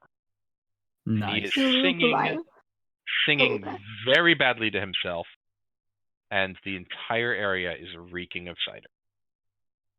God, must be intensely alcoholic at this point. Oh, it's probably Derek. Yeah, it's true. Actually, Derek. It's probably Derek. Derek, is that you? As you start to yell the name Derek, it's, by the way, it's Darrark. Oh, Ah, I thought it was Derek. Derek. Sorry. Yeah, Derek. it's Derek. Okay. Yeah, as you yell Derek, he goes, huh? What? Oh God. Who's there? Someone say my name? Who's there? Hey, Derek. Who's... And he kind of squints. We came to pick you up. He kind of squints, and he can barely make you out through the glasses. He goes, "There's people out there. Yeah, there is a table out there. You guys want some fire? Because there's lots in Derek, how long you been out here, man? I've lost track of time. Do you guys want some fire? Wow. I'm gonna pass. Hey, pull out the map. Maybe the map knows this guy. Hey, Carter. Hello? Who, have you found the source of the problem yet? Well, we found the source of the incredible alcoholic stench in the area, which is Derek, your buddy, who you were looking for. Why, Derek, are you there? Wait, Carter, And can Derek you even goes, see? No, I cannot see. I perceive by psychic things, reasons, magic. Yep. Gotcha. Story checks out. I can tell you right now. I know lots about magic. That I'm sounds sorry legit. for asking the question. Yes, this makes sense to Sam. Yep. And Derek says, "Is that Carter right here? Carter, I found a bottle. You want some fire, Carter? Wait a minute, you can't drink your map. More for me." God. And he kind of leans over, he starts drinking out of the liquid next to him. Leans back, says, "Yay, fire." So what are you guys doing here? Rescuing you. Yeah. Oh, that's cool. Do I have to come out of the bottle to rescue me? Yes. Yeah. Maybe later. We can come back for you. We can bring some with us. Then we can always come back and get more. That sounds okay. And where you're going, there's tons of other people as well, and they can keep you safe. Even more Because out alcohol here- too. Yeah, and there's more alcohol there as well. Absolutely. That sounds great. All right. And I grab the team and I kind of football huddle. Yeah. Okay. And I go like, guys, we can't leave him here alone. He's gonna fucking die. I mean, he can hang around. He already has been doing it for a while. Maybe he'll fall asleep. Did and you we can come see the back. spiders? Okay. Did you see the spiders? I before kind you of passed blanked. out? Okay, I forgot they Yeah. existed. All right, I don't. And then wanna there's forget. also the giant bugs, and then there's the gigantic, huge bird, and then there's the squirrels. And then, do I need to go on? Okay, you made your point. All right. He steps back. Like, okay, all right. Hands up and feet. All right. Well, one of us is gonna have to What go are you back. guys talking about? Bring him back to safety. Oh. Yes. Do you think he would be more safe here? I mean, he survived the whole time. Isn't he in that bottle? Yeah, he's in the Yeah. bottle. Yeah, he could just stay there. Keep him there. And It's fine. we can always come back for him. Oh, that is true. I could take him Or back. we could try to find a way to Oh, yes. sober him up. I'm back. Everybody make a perception check. Let's see. 10. 15. This does passive is okay for this. 16. 15. Oh yeah, 16. Okay, all of you hear Uh-oh. a little bit of a hissing sound. In the distance, or? It's getting closer. All right, all I right. draw my greatsword and I look around. Is it gonna be a cat? Can we hide in this bottle? All of you, probably not, but you could try. Oh my god. Okay. I'd rather would not love be for us to funneled into try. a bottle. It could probably fit maybe 3 or 4 more people. Why don't we just go to the table or hide? Is there grass nearby we Can can I hide in? see? Can I see what's hissing? Yeah, as you look around, you see through a gap, you see a very large snake. Yeah, that's what I Ooh. thought. Oh god. I grab him and I start running. And Where do you run? away from the snake. Grass? Okay. We running for it? I Yes. mean, Okay. Run, T, run.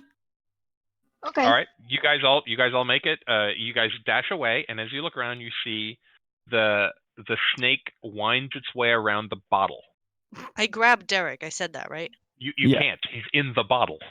Oh. You haven't talked him out of the bottle yet. Oh, he did. Oh, never mind. I thought I grabbed him. I didn't Yeah. quite get that he was in the Winds bottle. its way around the bottle. No. We're running back. We're running back. Roll I initiative. misunderstood. No! Roll Yeah, that was a initiative, misunderstanding. everybody. Let him die. We don't need him. Let him die. 22. I can't let him die. I 20. cannot. Oh my god. 8. Hold on. Hold on. 21. What is 10. All right. Going alphabetical order again. Buck, 8. Kazuya, 10. Ekig, 21. Woo. Sam, 22. 8. Yogi. 20. Okay, and the snake rolled a 9. How are we gonna beat the shit out of a snake? I Y'all? thought We're strong. we can't. It's- We it's a cannot let him 4v1. die.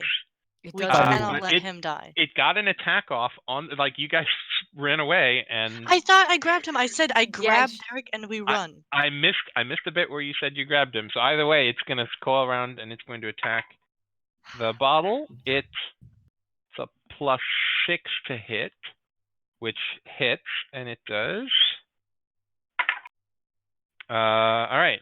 It does not break the bottle. Oh, thank God. Nice. 2, 9, and 4 is 13. For what? Oh, Yeah. that's how many hit. That's how much damage you did to the bottle. Oh, okay. Good for it. Okay. Bottle still has hit points. It is now Sam's turn. All right. Rushing forward then towards the snake. How far away is it from us? I'll say you guys can run up to it easily with Okay. a single speed move. You started to run away. It started to wind its way around the bottle. Oh shit! No, we can't do that. Okay. So I'll bonus action Blade Sing. Okay. So it's almost like a weird weaving snake-like movement rushing towards it, and Sinuous. yeah, serpentine. Sit. So I will then Other use F my words. yes. Let's go with a.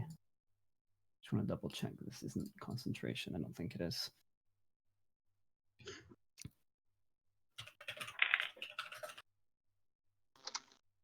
Yeah. Okay. I'm gonna do a scorching ray. At the Okay. snake. Nice. Yeah, mess him up. Get So up. it's 3 rolls of a d20. Mm-hmm. Well, it's the first one's a natural 1. Okay, so that misses. Nice. That just scorches off. It just scorches into the ground. See, there's smoke. There's a trail of scorched grass in front of you. Love Okay, that for you. second roll is a 14. Hits. Okay. And the third roll is a 15. Hits. So 2 hits. So that's 46 fire. Mm-hmm. 2, 5, 10, 16 damage. Okay, nice. Let's go. Get her. I just get as close to this to the snake as I can, basically. Okay, you get up in the snake's face. All right, Ekig, your turn.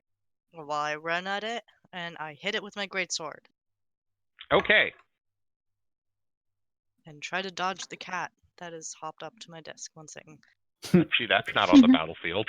Yeah, my cat rolled a d20 earlier, and I was kind of sad about it. Oh, what did Did you it roll? roll What did you well? roll? Yeah, no, it rolled a natural 20. Yeah. Oh, But it wasn't useful to me at any point during that, so 17. 17 hits. Yes. Okay. Wait. I can re-roll this. I rolled 2 1s. Yep, you can re-roll And them. both of them? I think you can re-roll both of them. Isn't You that what can it is? Is a great weapon master? Great weapon fighting. Yeah, it Great says you weapon can fighting. re-roll a 1 or 2 on damage dice. you Yeah, can do so both, yeah. You can do Okay. both. Yeah, Sweet. you can re-roll both. That's a 9 plus 5, 14. Excellent. Yeah, you guys are carving into the snake real good. It does not look happy. Yogi, your turn. So Can I ask one question? Of course. Just from my map knowledge, are we going to have a long rest between this and the table? No. Okay. You're thanks. fairly close to the table at this point. You're essentially, if you look at your map, you're about where the tree is to the immediate left of the map. It's maybe another to the table. Okay, gotcha. You're pretty close. Okay. Thank you. so Okay. the snake looks Snake looks angry. fairly hurt. Yeah, the snake looks angry and fairly hurt. So I cast Speak with Animals. Okay. Well, I get closer to the snake and then I cast Speak Yep, with you Animals. can get up to speak with animals. Yep, get up to it. Okay. And so I cast it. Wait, did it? Yeah, it took it into account. Okay, cool. So I say to the snake, hey, we would like to go out of that altercation without, hurting each other in any way. So maybe you could just like leave us be and we won't hurt you anymore. Like we won't make a good meal because I mean we'll kick your butt basically. But you've been hurting me. All I wanted was a drink and a snack. Aww. Oh. Well, you have can't to have attack? because we thought you would attack us, and that snack that you're talking about, it's our friend, and we don't want you to hit him. There's a You- snack in the bottle, though. I'm Yeah, hungry. but you I can't want the have it. snack. Why can't I have the snack? Because if you try to get the snack, then we will kick you in the butt, in your snake butt. Snakes don't have butts. You know what I mean. Don't play coy. So, but I do not want to be hit in the butt. So, do you have other snack? Maybe I eat the skinny one instead. I have berries if you want. I do not eat berries. Have you ever tried? I have Make some rations on me. Yeah, I'll Bean, make a persuasion check. So the way normally I'd let you roll it with advantage because you're speaking with him, but you've also fought him, so that would be disadvantage. Cancels out straight roll. Yeah. You said persuasion. That is plus nothing. So 13. So it looks interested, and you see it's slacking up a bit around the bottle, but it's not 100% persuaded. It wants snack. And you can also drink from the bottle. Like, we don't see any objection. Like, we don't have any objection to that. So you can But I have the want to eat berries. what's in the bottle. Yeah, but I told you we can't allow you to do that. I'll try a berry. Okay, so I give him like I have strawberries on me, I think, with the berries from Santa. Yeah, you can give him a good Well, berry. I assume that's what you're doing. yeah, can I give several of them? Yeah. So I take like I don't know a fistful of them, so like 5 or 6, and I give Mhm. them to him. All right. That's gonna And heal him, isn't it? it noms down on the berries and like there's not as much protein in the as I normally like, but they do taste good. Do you have protein? I don't have protein, but maybe one of my friends do. So I look at you like, do you have any? Kazi, you mentioned having rations. Yeah, I have a thing of rations on me. I Oh, also yeah, have Your me rations too. rations. contains dried. It contains dried meat. Oh. So I mean, I can offer that. Yeah. I have some too. Yeah. Yeah, All I'll right, if you offer guys- up mine too. All right, you guys pile up a fair amount of dried meat and offer it to the snake, and it chomps down and says, "That tastes good. Thank you for the snacks." And it Can you? unslithers off of the bottle and slithers back into the. Before it Can leaves, we I tell ask it the that there's snake also to help spiders. us? What do you need? Yeah. What do you need help with? To like, if we have a buddy snake that travels with us, that's pretty cool. I feel I'm like. sorry, but I have to go back to doing snake things. But we have meat and berries. I'm so sorry, He's But- not coming. Mm. He's not but no. Sorry. And it slithers away into the grass. Bean, take inspiration for that plan. That was a good plan. That was Very, amazing. very nice job. Yeah, that was really great. Really nice job, Bean. Yeah, good job. No murder. Yay! No death. All right, Bean gets inspiration, and you see that in the bottle, that Derek he's completely oblivious to all of this. Yeah, So unsurprising. do you guys want to get him out of the bottle? Yeah. Yeah. Yeah. So we have to get him out. Okay.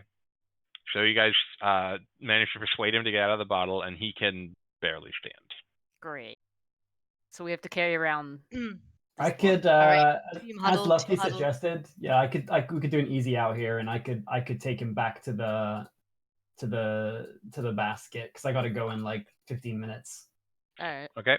If that works for you, Aaya. Yeah, that's fine. That's cool. I'll say that We that can works. say that he lost, rock, paper, scissors.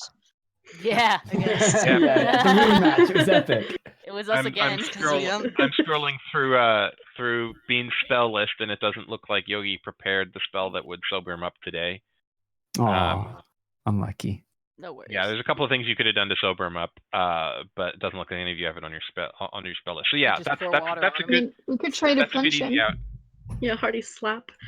No, he's essentially been drinking nothing but cider for like the last week and a half. Damn, He's- dude. Oh He is my god. about as drunk as you can be and still have a functioning liver. That is going to be one hell of a I- hangover. Yeah. Yeah. Yeah, he's gonna be hungover for like ever. 2 weeks. yeah, for the rest of his life. months. Yeah, if you don't, yeah, it explicitly says in the adventure how to sober him up. Okay, cool. Yeah, so you guys can take him. I'll say that Sam takes him back, and you manage to find your way. Actually, Sam, Yes. roll 3 survival checks for me. Okay, sure. First one is a They both 14. Mm-hmm. Second one is a 3. And the third one is an 8. Okay. We will find out where Sam is in this forest, in this orchard, when you guys solve the adventure. Sam gets to go back to Awesome. the Good luck, basket. guys. It's been an absolute pleasure. Good luck. Yeah. Sam, Thank you got you. lost you. and you didn't make it back to the basket. Oh no! Oh no! No! No! Good It's okay. I'm OP. I'll God. survive. Probably. Yeah. I'll just Alright. have to run faster than this drunk guy. All right. We will. I'll DM you the results.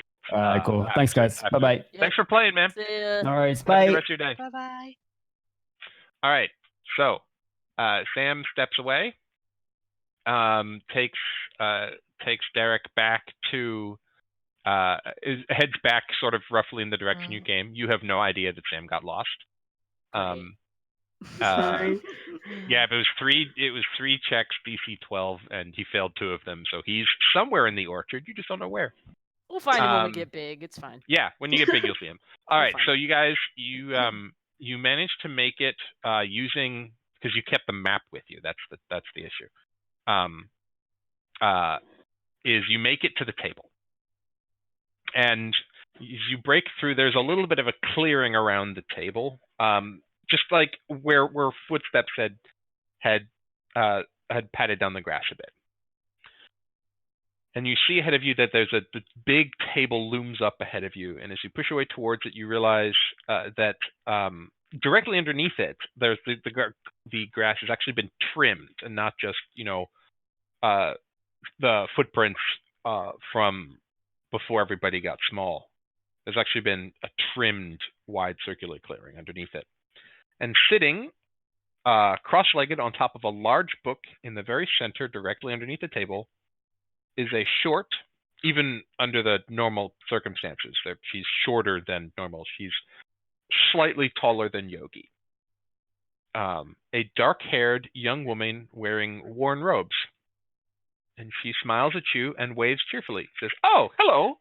I knew old Tristan would send someone along eventually. Took you long enough, though. It's been ages since I sent those sparks up." Sparks? Sparks. Yeah, if you remember when you looked down on the clearing, you saw that there were some sparks coming from the table. Coming from the table in the middle of the clearing. This is a thing that you all saw earlier. Oh, yeah. She sent showers of white sparks up, and you noticed when you were at the gate, you're like, "Hey, there's a table, and there's some sparks coming from the table. Let's go step in." Oh, look, now we're all small. Oh, Yeah. so Okay, they had been so- going on. Okay, yeah. Yeah. So, what do you do? Well, we approach her and ask her who she is. Hi, I'm Freya.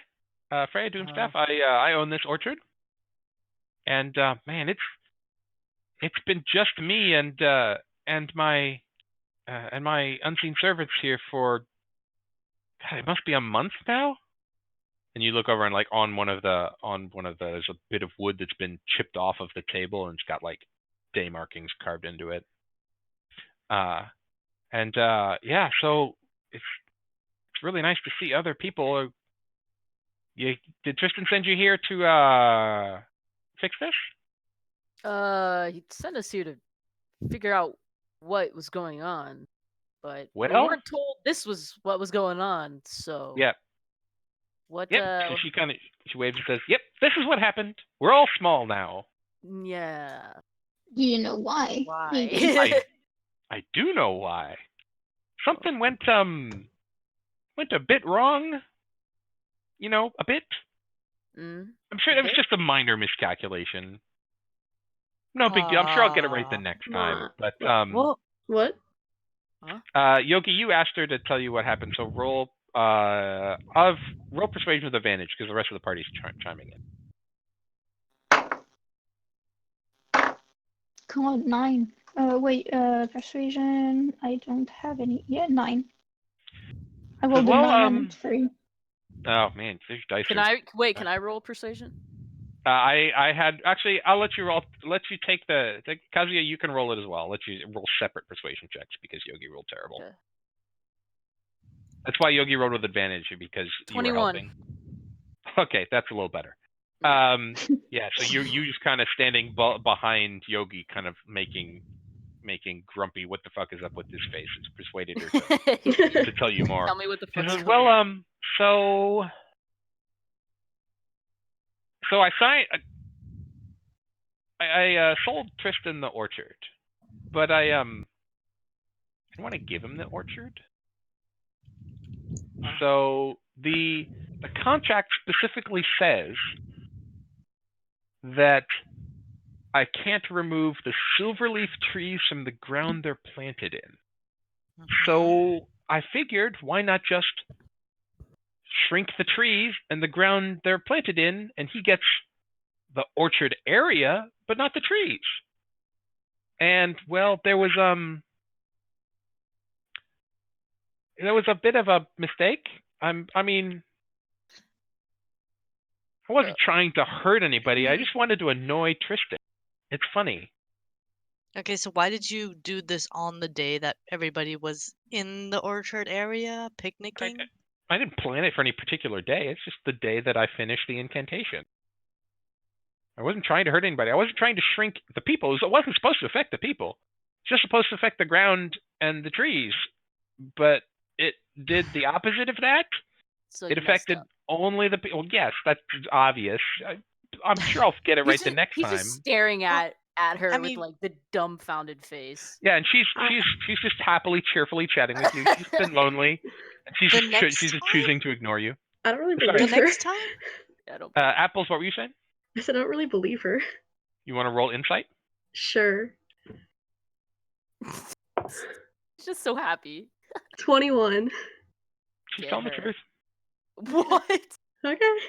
Okay. Yeah, everything I she says. hate her. She's telling the truth. She was trying to steal the trees to fuck with Tristan. It was a prank, and It's just a she made a prank, mistake. bro. Just a prank, bro. She made it. This is a meme with which I'm not familiar. And she made a mistake with the incantation, and it had instead of shrinking just the trees and ground, it shrank everything except the trees and ground, and apparently except the animals as well. So it shrank all the people by accident. Wasn't supposed to affect people. Okay. And yeah, she's just happy to talk with people. She's not malicious. All right. She doesn't think of herself as being malicious, and she's not hiding anything from Mm. All right. So, do you know? I mean, this is a dumb question because obviously would have done it by now. But like, do you know how to fix this? I do. Okay, but why I haven't can't. you? Why not? Why? So I was channeling the spell through my focus, Uh-huh. but so the focus is not a person, Mhm. so it didn't get shrunk, and so I didn't have the power to interact with it to cancel the spell. And well, before I could figure out a way to destroy it, well, you guys have seen the Raven, right? Oh, no. Oh course. god. Hmm? And you know how ravens like shiny things? Yes, they Mhm. do. yeah. And she points up at the tree, the one labeled Raven's tree on the map. She points up and it says, "Well, it's up there now." Of course. Wait, it what is. was it then? It's so she her arcane focus is a crystal orb. Oh, so it wasn't the ring. Okay. No, it wasn't the ring. No, it's a crystal ball. Oh, okay. So we have to go and get so yeah, it if you break the orb, that'll cancel the spell. But I wasn't strong enough. When you shrunk me, there was a weird size mismatch thing. I couldn't channel enough energy through the spell to cancel it, and then the Raven took the orb, Uh-huh. and so So we have to go I need get to get. it. Yeah, well, you could either break it. Breaking will work. Right? I'm all for breaking Um, it. So if you can climb up there and destroy it, and if you need some help, I got some stuff that can help you, but Yeah. Yeah. I don't have any containers. We still What have do you some mean? empty vials, I think. So you used the 2 empty vials for your poisons. We had 3 empty And- vials. Yeah, I think I have one, right? Or wait, Okay, do yeah. we still have a healing potion, or do we have we didn't use the healing one of the healing potion ones, I Okay. think. Okay. So I have, and she kind of points over, and you see stuff moving around in the air. You know, there's like a spoon being stirred in a large cauldron over a fire. It's a seed pod that's apparently there's a small fire underneath it, and the seed pod curiously isn't being burned by the fire. But the spoon is stirring itself, and there's nothing apparently there. And you see like some things like being carried, like some food on a platter being walked around, and some spell components being just moving through the air. And is anyone proficient in Arcana in the party? Buck, are you proficient in Arcana? I am. So Buck, roll Arcana for me, please. Oh boy. 14. Yeah, these appear to be unseen servants. She mentioned her unseen servants before. This is just a spell that allows you essentially create a force in the air that does stuff for you. And so she's been using unseen servants to help. And so there's a cauldron that she has, and there's a small potion next to it, and says, well, I got the cauldron is spider climb, and the little one next to it is invisibility. But you're welcome to them. I'm not really much use to me down here. If it helps you break the orb and fix everything, feel free. You're welcome to them. Do you have any healing potions? No. I am not that kind of alchemist. I'm mad. I'm just like glaring at her. Everyone make an intelligence check. Oh boy. Well.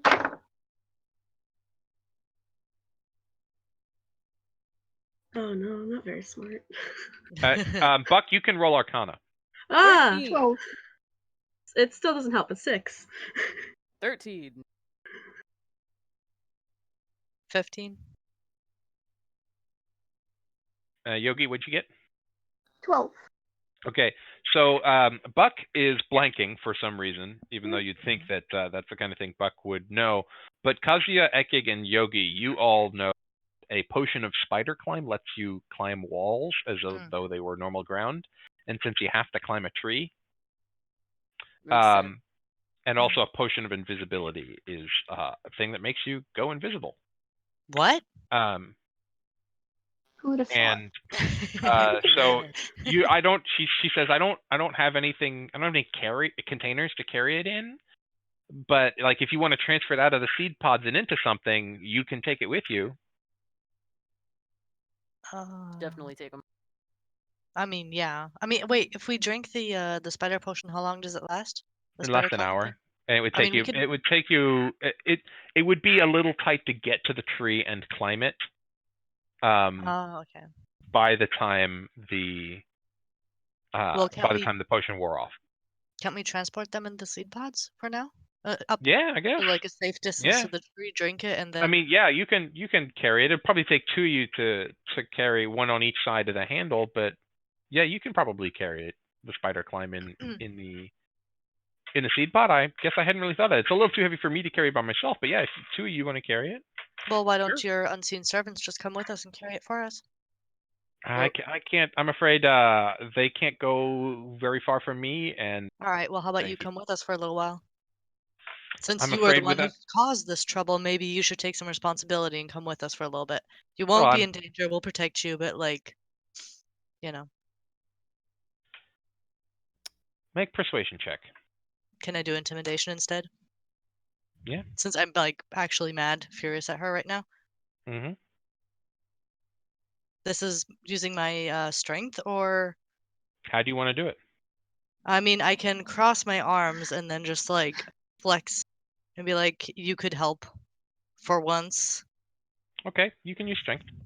Yeah, that's a 21. Wait, is that plus? Wait, and then plus intimidation? Well, how'd you roll a 21 without? 16 plus 5 strength. Oh yeah, and then are you and you're proficient in imitation, right? So yeah, plus is 23. Yeah. And she kind of looks at you and smiles and says, I mean, I know I'm responsible and this is what I got, but I have no spellcasting abilities. I don't have my spell book. My spell focus is up there. We're not asking you to fight. We're asking you to come with us to a safe distance to the tree so that your unseen servants can carry their shit so that we can have our hands free in case the fucker attacks us and we don't all die and this thing doesn't get lifted. Let's just make it a little bit easier, huh? Okay. Thank you. Wonderful. Well, that was nice. Let's go. That was Right. nice. We were all just watching that happen. Like, all right. Yep. She doesn't seem phased by your intimidation, but she does seem persuaded that, yeah, as long as I'm not going to be in danger, I'll come with you. Fine. She's not intimidated, but she is persuaded. I don't care as long as I get my will.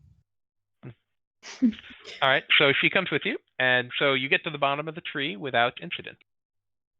And so you see you're standing at the base of the tree Freya pointed out to you, and it looms almost impossibly tall above you.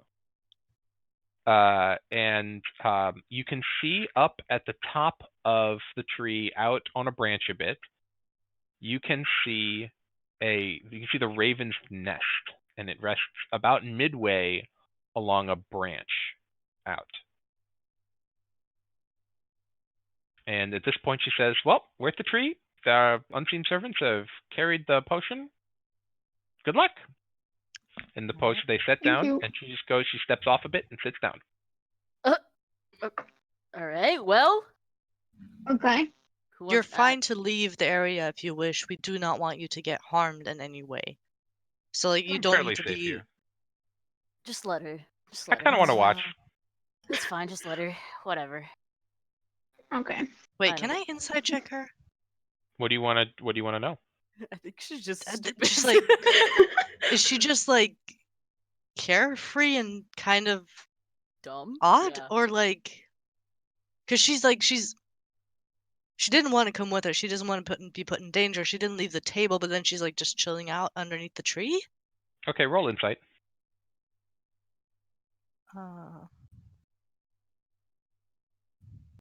Oh, it's a natural one. I'm good. She's just dumb. You're like, never mind. She's fine. She's just dumb. Wizards are weird. Yeah, It's not so much that she's dumb. You don't know. Wizards are I weird. know. In my It's book, just she's just funny. dumb. All right, cool. Yeah. Just like you guys are safe as long as you stay in the grass. You Yeah. figure she's probably safe as long as she stays in the grass, and she's gonna watch you guys. She's not my Okay. problem. I don't really care. All right. So do you guys want to drink the potions? Yep, let's climb. Come on, tree monkeys. right. Hey. Invisibility, I believe. Got to look the spell up. That's the monster manual. That doesn't help me. Get up there. We bash that little shit, and then we fall out of the tree probably because we'll get big. But whatever. Or I could try to talk Oh yeah, to them again. does it work immediately? I wonder. Well, we'll find invisibility out. lasts for an hour. So all of the potions will last for an hour. Oh no, we were talking about the ball, the crystal. Yeah, the crystal just stays up there. No, I'm saying like if it breaks, is it immediately everyone is undone? Like it undoes everything? You don't know. Okay, we'll find out. I mean, there's a wizard around you could ask. Okay, I'll turn and I'll ask her before I start climbing up the tree. About Did you ask? does the after the crystal's broken does the effects go immediately? Yeah, should do. Great. Thanks. You're welcome. Thanks. Awesome. He's gonna turn back and just put his hands up like, all right, whatever. Let's go. All right, we drink. We drink. All right. Cheers. Cheers. Which one of you turns invisible? Oh, There's only for one? Only one? I mean, you said you had an empty vial, so you can put the invisibility potion in an empty vial. But there's enough spider climb for everyone, but there's only one invisibility. Oh. Well, I have blur, so I don't need the invisibility. I can use it if you want me to. I mean, you're a ranger. You're already snacky. Rogue specifically. I'm a rogue, yeah. So give it to you. You should have it. Wait, Bean, how's your snackiness? Bean is muted. Yeah, I'm Bean's not muted. really sneaky. One of You're you really is. sneaky? Plus, you're I not. mean, being sneaky would mean, like, for example, what we could do is, like, have someone be invisible and have that person like attack the ball to try to to destroy it like as fast as possible once we get there. I mean, yeah. You guys then we all could do all... see that the raven is in its nest right now. We gotta distract the raven. Someone has to go and break the orb while the others distract the raven. Yeah. Then I can like distract the raven, and you, the ranger, drink the invisibility we potion. can- Be super sneaky. We can all distract the raven, or I could try to talk to it with my. Don't try to talk to it. Yeah. Yeah, to distract the raven, and you go break the orb. Yeah. Can I use animal handling on a raven? Ah, you're real small. I mean, I normally that. I don't know. Maybe I have a big personality. Come on. I mean, that's accurate, but I'd let you try, but it wouldn't be easy. The DC would be Okay. pretty high, and you'd have to be pretty explicit about what you're trying to do. Fair enough. Okay. Yeah. I mean, Yeah, you can always try, but I mean, No. it's like 1,000. I mean, it's not 1,000. It's what 150 times taller than you are, longer than you are. hey, you know what? Anyways, yeah, Yogi. 30. It's 30 times longer than you are. Let's go with talking. If that doesn't work, we can just. I don't know. Okay. I'm. You guys want to go up the tree? Yeah. I guess. All right. I don't. If you guys still want to plan some more, please feel free to plan some more. What are we doing? I have I know. ideas, but This I is the can't because denouement.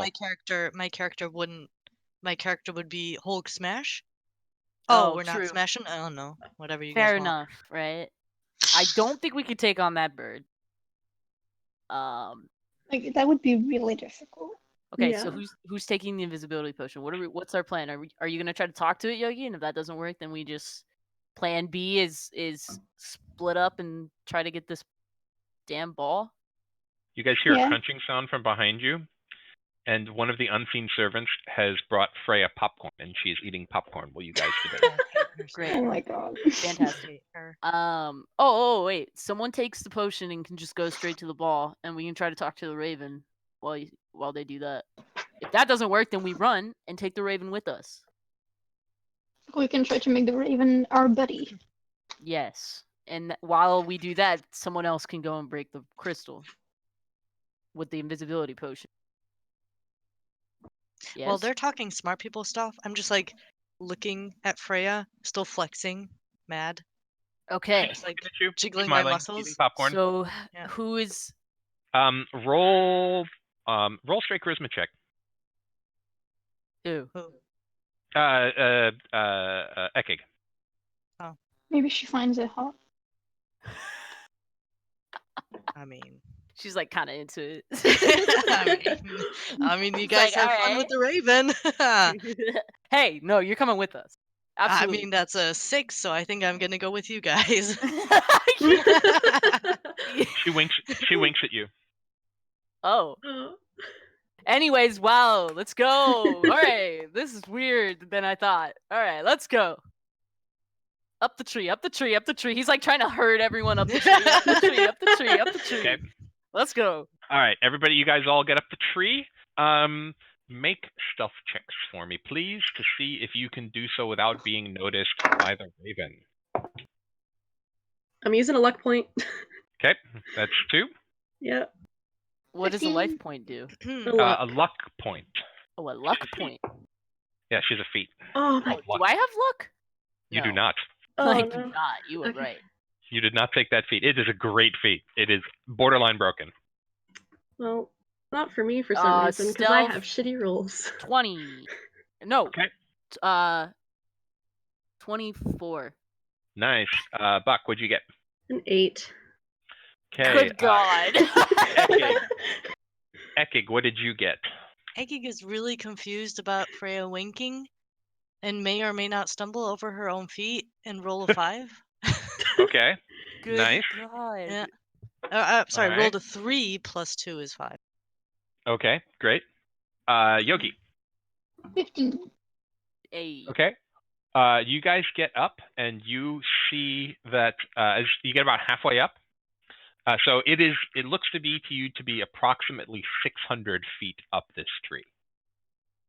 Oh boy. And you No one make fall. it you go up on the opposite. You're trying to get up on the opposite side of the tree to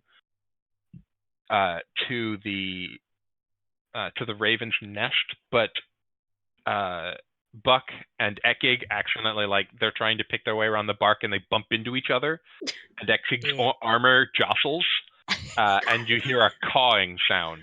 Oh god. Good God. Good God. Go. Were we going to move, talk to them go, anyway? Go. Oh, and by the way, Ekig, don't forget you're rolling stealth at disadvantage. Oh yeah, I know. I Okay, rolled a good. 12 on my other one, so. Oh, okay, good. Just wanted to double check. When I bash into Buck, I looked down quickly over at Freya if she saw it. Yeah, she did. Yeah.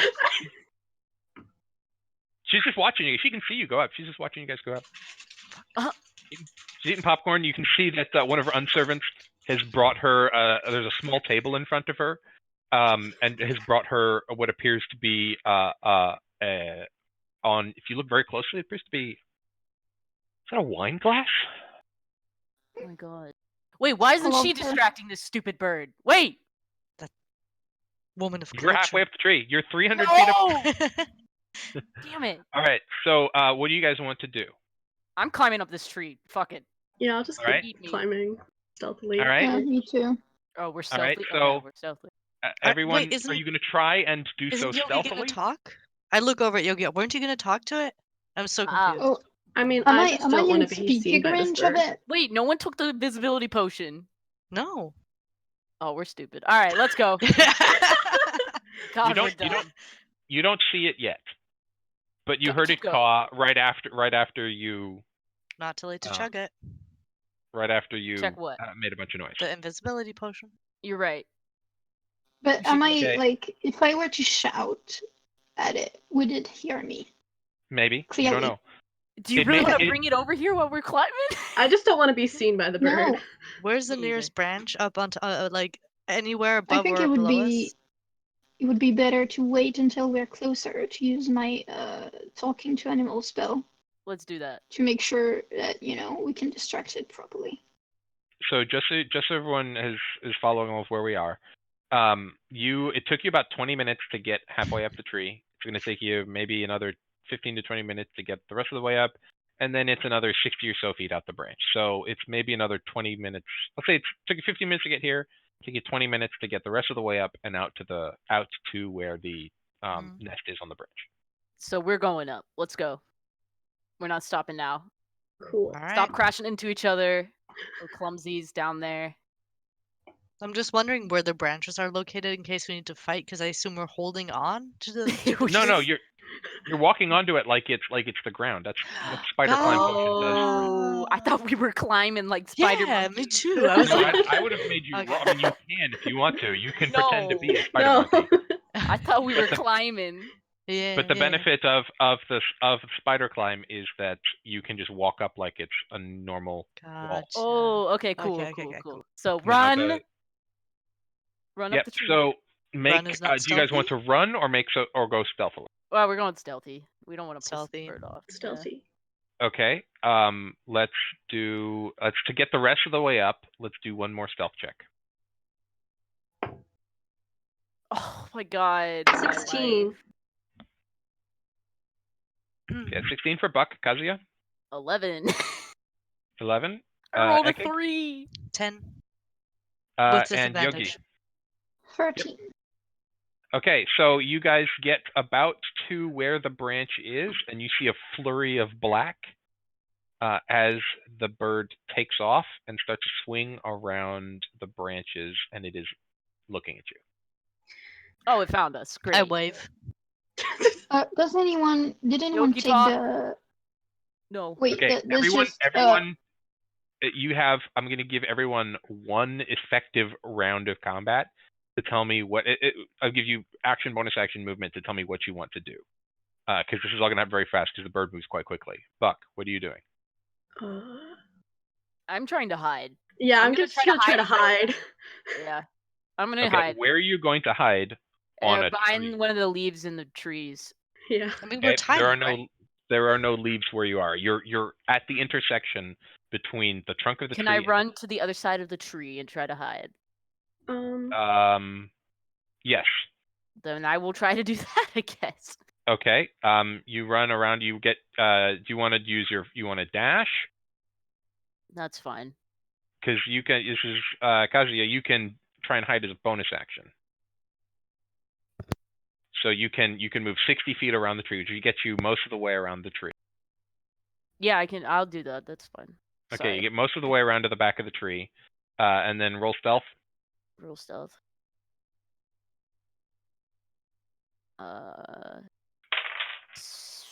17. Okay. What's its perception? Okay, got it. All right. So you went around and so Buck, what are you doing? What are you doing, Buck? I'll stand like closer to the trunk of the tree on like that intersection. And just stay there. Okay. Just chill. Just hide? All right. Are you hiding? No, I'm just standing there. Okay. All right, Ekig, what would you like to do? I mean, for all I know, the plan is to talk to this bird. Kazuya rolled higher than my passive perception, so I don't see that they're hiding. So I just wave. You just saw Kazuya run away. Okay. Y'all just watch me I mean, Kazuya just the sprinted plan off is around the tree. the plan is to talk nicely to the bird, so I would like to be nice to the bird. Okay. And I don't Yogi, want the same situation as the snake to happen, so I wave. Okay, that's fair. Yogi, what would you like to do? Wait. First, I don't remember who took the invisibility. Yeah, who has the I get it. invisibility potion? Thank you. I can. We gave it to the I rogue, think I right? took. Did I take it? I think Yeah, I we was gave the it to one the that. rogue. Okay, yeah, let's I say took it. Kazuya has the invisibility potion. Okay, so since I assume that we go with the plan, then I cast my Speak with Animals. Okay. And what would you like to do once you've cast it? I speak with the animal. So What do you want to say to it? Hey, I say, we found "Hey, peace." hello. We come here because you took something, and we would like you just to talk. We don't want to attack you. We don't want to fight. Just want to talk to you." Why, hello there, friends. It is good to speak with you. Ravens are very intelligent. Oh, okay. Yeah, it's true. Yeah, ravens are super smart. Really? What are you doing here up by my tree? I see that you Well- are shiny. Are you trying to bring me more shiny things? I like shiny. Oh Well, This bird is not getting my armor. no. I mean, Oh. we do have shiny things on us, I guess, but what we're really here for is... Yeah, I know, the mushroom. I mean, the mushrooms are shiny. Like, they are. They're not a shiny's armor Yeah. or But weapons. are they... They're under light. They shine just a little bit, but they're very, very small. Yeah, Especially that's true. the raven is like 150 feet long. The mushrooms are like a grain of sand to it. Oh. I mean, you can Well, try, Did but you I'm just just try letting you to know. give relative the sizes. raven magic mushrooms? Maybe. You just trying to get the raven high? Please, That's please kind of do where that. they were going with it, yeah. Please do that. That was my... They didn't want That was one of my ideas when you mentioned shiny stuff, but I guess we could also give it. I mean, the Raven some you love. are as with all things welcome to try. I'm just letting you know relative size. Okay, yeah. Probably wouldn't do anything, would it? Yeah, also. Like, you would need a big dose of it. Yeah. So Either way, what are you doing here? Is well, that one, and it's kind of at this point just kind of flying circles, and it can't hover, so it's just kind of doing its best to stay in approximately one space. It says the shiny one is nice. I like the shiny one. Can I have the shiny one? well, I would first I of would all, like to add it to my collection. Oh, we could, I'm gone. you took something that is really important, and we would like to take one big shiny thing you have and make smaller, shinier things for you with it. Why do you're trying to take one large shiny thing? But I like all of my shiny things, and the large shiny, best shiny things. So why are you attempting to take my shiny things from me? I like all my shiny things. While this conversation is going on, Kazuya, what are you doing? He's looking around trying to find where this crystal might be. Oh, it's obvious. It's about from you. It's about 60 feet out on the branch, and it's sitting in the nest. So he sees them It's- talking. yeah. Sorry. And he's No. Go probably ahead. gonna I'm going to you take while this the- conversation is going on. Yeah, I want to take the invisibility potion and drink Okay. it, and then try to sneak by and go to that crystal. He's just gonna go Okay. and try to get rid of it. Good you drank the potion because it saw you go. Unless everyone is against me just breaking his shit. No. All right. So yeah, I'll say that while you were that conversation with the Raven went on for a little bit. So I'll let Ekig do his thing for let Kazuya do his thing for a bit. While Yogi and the rest of the party is distracting the Raven with Ekig's shiny armor and Yogi's fancy words. Quick question. Kazuya, what are you doing? We cannot hear what Yogi and the Raven are saying. It's just Nope.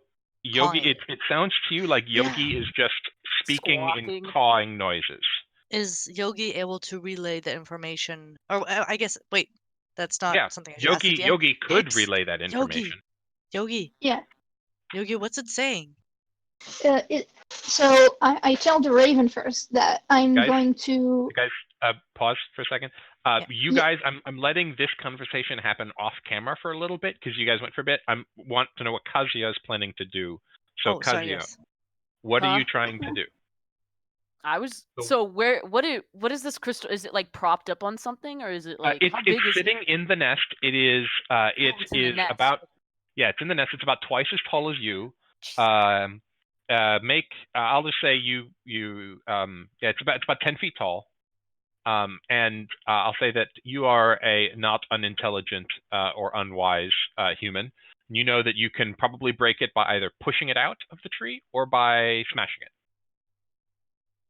I could try to smash it, and Yeah. I'm invisible. So I mean, I think first you would try to push it out and see if anything happens. That would make movement though. But I'm invisible, so it'll just be like it fell over. Just keep talking. Yep.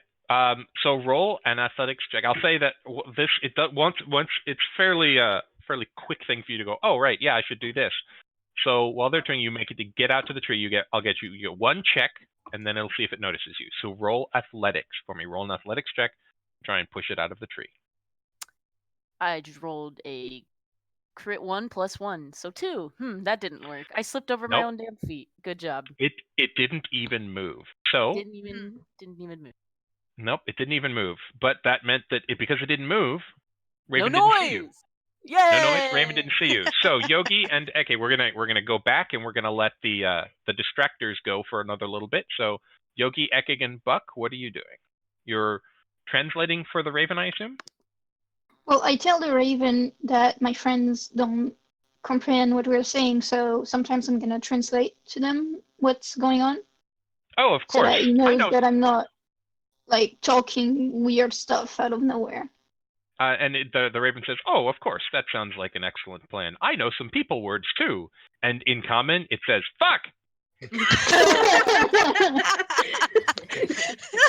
You trying not to laugh while being in the fucking what? That's a nice word. I like that. People say that to me a lot when I try and collect more shinies. They also say, and it says in common, "Get away!" Shoo! I hear those ones a lot. That's why I know them. And one of the voices that it said sounded like Freya's voice. One of the times it said it sounded like Freya's voice. Wasn't the fuck? No, it's probably. No, it was the getaway and the shoe. The fuck was a male voice. Sounded like a male voice. I have to hear this.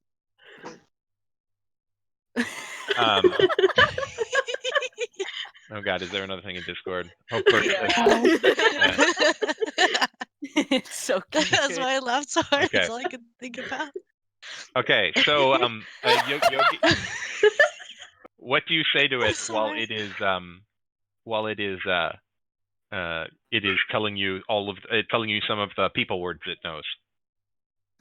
First of all, I look impressed because some common words, and that's pretty cool. Try to rub in the right way. It looks proud. And then I say that all we want is to be able to look at, because something that he took is really, really important. And we could try to see what we have with us that we could trade that you would like. And also, yeah. No, go ahead. Keep talking. What I was going to say is that everything that we have now that we could give you is going to be so much bigger once we manage to do what we want. Like, what of my shinies do you want? The big bowl, the big shiny orb. But that's my favorite shiny. Why do you want my favorite shiny? It's the Well, biggest shiny. It's so big. Isn't it amazing? It's so big. I love it. It's my favorite shiny. Oh. That's cool. I look at you and I say in common. And so, can the Raven understand when I say things in common when I have the spell activated? Are you asking me this? Yes. I will say that no. You have the ability to either speak with beasts or not speak with beasts. It's up to you. I'll say that Okay. the spell doesn't mean that you always speak with beasts. You have the choice of communicating or not. It's like speaking a different language. Yeah. Kind of, Okay. yeah. All right, so while you guys are having this conversation, Kazi, I'll give you another attempt to do something. What do you want to do? I'll try to shatter this little thing. I don't know All what right. they're talking about. I don't know what's going on. I'm assuming the plan was break this thing while we distract it, so... Okay, what do you want to hit it with? I assume I have to hit it with my sword. If the sword's what you got, then hit it with your The sword. sword is what I got. We'll go with the sword, I guess. Mm-hmm. So I gotta roll. I need to roll... Yeah, roll the hit. Yeah, you're rolling it like an attack roll. So... What is it? 12 plus... What? 12 plus 6, right? That hits. Okay. 18. 18 points of damage? No. That was Oh, to hit. 18 to hit. Yeah. Okay. And then... Let's see. I can't sneak attack a crystal, so... You cannot sneak attack a crystal, no. That's unfortunate. Alright, so 1d6. Plus 4. 8. 8 points of damage. Okay, and... All right. As you hit it with your sword, or you stab it with your sword because it's piercing, and you put a little bit of a chip in it, but you don't do a whole lot of damage to it. You do some damage to it, but it doesn't look like it's especially vulnerable to just being stabbed. Right. Well. So. Well. But when you did it, it didn't make a whole lot of noise, and it doesn't appear that the Raven's attention was drawn. So I was just gonna use my bonus action to just like hide behind it, if anything. Nice. Okay. Make an intelligence check for me first. Oh wait, I'm invisible anyway. Yeah, you're invisible. They can't see you. You can use your bonus action for something else if you want. I mean, there's no reason to try to punch it again, so. Why not? Fuck it, let's punch it. Make an intelligence check for me. Yes, sir. I hit a 2. I am very dumb. I mean, you're trying to break it. I hit a 2. I rolled a 2. Yeah. So yeah, that's what it said. You're trying to break it. There's no further information from. Oh yeah, I don't know shit about it. Yeah. Okay. Like if you'd rolled better, there'd been more information. But that's what you got with a 2. All right. Well, I'll try again later, folks. All right. Yeah, but you have your bonus action. Do you want to attack it with your? Again. Can I? Yeah. Can You I have your like? dagger. Can I like try to inspect it better? After I stabbed it, and it didn't do anything. Yes, I will say that you use the rest of your turn to look at it, and I will let you make another actually, I'll let you make another intelligence check when we jump back to you, but you can make Okay. it with advantage this time. Okay, cool. All right, so we're going to jump back to the rest of the party, Yogi, Buck, and Ekig. You are chatting with the Raven. I believe the last thing you said you were going to talk to the rest of the party in not Raven. What do you say? When the Raven Yeah. said fuck, I got very, very excited and said fuck really loud as well. It's just like in the same tone that the Raven said. Okay, make a performance check. Oh god. Okay. Trying to mimic the Raven's mimicry. That's I just want to say fuck back at it because I think it's hilarious. Yeah, that's fair. 1 second. Okay, it's just a straight roll. That's an 8. Okay, it doesn't sound a lot like the voice that the Raven said it in, but you yell fuck back, and the Raven goes fuck right back at you. I yell it back. All right, you guys are just yelling the word fuck back at each other. Yep. Yogi, what are you doing while this exchange is happening?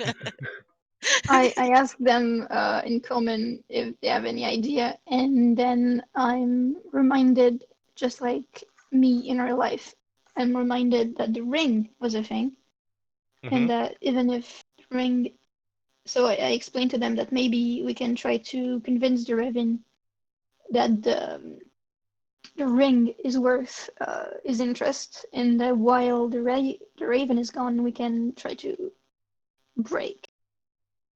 Yeah, sure. Okay. Can you ask him if he knows any more swear? Yeah, I'll do that. Sweet. And then I yell fuck again. Buck, what are you doing? I'll put my dollar store reindeer antlers on. Just Okay. for the heck of it. All right, What? great. Yeah. Yep, you missed. What? You weren't there for the Christmas session, so you I didn't was get any of the not. dope Christmas magic items. Oh boy. And so what do you want to do? Anything? You just put them on? I'm just putting them on. Okay. Oh. They're not alright. super shiny, so they don't appear to distract. They're made of felt, so they don't Yeah. really distract the reindeer. But so, Yogi, you ask them, yes, the rest of the party about the ring. How do you guys respond to Yogi's question? I said, "Oh yeah, but the map thing Yeah, put a Carter. pin." So I pull out the map. Okay. Carter pinned it. The map goes, Yeah. hello, are we at full size yet? I probably would have noticed. I don't think we are. What I mean, can how I would do you for notice if you don't have I am a magic map. About that later. You have the pin of the ring that we asked you to Why, remember yes, what it was? I can direct you to the ring easily. And you zooms in on where the pin on the ring is on the map. Okay. Yogi, can you tell the bird about this spot where the ring is? Wait, don't Yeah, tell him where it so- is exactly before he agrees to, or before they agree. Oh yeah, just tell To him the about it deal. first, and if he agrees. Yeah. I tell him that. So I talk in bird now. So I say, Definitely hey, language. bird. I'm missing. Go ahead, please. It's okay. So I tell him, hey, so while we were making our way here, we found something that I think you would really like. And Is it shiny? yes, it is very much Excellent. I like shiny things. so. Where So can I find would it? you What is it? What color is it? What shiny is it? wait? More. Hold on. Would you like, please, let us look? I said look in a weird way. Look at your big round shiny, the orb. Why do you want to look at my round shiny? Because it's important. Yes, it's important to me. It's my shiny. It's my favorite shiny. It's my best shiny. Just out of character, real quick. Do I know that if we manage to bring the orb down without breaking it, could Freya use it? No, Freya said she was too small to channel through the orb right now, and she says the best way to end it is to break it. You can either knock it out of the tree, and it'll smash when it hits the ground, or you can break it in the tree. Either one. Okay. By the way, Freya's going to need a new arcane focus, but that I don't think that's really a thing any of you care I about. mean, no.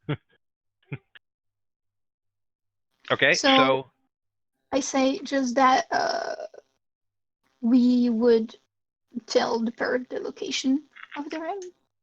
okay. How do you want to tell the bird the location of? Wait. Oh well. It can't. Yep, It can't yep, read a yep. map.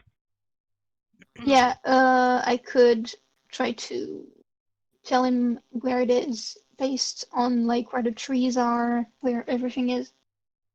Okay. Right. Make an animal handling check to communicate to it where the ring is. And wow. Okay, 20. Okay. You they goes, oh, great. Just I'll go get that. That sounds cool. That sounds great. I'm very excited about that. Please don't take any of my shinies. If you take any of my shinies, I will be very upset and I will have to eat you. So please don't take any of my shinies. And it flies Yeah. away. Towards, so you Nice. have, I'll say you have 3 rounds. I yell Let's see, fuck what's at it while its it leaves. flying speed? Okay, so I'll say you have 3 rounds before it gets the ring and 3 rounds before it gets back. So you have 6 rounds. Nice. Right now we're jumping back to Kazuya because you have something before the raven flies away. So what are you going to do? I was gonna check it to see the crystal and see if I can like. That's right. You had another intelligence roll with advantage. Yeah.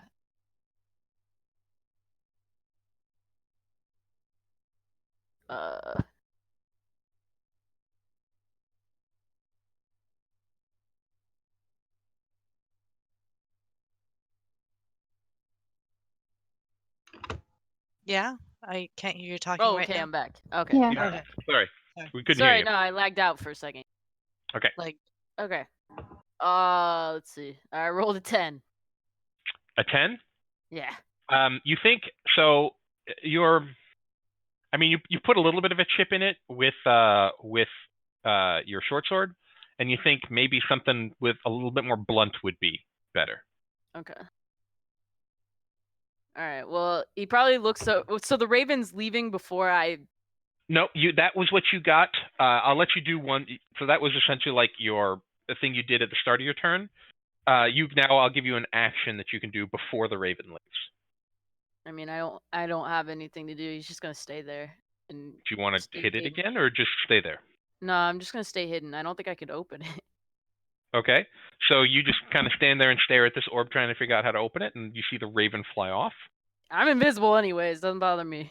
Yep. So yeah. Yep. It definitely doesn't see you. Yeah. So now we're counting rounds. So Kazuya, you're closest. What do you do? So the Raven's gone. Yep. They can't see me. How long has my potion worn off, or when does it wear No, off? it lasts for an hour. You are Oh, invisible. great! No one can see me. So can I? Are they close Actually, enough that I could shout to them? That's not true. You attacked the orb, and you became visible when you attacked the orb. Oh. But I'll say that you were hidden enough and it didn't see you, so you are visible. Yeah. I am visible. When you attack, you lose invisibility. So even he's if it's gonna not turn around. against a living thing? What? So I'm sorry. Say again, please. Even if it's not against a living thing? Yeah. When you make an attack roll, you lose invisibility. Anyways. Trying to push it didn't count, but it's just a quirk of how D&D works. Yeah. Let me look up the invisibility spell. It might just say creature, but I mean, in the end, it's your session, so your yeah. role. I just want to Mhm. double check the wording Yeah. of the spell, so I make sure I get it right. Fuck, I had it open to it. Where is it? Inflict wounds, invisibility. And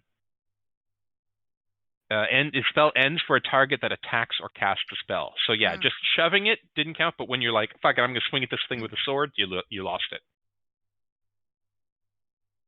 Oh. Okay. But I'll say that every other thing that happened rode, so it didn't see you, it flew off. It was successfully distracted by the rest of the party. So what do?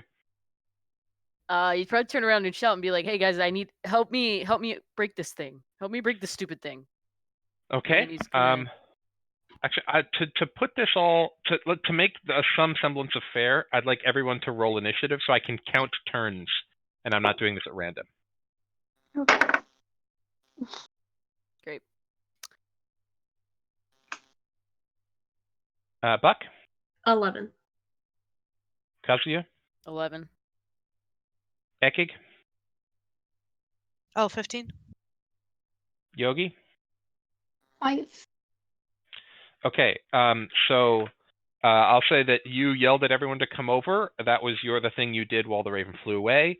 Ekig, you are about, I'd say, on the tree trunk. You're about 80 feet from the orb. Oh gosh. Okay. I dash and use my full movement speed to get 60 feet. Mm-hmm.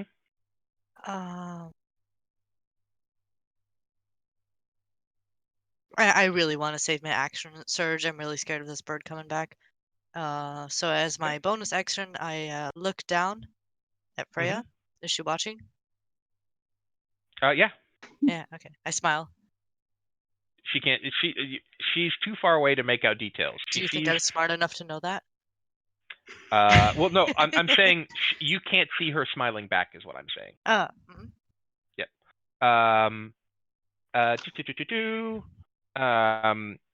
Kazuya, you are next up because you have your better dex than Buck.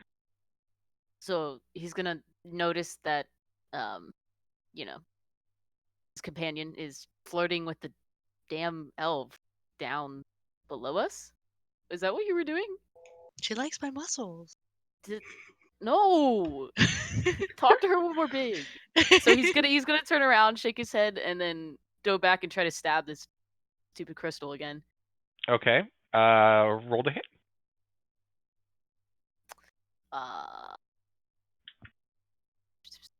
22. 22 hits. 5 damage. Okay. Bonk. Yeah, you knock out another chip out of it, but you're not making a whole lot of headway on it. Guys, help, please. Buck, you are 80 feet away. Shoot it. Okay, I'll shoot it. Boom. Hold on, I gotta do some maths. Okay, remember the gun makes a big loud noise. It does. That is true. Yeah, but the raven's really far away and it wants Yeah. its shiny. It's flying away. It's flying away from you for 3 rounds. Fair point. Yep. Oh yeah, that's true. Actually, Buck, make an Arcana check for me. Arcana check? Okay. 19. Okay, so you know that the gun makes a lot of noise, but Eldritch Blast is more or less silent. Okay, I'll do that instead. Mm-hmm. Aaya is such a kind DM. He really is.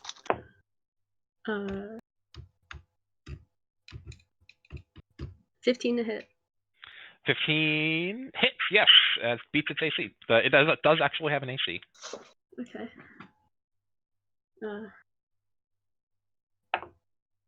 2 damage. Okay. What are your invocations? Do you have the...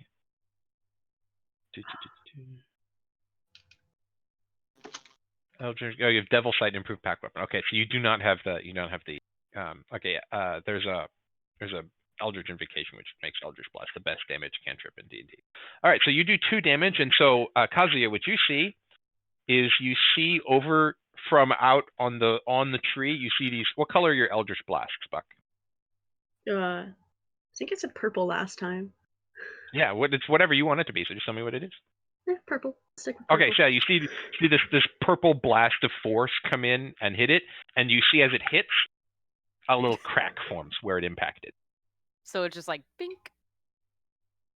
No, it did more. So it did more Buck, than me. Oh. It did, Buck. It did more. You didn't. It didn't hit quite solidly, but it looked like it made a bigger crack in it than you would have expected it to.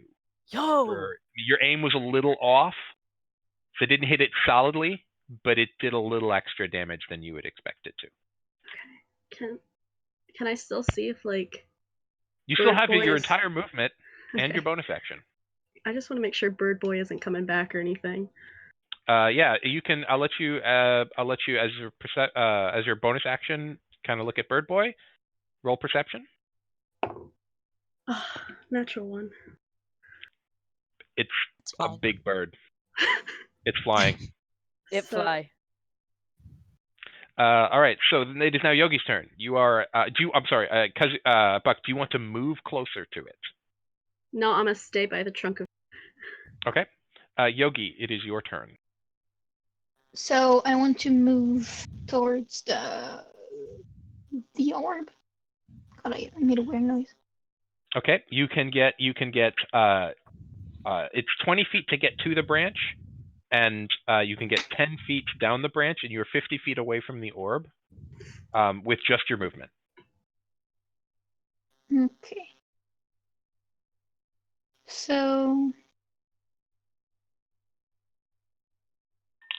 So hold on. And then I mean, like, I could, if I were to use a spell, I could hit the orb. Yes. Yeah. If you have a spell that has a range of more than 50 feet, yes. Because that's what the range. That's what the range is right now. Okay. Which I'm pretty sure you do. Yeah, I'm looking through my spells right now.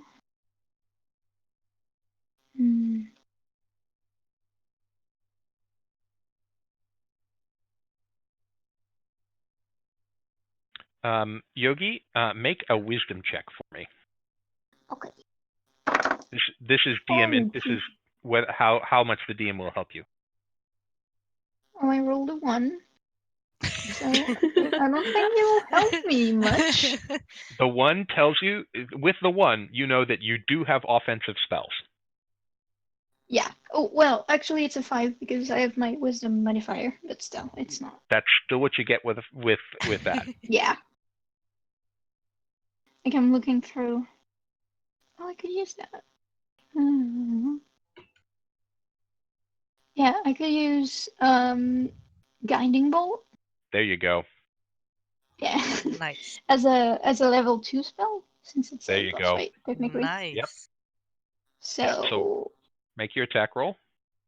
yeah. It's 4d6.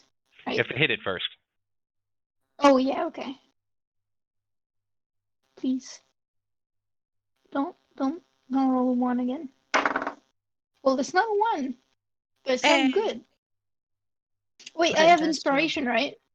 Yep. I'll let you use it again. You haven't told me what the number is, so I'll let you burn your inspiration to roll again. It's a 3.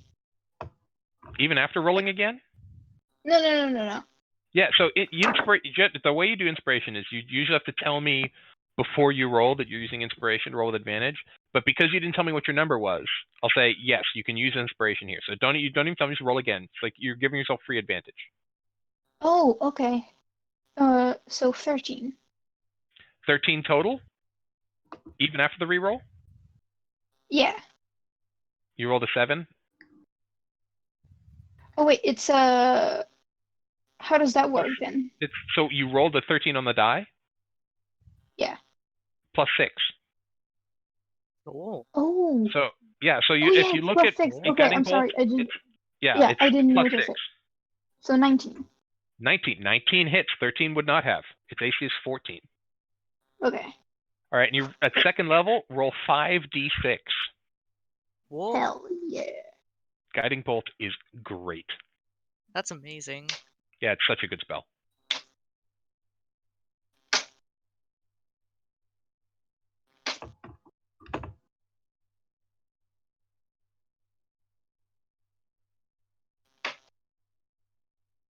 Disney. 19, sorry.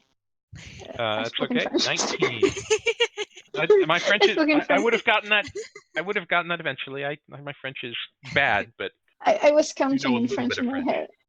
That's fine. Yeah, I count in English in my head when I'm speaking in other languages too. It's fine. So you see Kazuya and Ekig and Buck. You see this you see Yogi summon this glowing ball of light in his hand and shoot it out, and it smashes into the orb, and it makes this enormous spider web pattern. It's not broken yet, Whoa. but it looks like it could easily be smashed. It's also glowing with this shimmering. What color is the glow it gives off, Yogi? Green. Like It's glowing with nice, this. Forest green. It's glowing with this shimmering, bright forest green light that makes it real easy to pick out. Next attack roll against the orb has advantage. Ekig, your turn. Yeah. Fuck it up. All right. I strut over Mm-hmm. and I grab my greatsword and I smash. I Hulk smash. Roll to smash. Yeah, with advantage, right? It's with advantage. That's somebody remember this because I will not. That's an 18. And that fell on the floor. I'm not looking at what it is. I'm rerolling. Fell. Oh, that's an 8. Okay. 18. 18 total. Mm-hmm. Hits. All right. 2d6. Shatter that boy. Shatter it. That's 12 plus 5, so 17 damage. Oh shit! Oh my Fuck gosh. me. So what you see is plus you roll two sixes on your 2d6. Fuck yeah. So you Yeah. see she brings her sword out and comes through, and you hit it right at the center of the spider web, and it just Can I explodes. wink at Freya as it's like at the sword is at its apex You know and what? like the You sun fucked this hits thing it? up so good. It had 4 hit points left, and you just fucking nuked it into oblivion. You can peek down at her in the middle of your swing. Peek down, wink. She can't see it, too far away. That's fine. Smashes it. Okay, I feel cool. Explodes in this brilliant green-white light. Everybody, make make a dexterity saving throw. All right. Oh my god. Oh Thanks no. for wakening 25. it up. That's a natural 1. Okay, Buck. Love that for you. You are dead. Wait, Looks hold cool, on. and now you're about to look really dumb. 8. I mean, Sorry, Buck, what did you Go get? ahead, go An ahead. 8. Okay, good. I was gonna actually have you roll with a disadvantage, but that fails anyway. Kazuya, 25. you don't have the reason why, Buck, is you don't have a branch to grab onto. Oh, that's it's fine. It's fine. Kazuya, 25. okay, Ekig, oh, I rolled a natural 1 plus Okay, great. 2, a 3. Yogi? 12. okay. Yogi, actually roll again because you're not on the branch either. Oh, so it's disadvantage. Yeah, roll disadvantage. You don't have a branch to grab onto. 9, and I'm dabbing in real life. 'Cause I'm Okay, so Buck and Yogi, you each fall off the tree, Oh, and no. you take. You each take 10 points of bludgeoning damage as you hit the ground. Ooh. Ow. Ekig, you Mhm. also fall off the tree, Mhm. and you take 15 points of bludgeoning damage. Uh-huh. You fall flat on your back, and the wind is knocked out of you. It is Oh. extremely unsexy. And Kazuya, Yeah, what's up? all this is happening is you are all go whoop. You are immediately released. The enchantment is immediately released. You all immediately revert to your normal human size, normal people sizes. Kazuya, as this happens, you like casually just snatch one of the branches and you're just hanging there, I'm watching just your party sitting go down boom, looking boom, at boom, them. down on the ground, and you can let go. He's laughing. He's up there laughing. Do you want to drop down, or do you want to climb down? How far down is it? It is 30 feet down. Okay, I will climb. Okay, so I'm not breaking my legs. make an athletics check. Just kidding. I might just fall down. 7. You slip and take. Can I crash on points. top? Yeah, actually, yes. You take 8 points of damage and land on top of Ek. Cool. Do I take any You additional get the wind damage? knocked out of you, and then you get You take me one more knocked. point of damage Nice, from nice. this. Thanks. Sorry. Thanks. I'm like, he's like 100. He's like 195 pounds. Like, sorry. And as all this happens, you see that Freya has sitting on the ground, also go whoop, up the ground. She's still got this big bowl of popcorn in her lap, and she's eating it. She says, "Well done, everyone. Thank you." And as she reaches into a pouch that she has behind her, and she says, "Well, I really appreciate your efforts in this regard." And she pulls out and hands to each of you a silver leaf, a small silver leaf, like from the tree, and is engraved with the letter D in this beautiful calligraphic script. And he says, "This is a thank you present for each of you, and it can be redeemed for one favor from the Doomstaff family. If anything you need of us, present this favor, and it shall be done to you." And as you look around the orchard, you see wandered off somewhere in the middle of the orchard, nowhere near the basket. You see Sam back into full time With the drunk with dude. an extremely drunk Darren. What about just everyone in kind the of like basket? hanging on him. The basket is a particularly interesting one. So they're all together in the basket. So the basket explodes in these fragments of wicker, and everybody just like bounces off of each other and flies backwards because 30 people occupying the same space cannot. It's not how that works. So they all bounce off of each other, and they all come up and they look over at you and they see that you've done the thing, and they're all extremely happy and grateful, and they wander over and thank you. Yay! And you did that in 2 rounds. So the Raven had not yet gotten to the ring. Does anyone want to try and prevent the Raven from getting the ring? Yeah. I mean, we can try to run for it. Someone can go and try to stop it. Someone's ring. Yeah, everybody runs Okay. away, and I stay back with the leaf. Okay. Yeah, so, I'd step on you, push you down, and With get up. the leaf. Buck, Yogi, and Kazuya make an intimidation check. Intimidation. Use your strength for this because you're trying to like shoo off the Raven. I got a 5, so it does not care about me. Buck? 15. Yogi? Yeah. 19. Yes. Okay, yeah. The Raven is you see it just about to swoop up and grab the ring, and it shoot off, and you pick up the ring, and as the villagers are wandering over to you, you find that one of them introduces herself as Knave, and do you want to return the ring to her? Yeah. Well, yeah. Money. Okay, you return the- you return it back to her, and she thanks you profusely. It was a gift from her partner, and she lost it a couple of weeks ago and was devastated. And she gives you a reward of 30 gold pieces for returning it to her. Each. Where No, did just she total. have gold? Where did she Total. have gold? What? What? She can get it from her house. Oh, okay. All right. But yeah, she promises your reward, and you guys each receive. The adventure's over. We're doing the finish up right now. Oh, okay. Cool. Yeah, she thanks you, and you receive a reward of 30 gold pieces for it.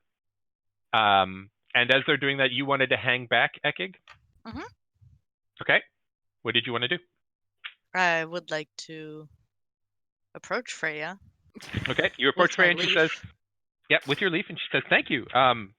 Really appreciate that. That was a pretty big bind I got myself into, and man, I really need to pay more attention to those incantations. That was rough. I can't let that happen again." Yes, please. Also, you were speaking of next time. Just Well- don't, please. We'll see. We're not always She going to smiles. be here to help you out and That's save you true. from the ravens. The But more's the pity, to be fair. you know, the one time that I would like to be there for you, and I'd like really awkwardly hold out the leaf, like next Saturday. Okay. Coffee?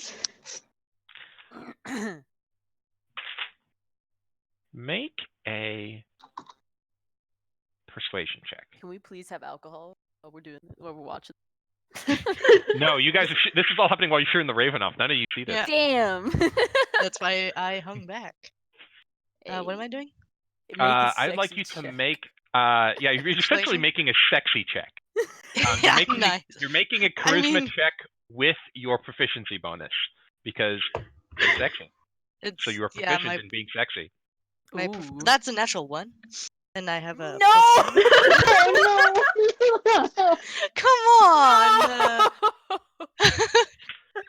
So Can I flex my muscles? as you do this, you drop as you ask her to, you go to hand her the silver leaf, and you drop it, and you reach down to pick it up, and you bonk her with your head. Yeah. And she steps back, and she kind of giggles and says, "Sure." What? I'm with it. You know what? I come up back from picking up the leaf, and I'm like all red in the face. And she see her wave. She kind of reaches in her pouch. She pulls out a wand. She kind of looks at it like, wands for plebes, and waves it in the air. And a piece of paper comes up, and you see written on it. It's a small scroll, and it is a little piece of paper that will allow you to cast the sending spell once, targeting only her. Oh, she gave you her digits. The DM. This is the D&D version of her giving you her phone number. No. So wait, does that make? She says, "Call me," and then just wanders off back into the crowd. And as she wanders off, she winks at you as she wanders off, and the townspeople just surround her, just like arguing and screaming at her, demanding compensation and complaining about how they're going to make restitution. And there's definitely some dead people because the raven definitely ate some people, so they're very very mad at her. And she kind of smiles and says, "I don't own the village. I don't own the orchard. You'll have to make it up to the new owner." And she waves her hand in the air and poof, pops out of existence. And as Sam kind of wanders over to you and says, "Where'd she teleport to?" Because Sam recognizes this as a teleportation spell.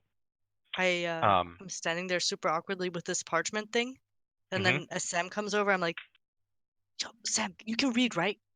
You can read." Sam says, "Yes, I can read." I can't. You're gonna have to read this to me, dude. I don't know what this. Okay. He looks down, and it's written in Elvish, but fortunately Sam reads Elvish, and he tells you that what it is. It's a piece of parchment that allows you to cast a sending spell targeting only her. And it allows it's essentially it's a little tiny spell scroll that'll only work once. Yeah, but like, do I have to be able to read to use it? I would say that working together with Sam, you could do a Cyrano situation, where he helps you sound the words out and cast the spell. Thanks. And all right. So does anybody have anything else they would like to do here in the orchard? Drink alcohol. I want some of that alcohol. No alcohol in a tree in an orchard full of trees that make silver leaves. Damn it. Okay, let's leave. Let's get money, and then I can drink alcohol. Where's the cider bottle? I don't want whatever that guy was fishing around in for like a week. Let's see. The Constitution saving throw DC on that would be pretty high. Yeah. Because not only do you have the fact that it's definitely not sanitary, but also definitely not sanitary. It's alcohol, but also definitely not sanitary. All right. So as you leave, what's the guy's name? I wrote it down. Silderell Greenleaf comes up to you and thanks you. And on your way out of town, Kazuya, he hands you a bottle of his plum wine. And yes. That it is. He actually makes it. They actually make it themselves. In their backyard, they have some plum trees in their backyard, and they make it themselves. So you have a bottle of homemade plum wine. Yes. Oh wait, can I take my mushrooms? You never gave them up. You still have them. Yeah. Can I take them? You want to take the mushrooms? Yes. Okay.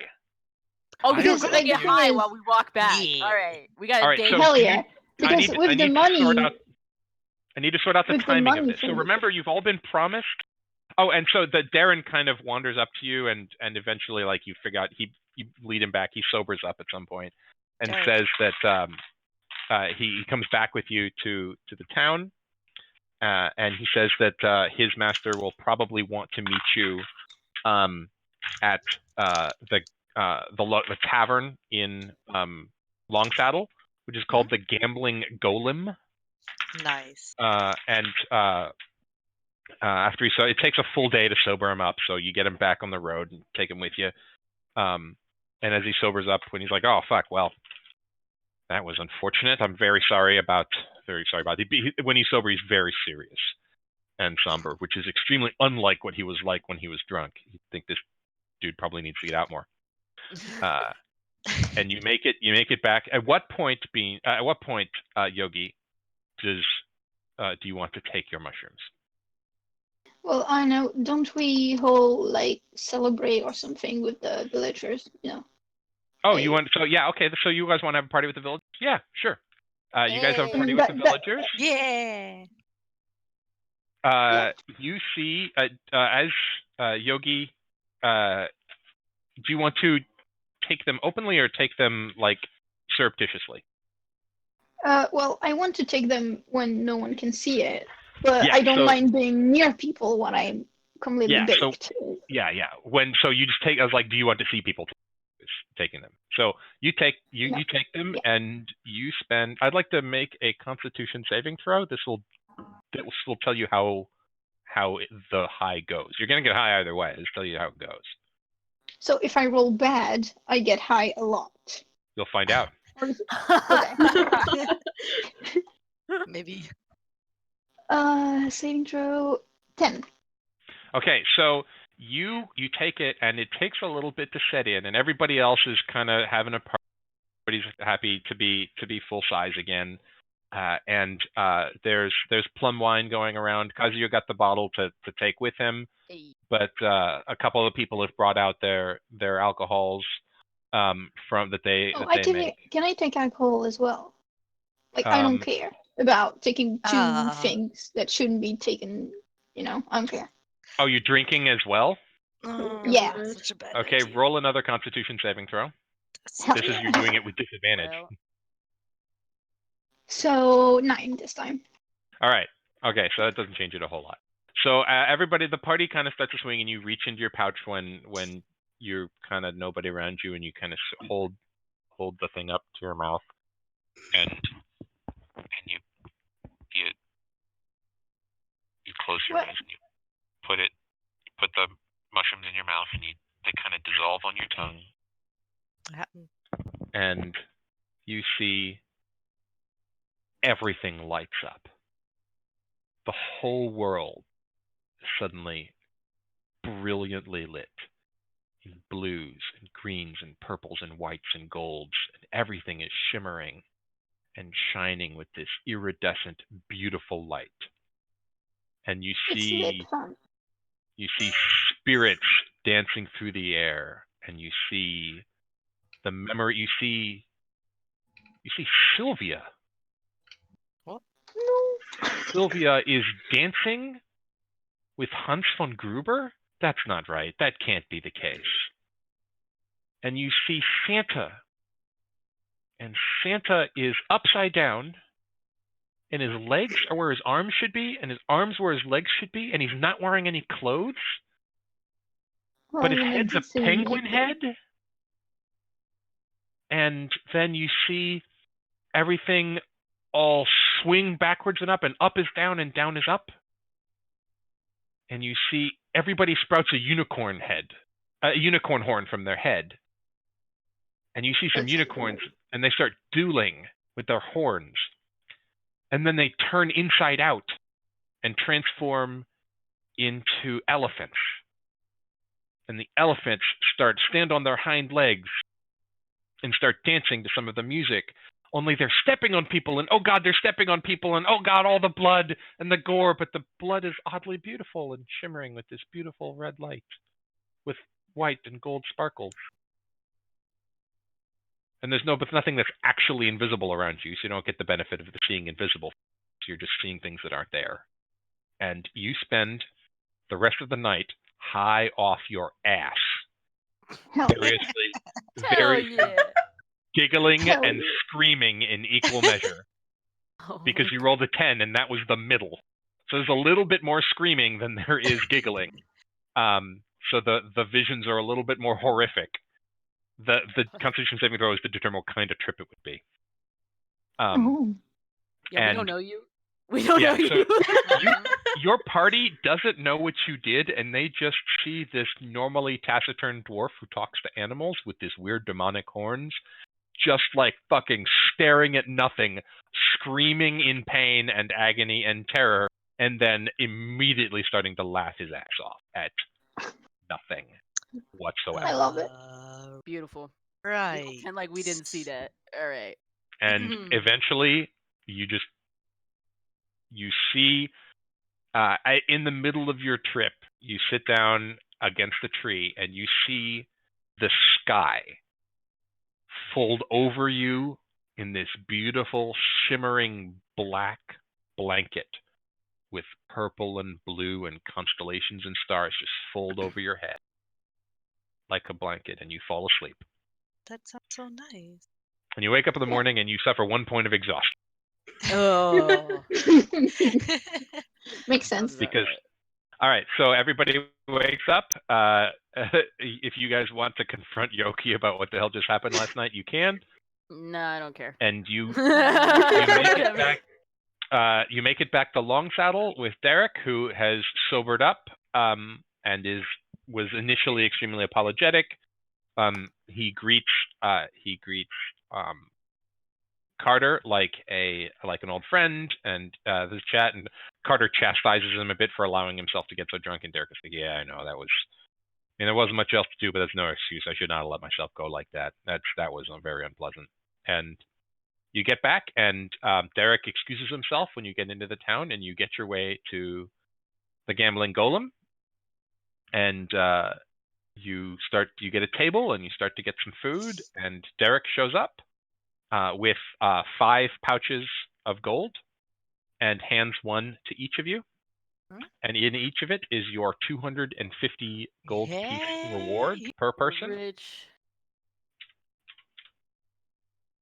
And you also each have 5 gold as your share of the reward for returning. So you can add to your characters 255 gold. And that ends our session for the evening. Hey. Hey. GG. Good Yay. God. Thank you, Aaya. You did it. And so just if any of you want to play in the February session, which you're welcome to do so, it will be themed for the month. You will stay level 4 after this session. So you will level up after February to level. Huh?